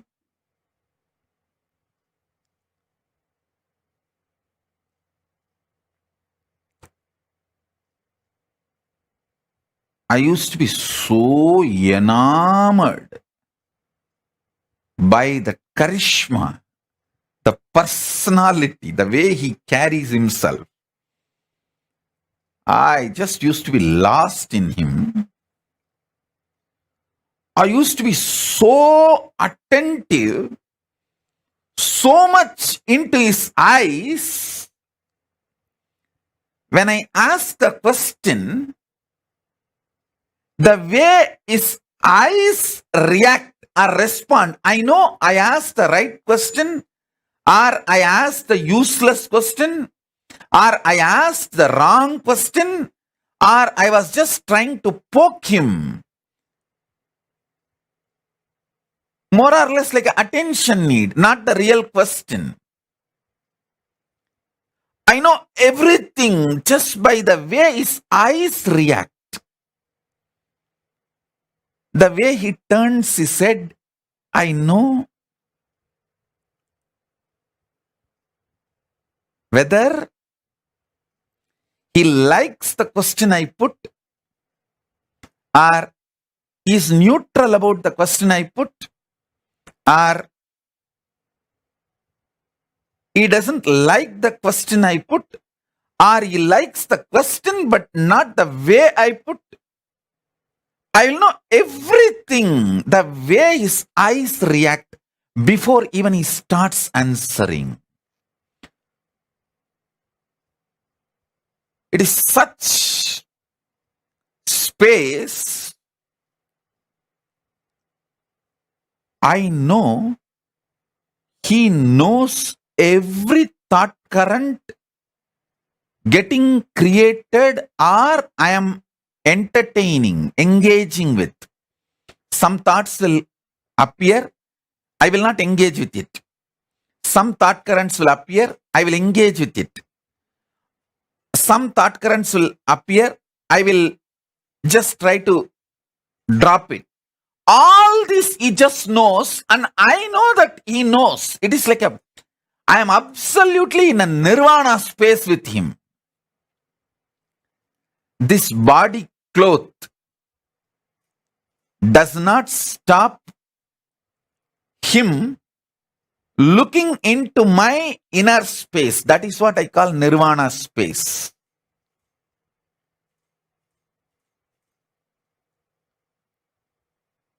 Don't try to misunderstand purposely the word nirvana as a nudity. No.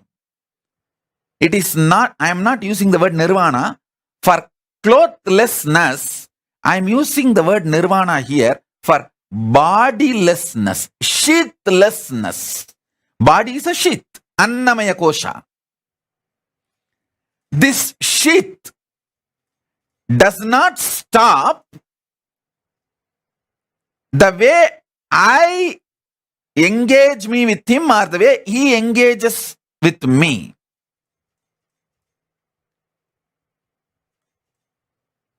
It is extremely sweet,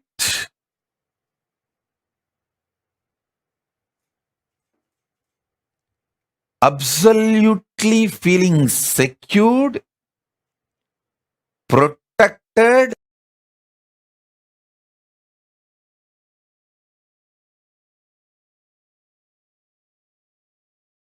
even if you have to go through death, you will not bother, because somebody who is very trustworthy and right person who loves you and your interest, you are going through that death in his lap, under his control, monitor and space. It's extremely feeling protected, sweet. Understand, whenever you feel secured, you are ready to go through any change at any level.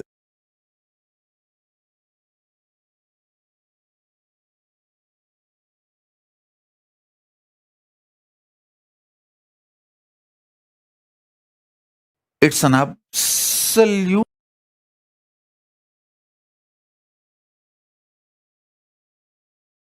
feeling connection, and absolutely sweet,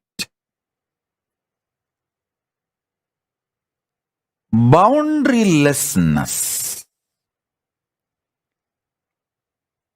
I will feel so free with him, even when he eats, if food particles, if they drop from his mouth on his body or few grains, I will never leave them. Without missing a single grain, I'll pick up and eat it away. Even if it falls on his body, some sambar or little curd, I'll make sure I'll take it and eat it away. Because Guru Uchishta, the Guru's prasada, is so sweet. The Guru Uchishta is such extremely sacred.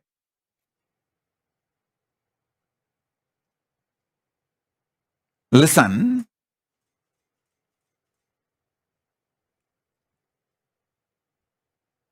it is that kind of a space. Actually, few days before, I was telling a story of ant picking up few grains of rice fell from his hand while he was eating, and I was brushing aside that ant. I did not tell you precisely more details. I was irritated about that ants. First, I felt this, how did I miss that few grains? Because anything falls from, pick it up and eat. First thing I felt, how did I miss it? And second, before I can find and pick it up, the ants came and picked it. It was more like that irritation. Guru Uchishta is sacred, sweet. That is the space in which this initiation happened to me, where this constant engagement and quality dropped, where I relaxed from the engaging myself with the quantity and quality centric thought currents. Vacation means your ability to relax from quality, quantity centric thought currents. In the Guru's lap, in the Guru's space, that real, pure unification happens. Where?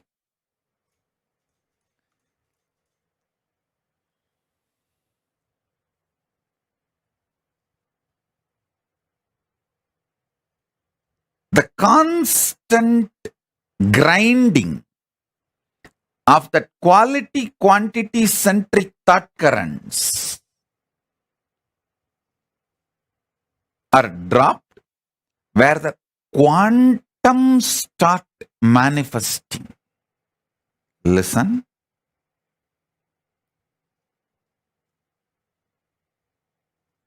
Now, I will describe exactly conscious sovereignty as I received from my Guru, Arunagiri Yogeshwara.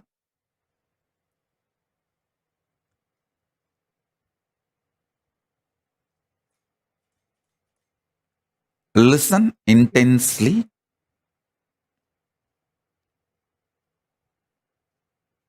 Listen. Paramashiva, in his unmanifest being, in his unmanifest state, he, me, you, all are one and the same. He manifests as creation, sustenance, rejuvenation, delusion, liberation. Listen. Creation means manifestation. Maintenance, sustenance, rejuvenation, destruction and rejuvenation together. Putting in delusion or getting out of delusion together. That is called Prabhava. Liberation. These are the 5 ways he manifests. The unmanifest Paramashiva manifests in these 5 ways. And still he continues to remain as unmanifest also. Listen. This every truth I am revealing now, realizing, will make what I am experiencing as Paramashiva as a quantum experience in you and me, where the Shakti Pada will happen in you. What I am going through, you will go through. So what I received from my Guru, you will receive it now.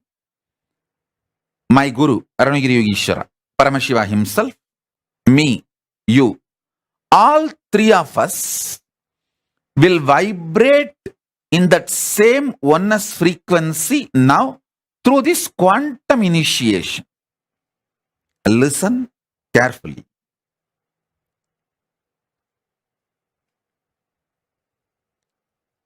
All your ideas about the quality and quantity will pass. It will not be eternal. Today, when you are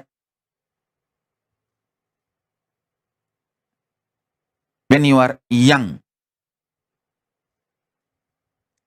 some things you want to add in your life, some things you want to leave from your life. The quantity, quality, greed and fear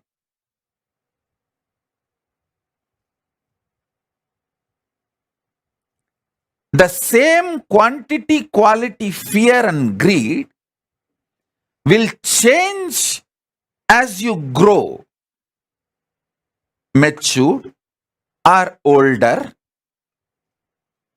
Listen. So I'm giving you one example. All things related to quantity and quality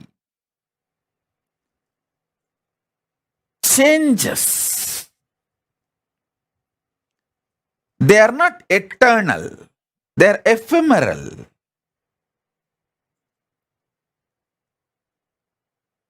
Sometimes you enjoy the change. That is called maturity.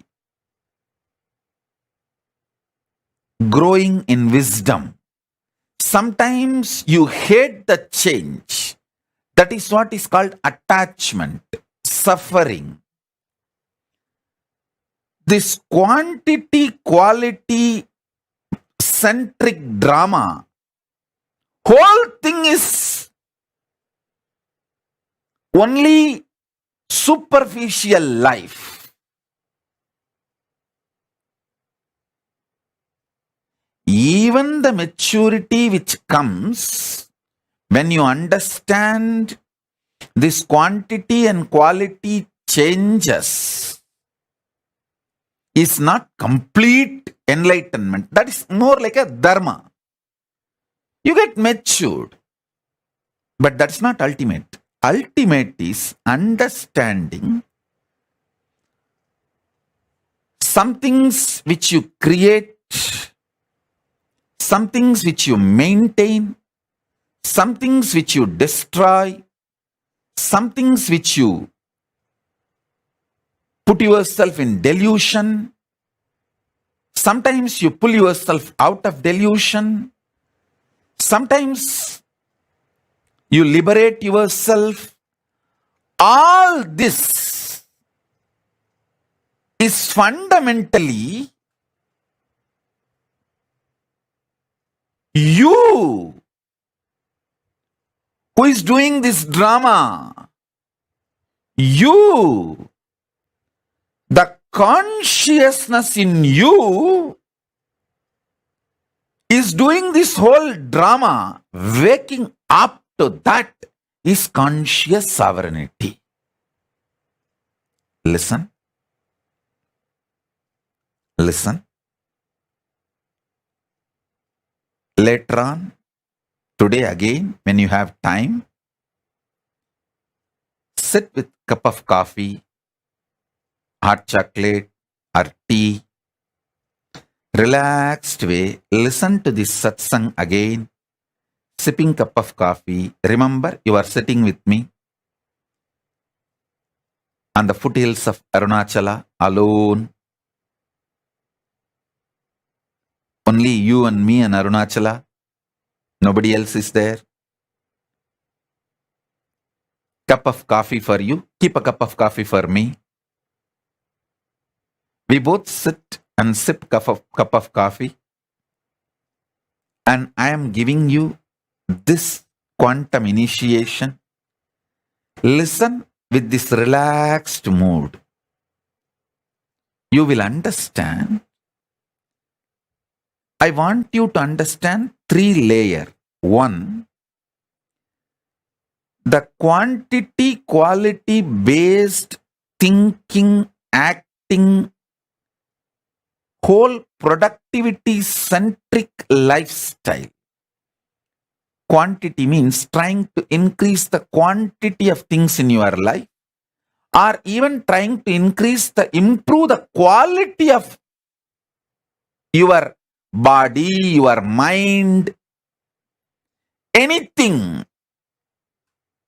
Trying to increase the quality of you. Both are stupid. Both are useless. That's the first thing. Second, the quantity, quality centric greed you have. You want to sometime accumulate more money. You want to spend more time in the office. But later on, you understand anyone can replace you in your office, but no one can replace you in your home. So you get the shock of your life and realize, oh God, I should have spent more time in my home. Then the next level you will understand.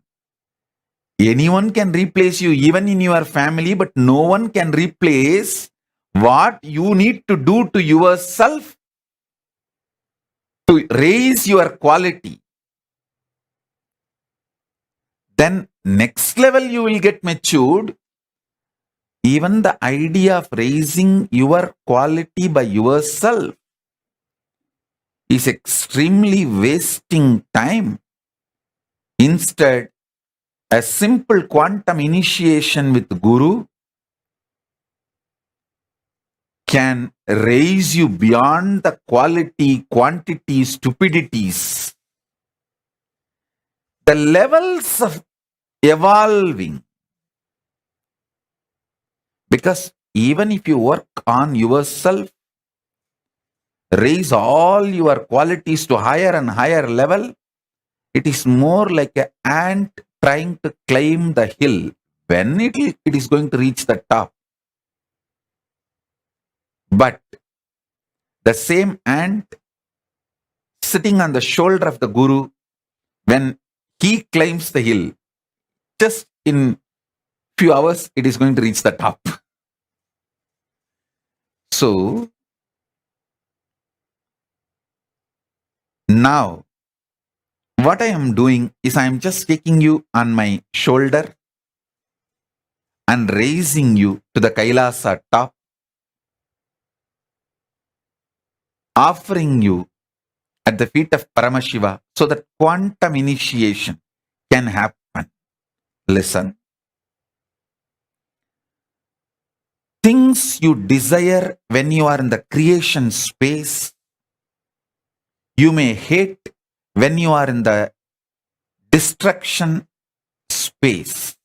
And you should know all the destruction in your life is your conscious choice. Things you like very much when you are in a maintenance mode, you may hate when you are in delusion. Many things which you hate, you may feel so valuable when you are liberated. Listen, when you are in delusion, you will feel suffocated by Guru. You just want to escape from him. You don't even want to see him. You don't even want to remember. Even if you see his photographs in some shop, you will feel irritated and leave that shop when you are in delusion.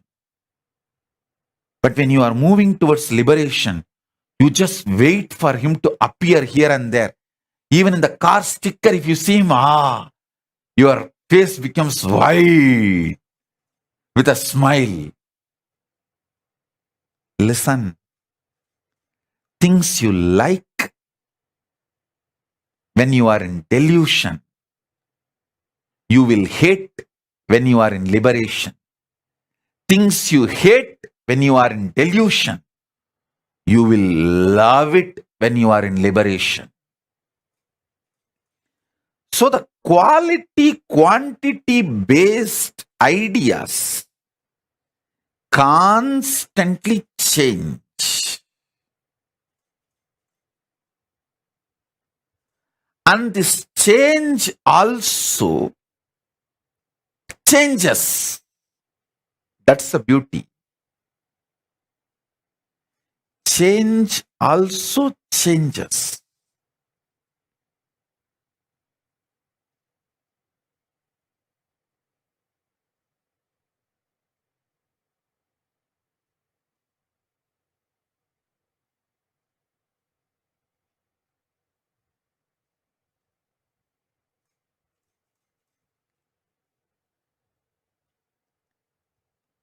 I will reveal statement by statement.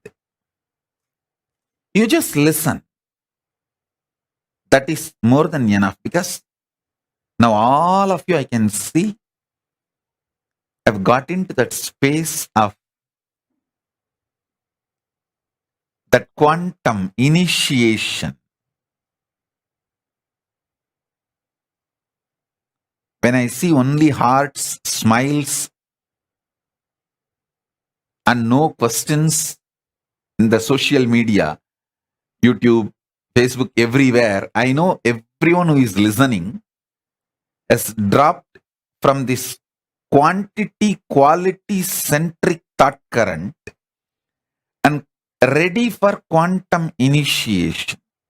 So I'll just make statements. Asudosha, call and tell your mother to get your dad also for initiation. Always your dad comes for initiation. Today I am not seeing him.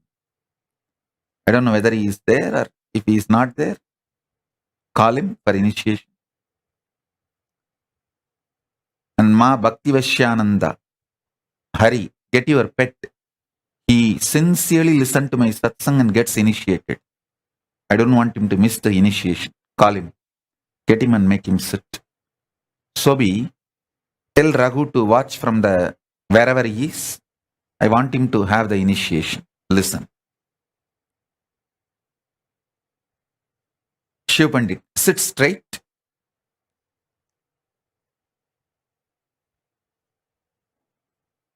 And listen intensely. I'm only going to make simple statements. Just listen intensely.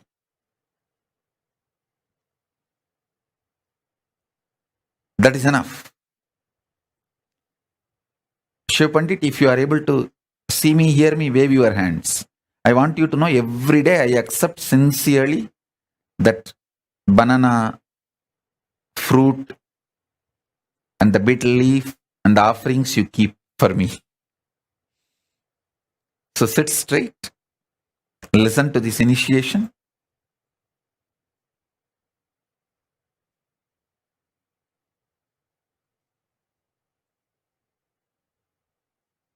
First, listen to the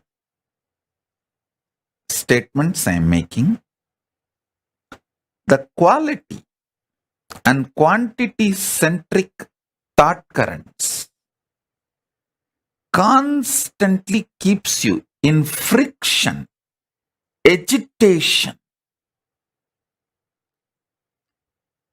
Because of that friction, agitation, stress, you never get a space to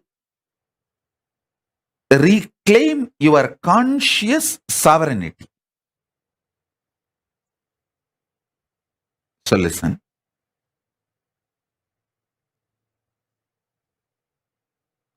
Vinayaka Shrikanta, settle down.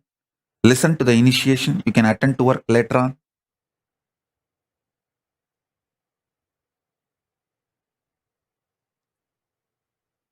Asudosha, call and tell your mother to get your dad and settle down for the initiation.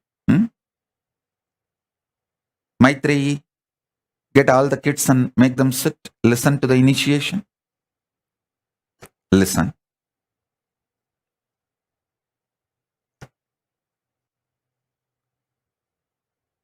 If you want to call your friends, family, whoever you want, very important people in your life whom you think should have their initiation, call them. Because these initiation moments are the essence of all the satsangs I give. Satsangs are fundamentally to prepare you to come to this nirvana space where you just know everything happening in my inner space and I know what is happening in your inner space and we both are happy about it. I am so happy. You know what is happening in my inner space and you are so happy. I know what is happening in your inner space. This intimacy is called the space of nirvana. Not clothlessness, but sheathlessness. Lata, get Harish. Make him sit. Hima, get Valli.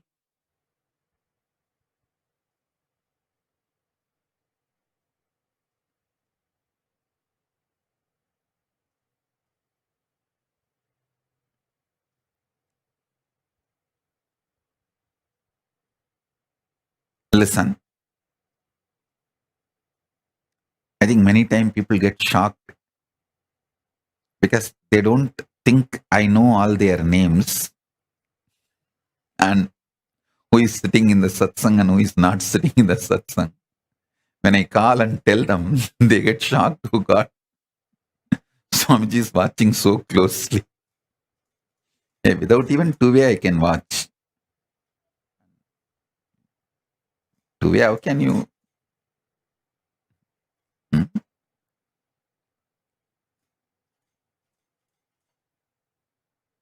Sadantra Priya, I think Asudosha is not able to reach your mom. You call and tell your mom, still your dad has not come for initiation. If he is not in home, let him log wherever he is and get him to initiation. Listen. Now I'll make the next statement.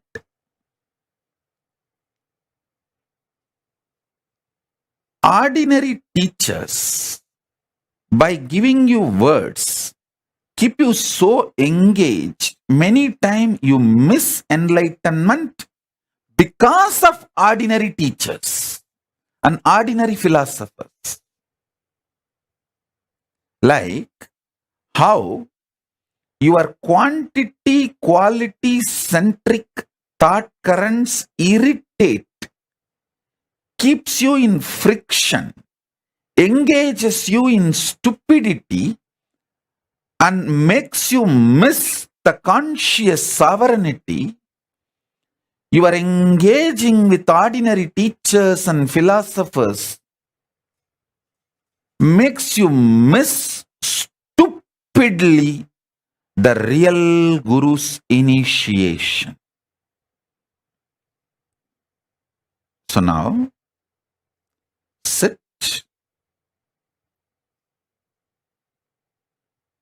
I'll bring the initiation to you.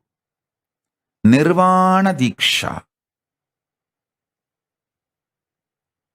Again, I wanted to repeat, Nirvana is not clothlessness, it is sheathlessness. You sitting with me without your body, such deep engagement where you know whatever is going on in you is known to me, and I know whatever is going on in me is known to you, and both of us are happy to know each other's inner space. I have nothing to hide from you. Everything is happening here. I want you to know. Not only I don't want to hide, I want you positively for you to know. Same way, if you feel everything happening in you, you have nothing to hide, you want me to know and you are happy that I know it. You are very positively interested in me knowing it. This space is called Nirvana. And in this space only the quantum initiation happens. The conscious sovereignty is experienced by you. In this space of Nirvana Diksha, the Shakti Pada and Shakti Nipada for the conscious sovereignty happens. So listen.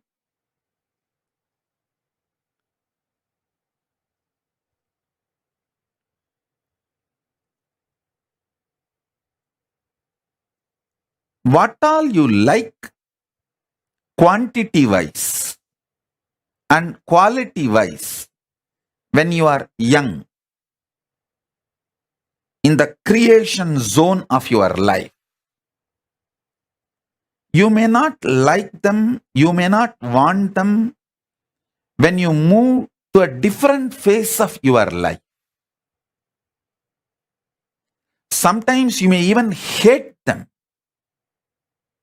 I have seen many people feeling that they spent too much time on money making instead of living the life they always wanted. I always feel more stamps on my passport makes me rich than the zeros in the bank account. Of course, by the grace of Paramashiva, I don't have a bank account. Throughout my life, I living without any bank account, the idea of bank account.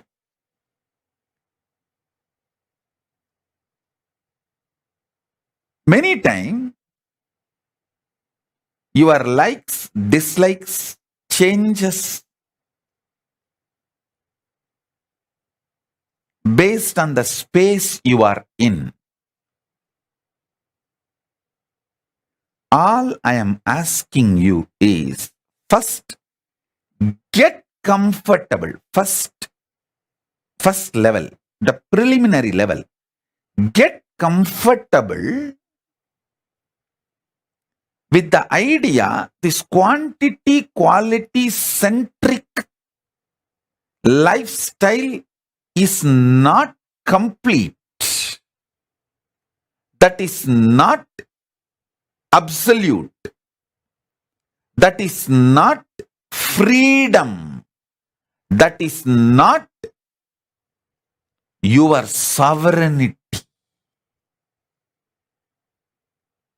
The second thing, you knowing the likes you have, dislikes you have, the greed you have, the fear you have about some quantity, some quality during the creation dimension or maintenance dimension, destruction dimension, delusion dimension, liberation dimension, all this is your decision. You, who is the source and center, you are the powerful existence during all this. Listen to this statement very deeply. You will have conscious sovereignty now. Before this satsang is over, you will experience conscious sovereignty, because it's not difficult and it's not easy, it is simple.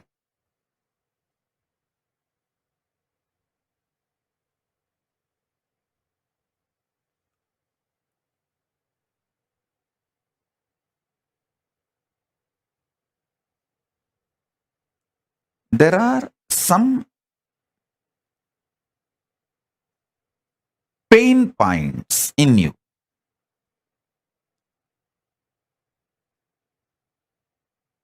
Like you feel, yes, I know change is inevitable, so I have to accept change.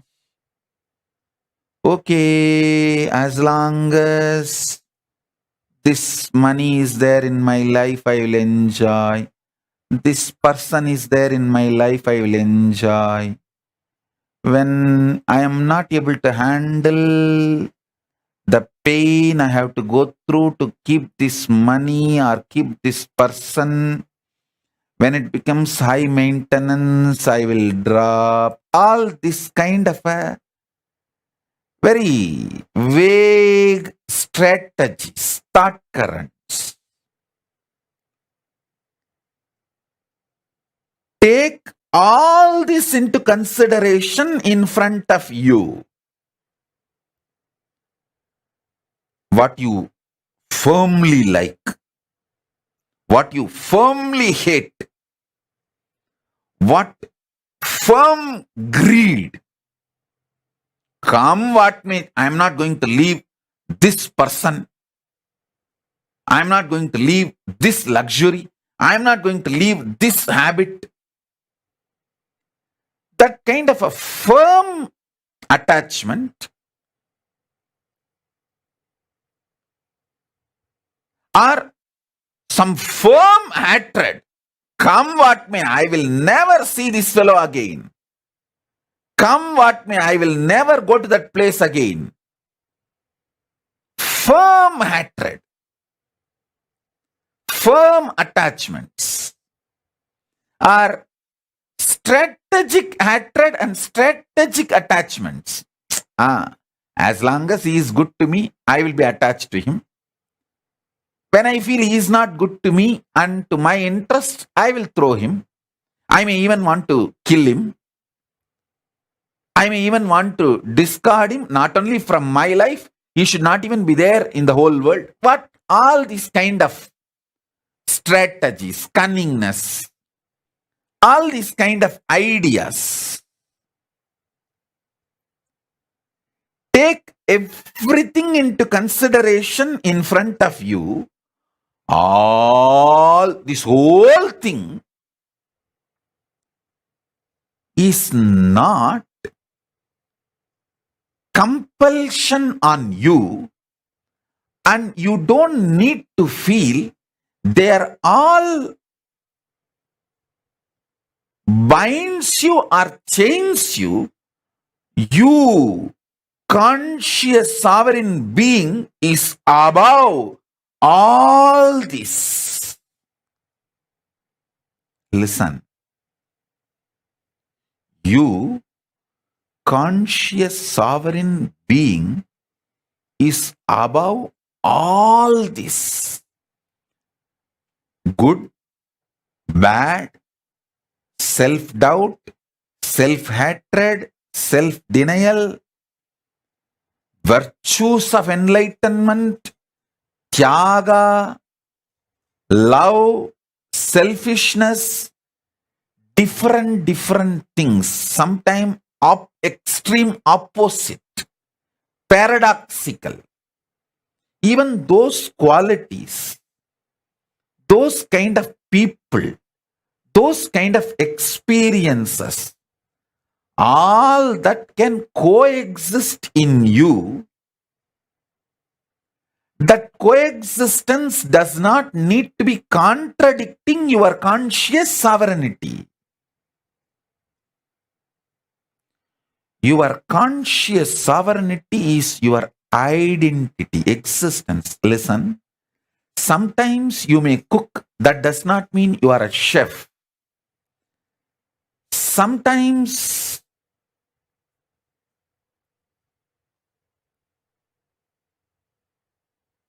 you may speak, that does not mean you are a speaker.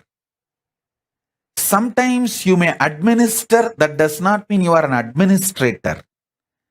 Sometimes you may manage, that does not mean you are a manager.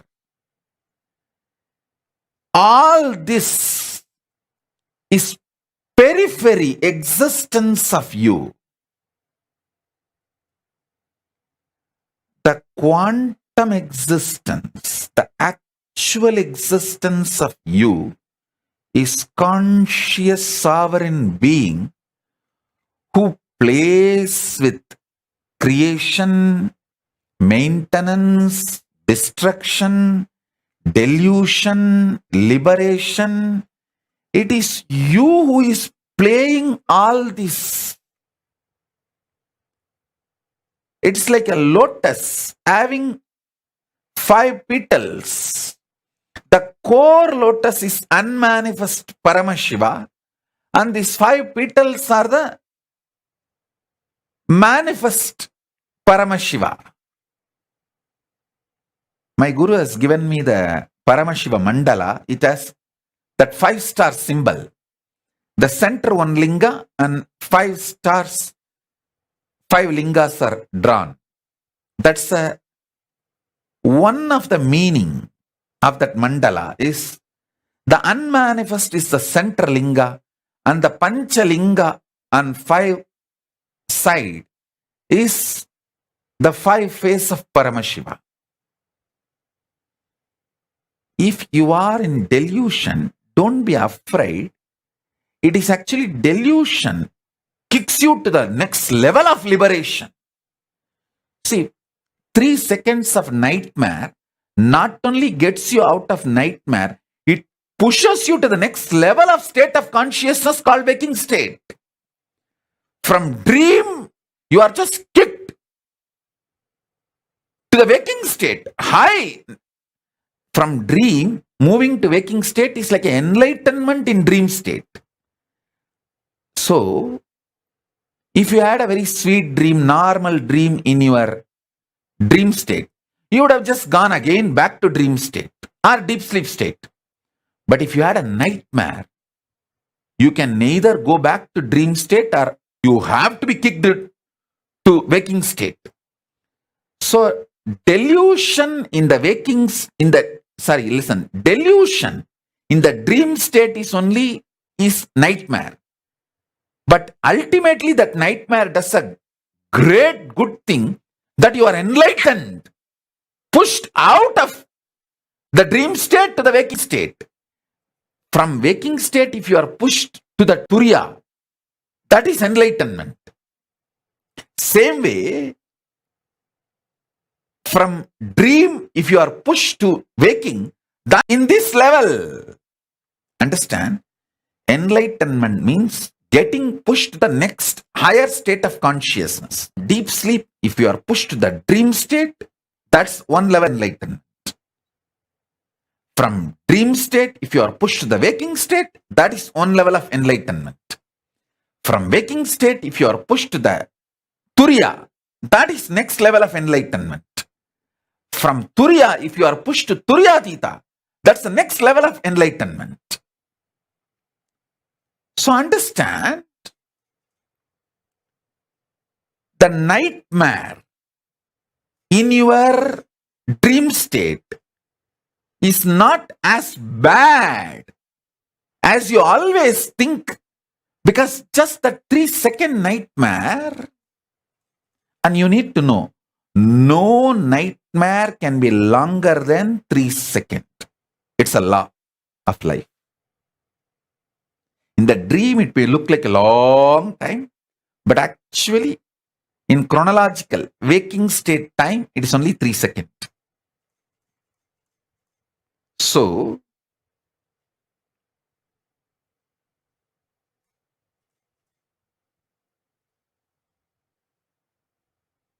all nightmares are enlightenment in the dream state, because it has pushed you from dream state to the waking state, which is a level of enlightenment as far as the dream state is concerned.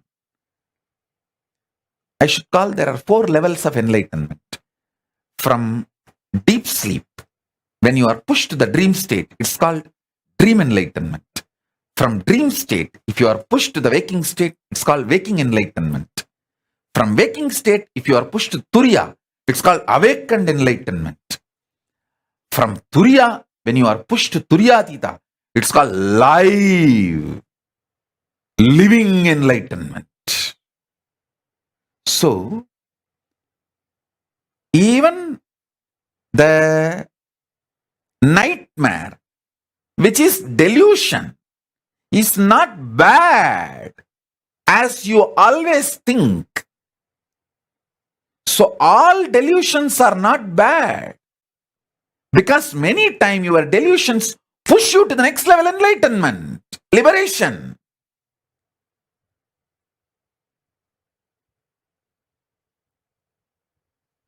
So understand this truth, powerful cognition.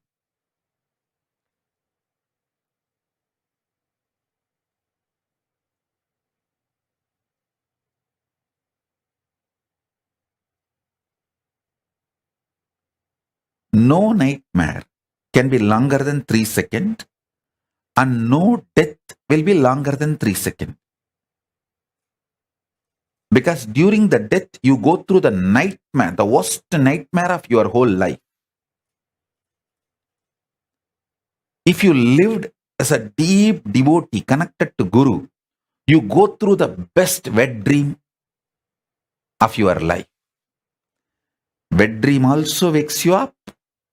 Nightmare also wakes you up. If you lived throughout your life fear-centric, you go through the worst nightmare during the death. If you lived an very deeply, romantically devoted life to your Ishta Devata or your Guru, the higher being, you go through an extremely sweet, ecstatic dream, wet dream, through the 3 seconds, and you wake up liberated. You move to the Turiya state. If you neither go through nightmare nor go through wet dream, like a mediocre, then you again fall back into the same next birth and go through this birth and death, this rut. So listen. Now every statement I made, if you just map it to many questions you have, you will fall quantity, quality, nagging, irritating frictions into the quantum enlightenment now. You will understand your conscious sovereignty is the most super existence identity of you, and in you, with your approval, with your permission, your order, because of your commandment, your creation dimension, your maintenance, your destruction dimension, your delusion dimension, your liberation dimension, all the 5 functions, and your unmanifest is the Lord. You are the Lord. This truth, when it clicks in you, you regain your conscious sovereignty. My life is to give you conscious sovereignty. Not just my life's mission, my very life is to give you conscious sovereignty.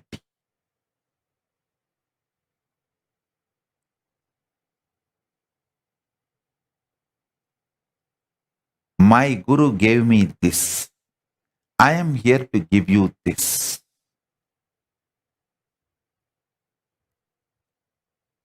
I will repeat the same truth in a different words, from the different angle. Listen. Gauri Bharata, tell Anusha to come and sit for initiation. Get Anusha. Shilpa, get Shaktidhara for initiation. I'm not seeing him. I think the lighting.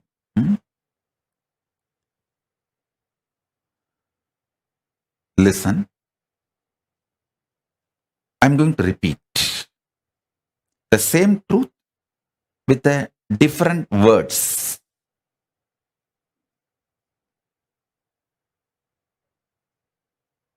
Because from the multiple angles, when I explain, many of your pain points will break, melt down. The arrogance with which you stick to your ideas, if it melts down, you can achieve the conscious sovereignty now. My goal is you experiencing conscious sovereignty now.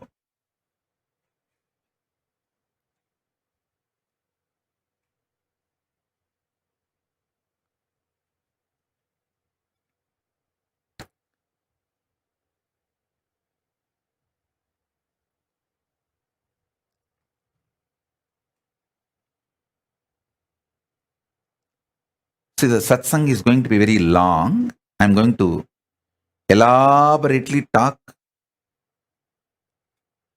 and initiate all of you.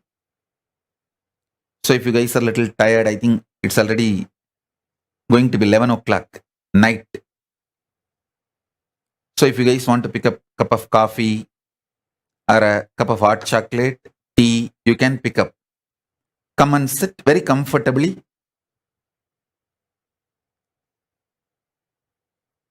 All I want is you being in a very relaxed, sweet, fresh mood.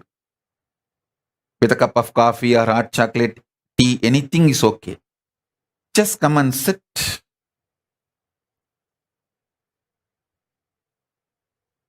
Enjoy.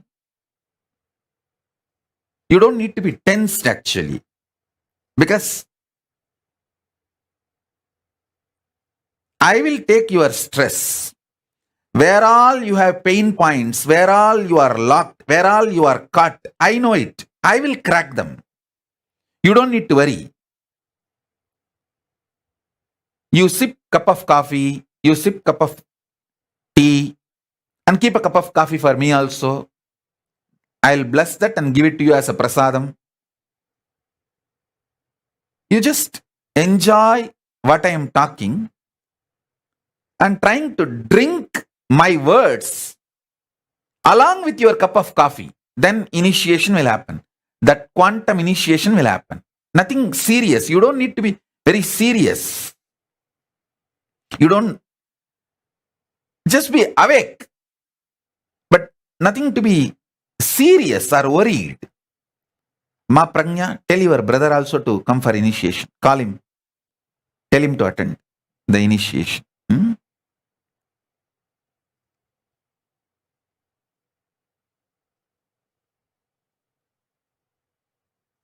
Vinesh, can you get all your pets? Not only kids, pets also. Let them all have initiation.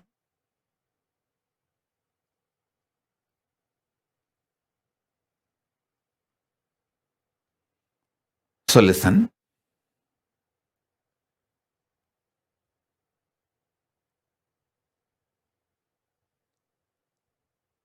Conscious sovereignty means there is no blind spot about you and your existence.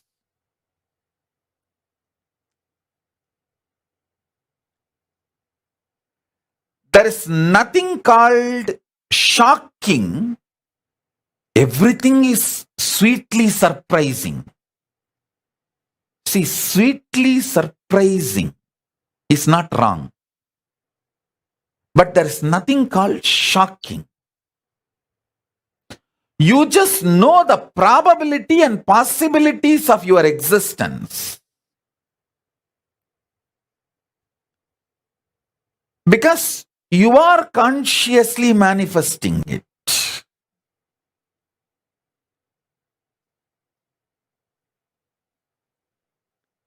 Even your so-called negative patterns, bondages, chains, which binds you, your mind, your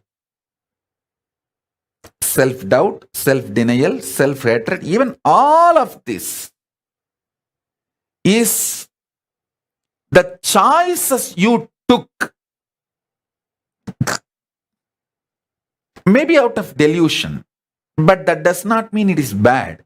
When the delusion becomes strong, you will simply wake up to the next level of consciousness.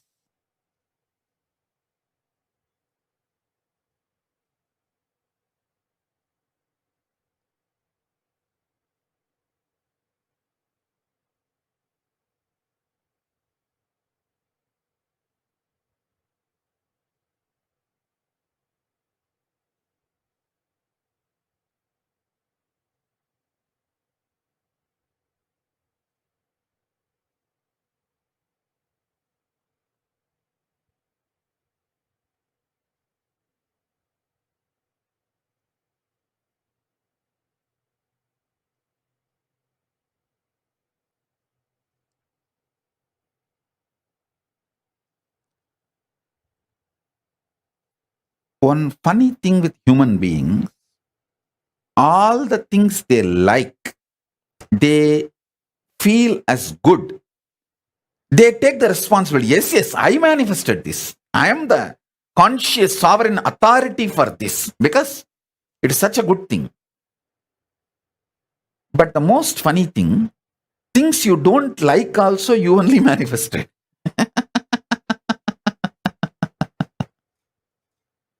You manifested it for different reason. Maybe after manifesting you forgot.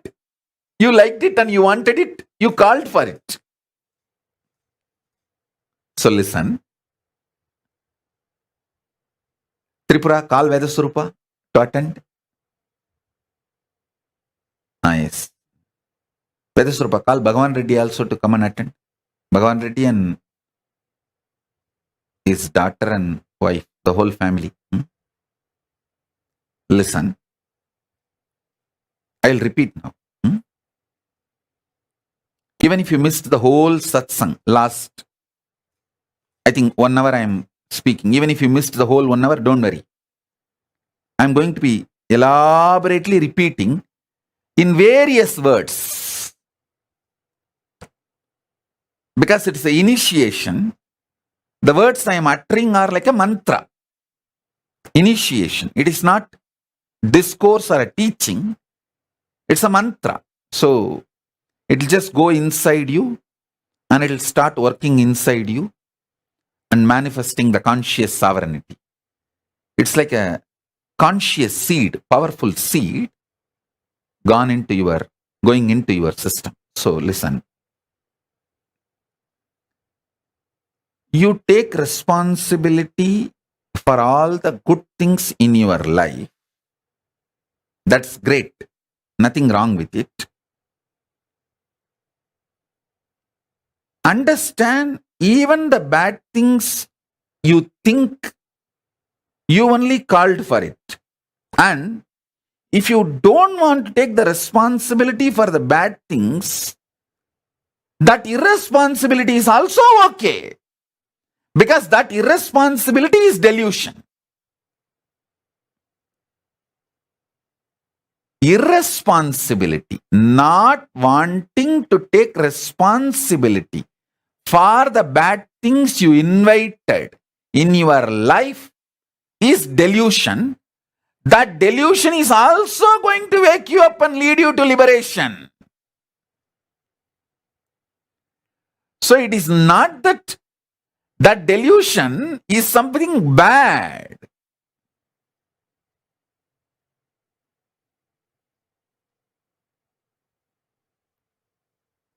Be very clear.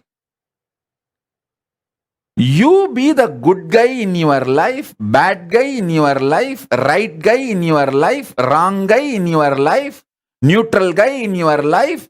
You be your deluder, you be your liberator. You are that. It is not that you are become, you are that. That is a truth.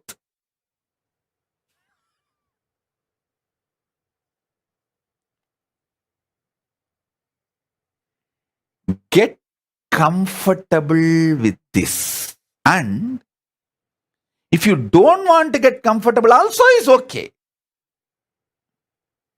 Because you are that.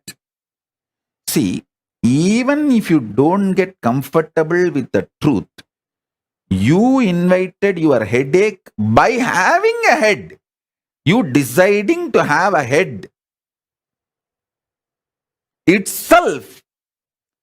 You accept the process of possible headache, the possibility of headache.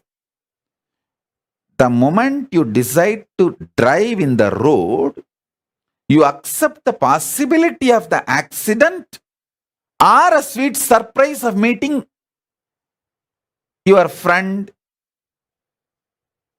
whom you did not meet for a long time. So the surprise, sweet surprises, shocking accidents, both are possibilities, probabilities of your decision to drive in the road. So ultimately,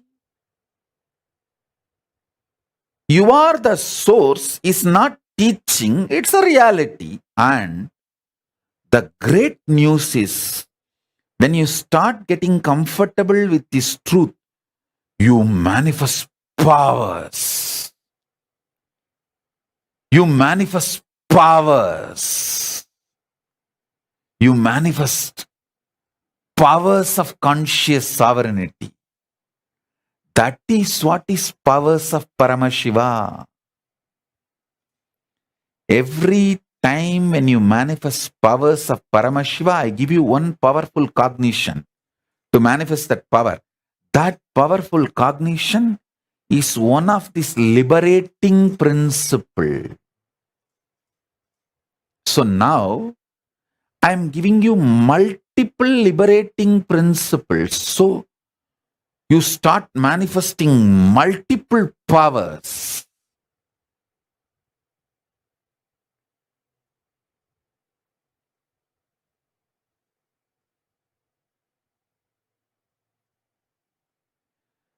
Do not let others play bad guy life.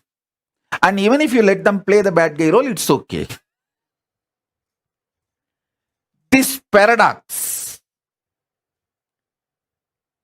the other you choose, you want as a bad guy, is also part of your conscious sovereign decision.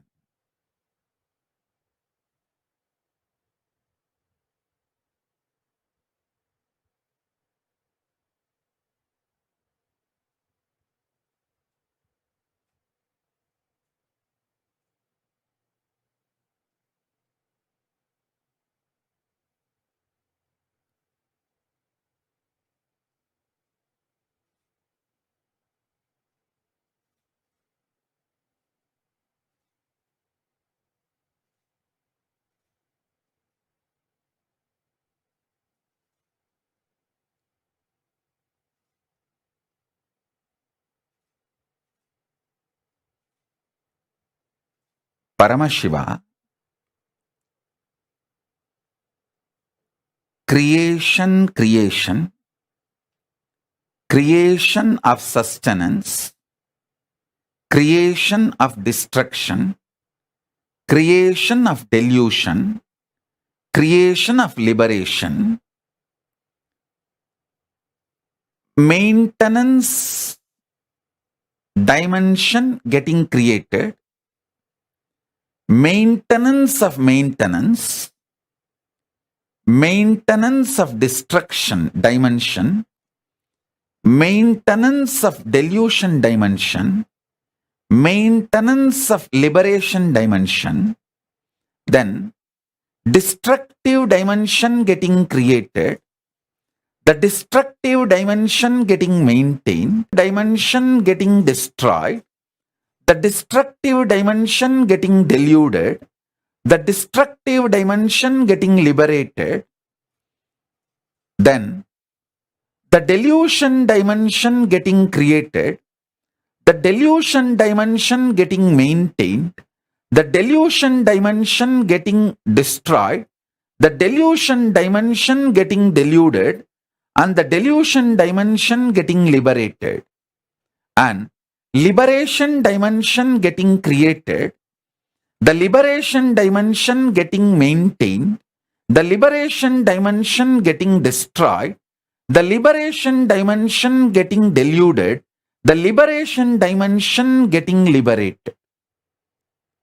This 25 heads of manifesting your life. How? You yourself enjoy many times your own delusions knowing it is delusion. Multiple times you enjoy your delusion knowing it is delusion.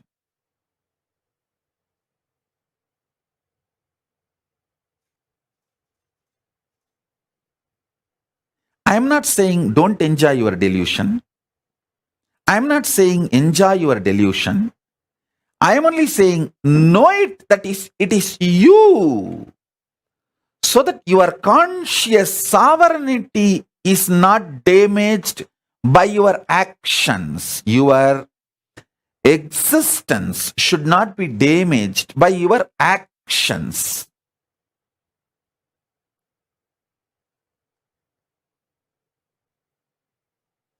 you may be eating does not mean you are an eater.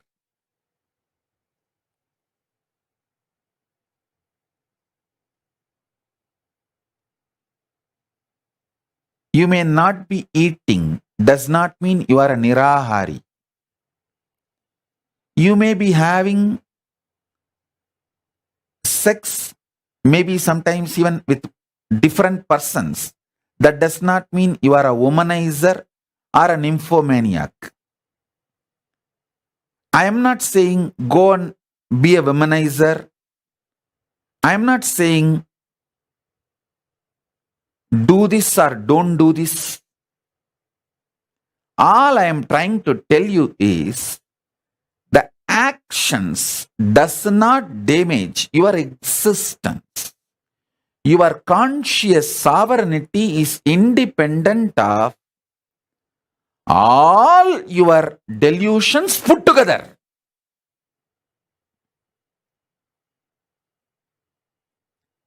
Because your unmanifest is more powerful than all the 5 manifest put together. Your creation, maintenance, delusion, destruction, liberation, all 5 put together is only 25% of you. 75% of you is your unmanifest. I am giving you kind of this percentage for you to understand. In reality, 99.999999% of you is unmanifest. Only the 0.0000001% is the manifest. In that manifest is a 5 manifestation. Like if in your cell, even if your cell, if you thoroughly analyze, 99.99999% is vacuum, unmanifest. Only the 0.0000001% is the manifest. In that manifest, 1/5 is creation, 1/5 destruction, 1/5 is delusion, 1/5 is liberation. So,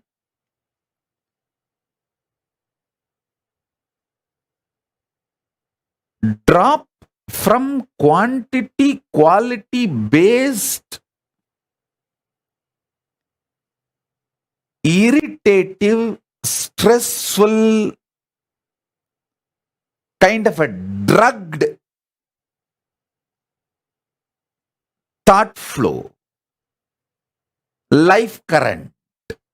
That's the right word, I'll call it. Drugged life current.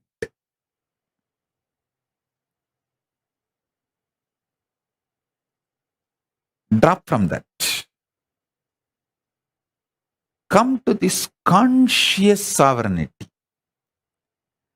And you don't need to expect you should experience conscious sovereignty within this 1 hour of satsang. I will make that happen. You don't get stressed. You listen to every word I am uttering and try to cognize. That's enough.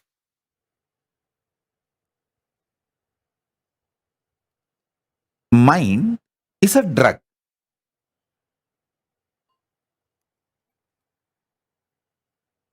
It's not chain.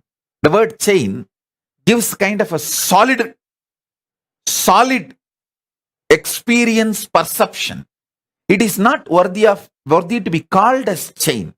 It's only alcohol. Tomorrow morning, its effect will not be there on you. That kind of a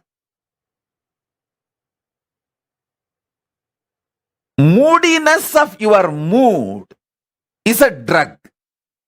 Drug's impact on you is moodiness of your mood. So the moodiness of your mood is mind, which is like a drug.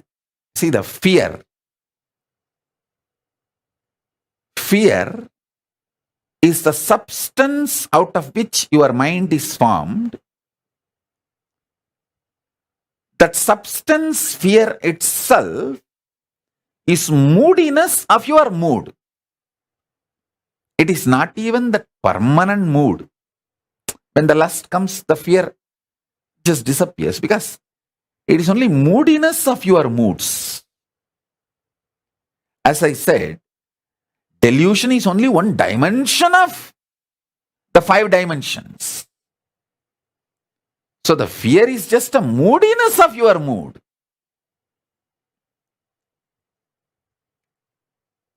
The Chidananda Swabhava, which is like a ecstasy of knowing your conscious sovereignty. Even if a drop of that ecstasy, knowing your conscious sovereignty, starts seeping into your mind, the drug called mind loses power over your brain. See, your brain as on now is drugged with a drug called mind. Even one drop of nectar, dose of Chidananda Swabhava Amrita, if you know your conscious sovereignty even in one dimension, hey, yes.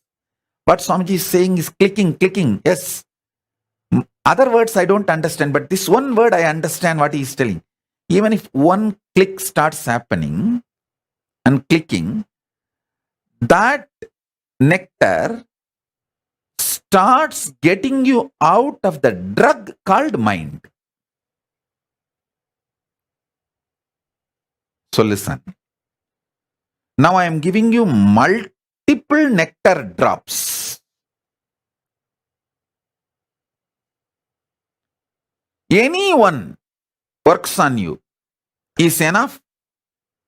You will start cherishing the conscious sovereignty, which I sincerely want all of you to manifest by Guru Purnima. By Guru Purnima, I want all of you to have the conscious sovereignty, because by this whole Chaturmasya, I want all of you to enjoy this conscious sovereignty and manifest powers. Powers of the unmanifest, Paramashiva, the source of you. Listen.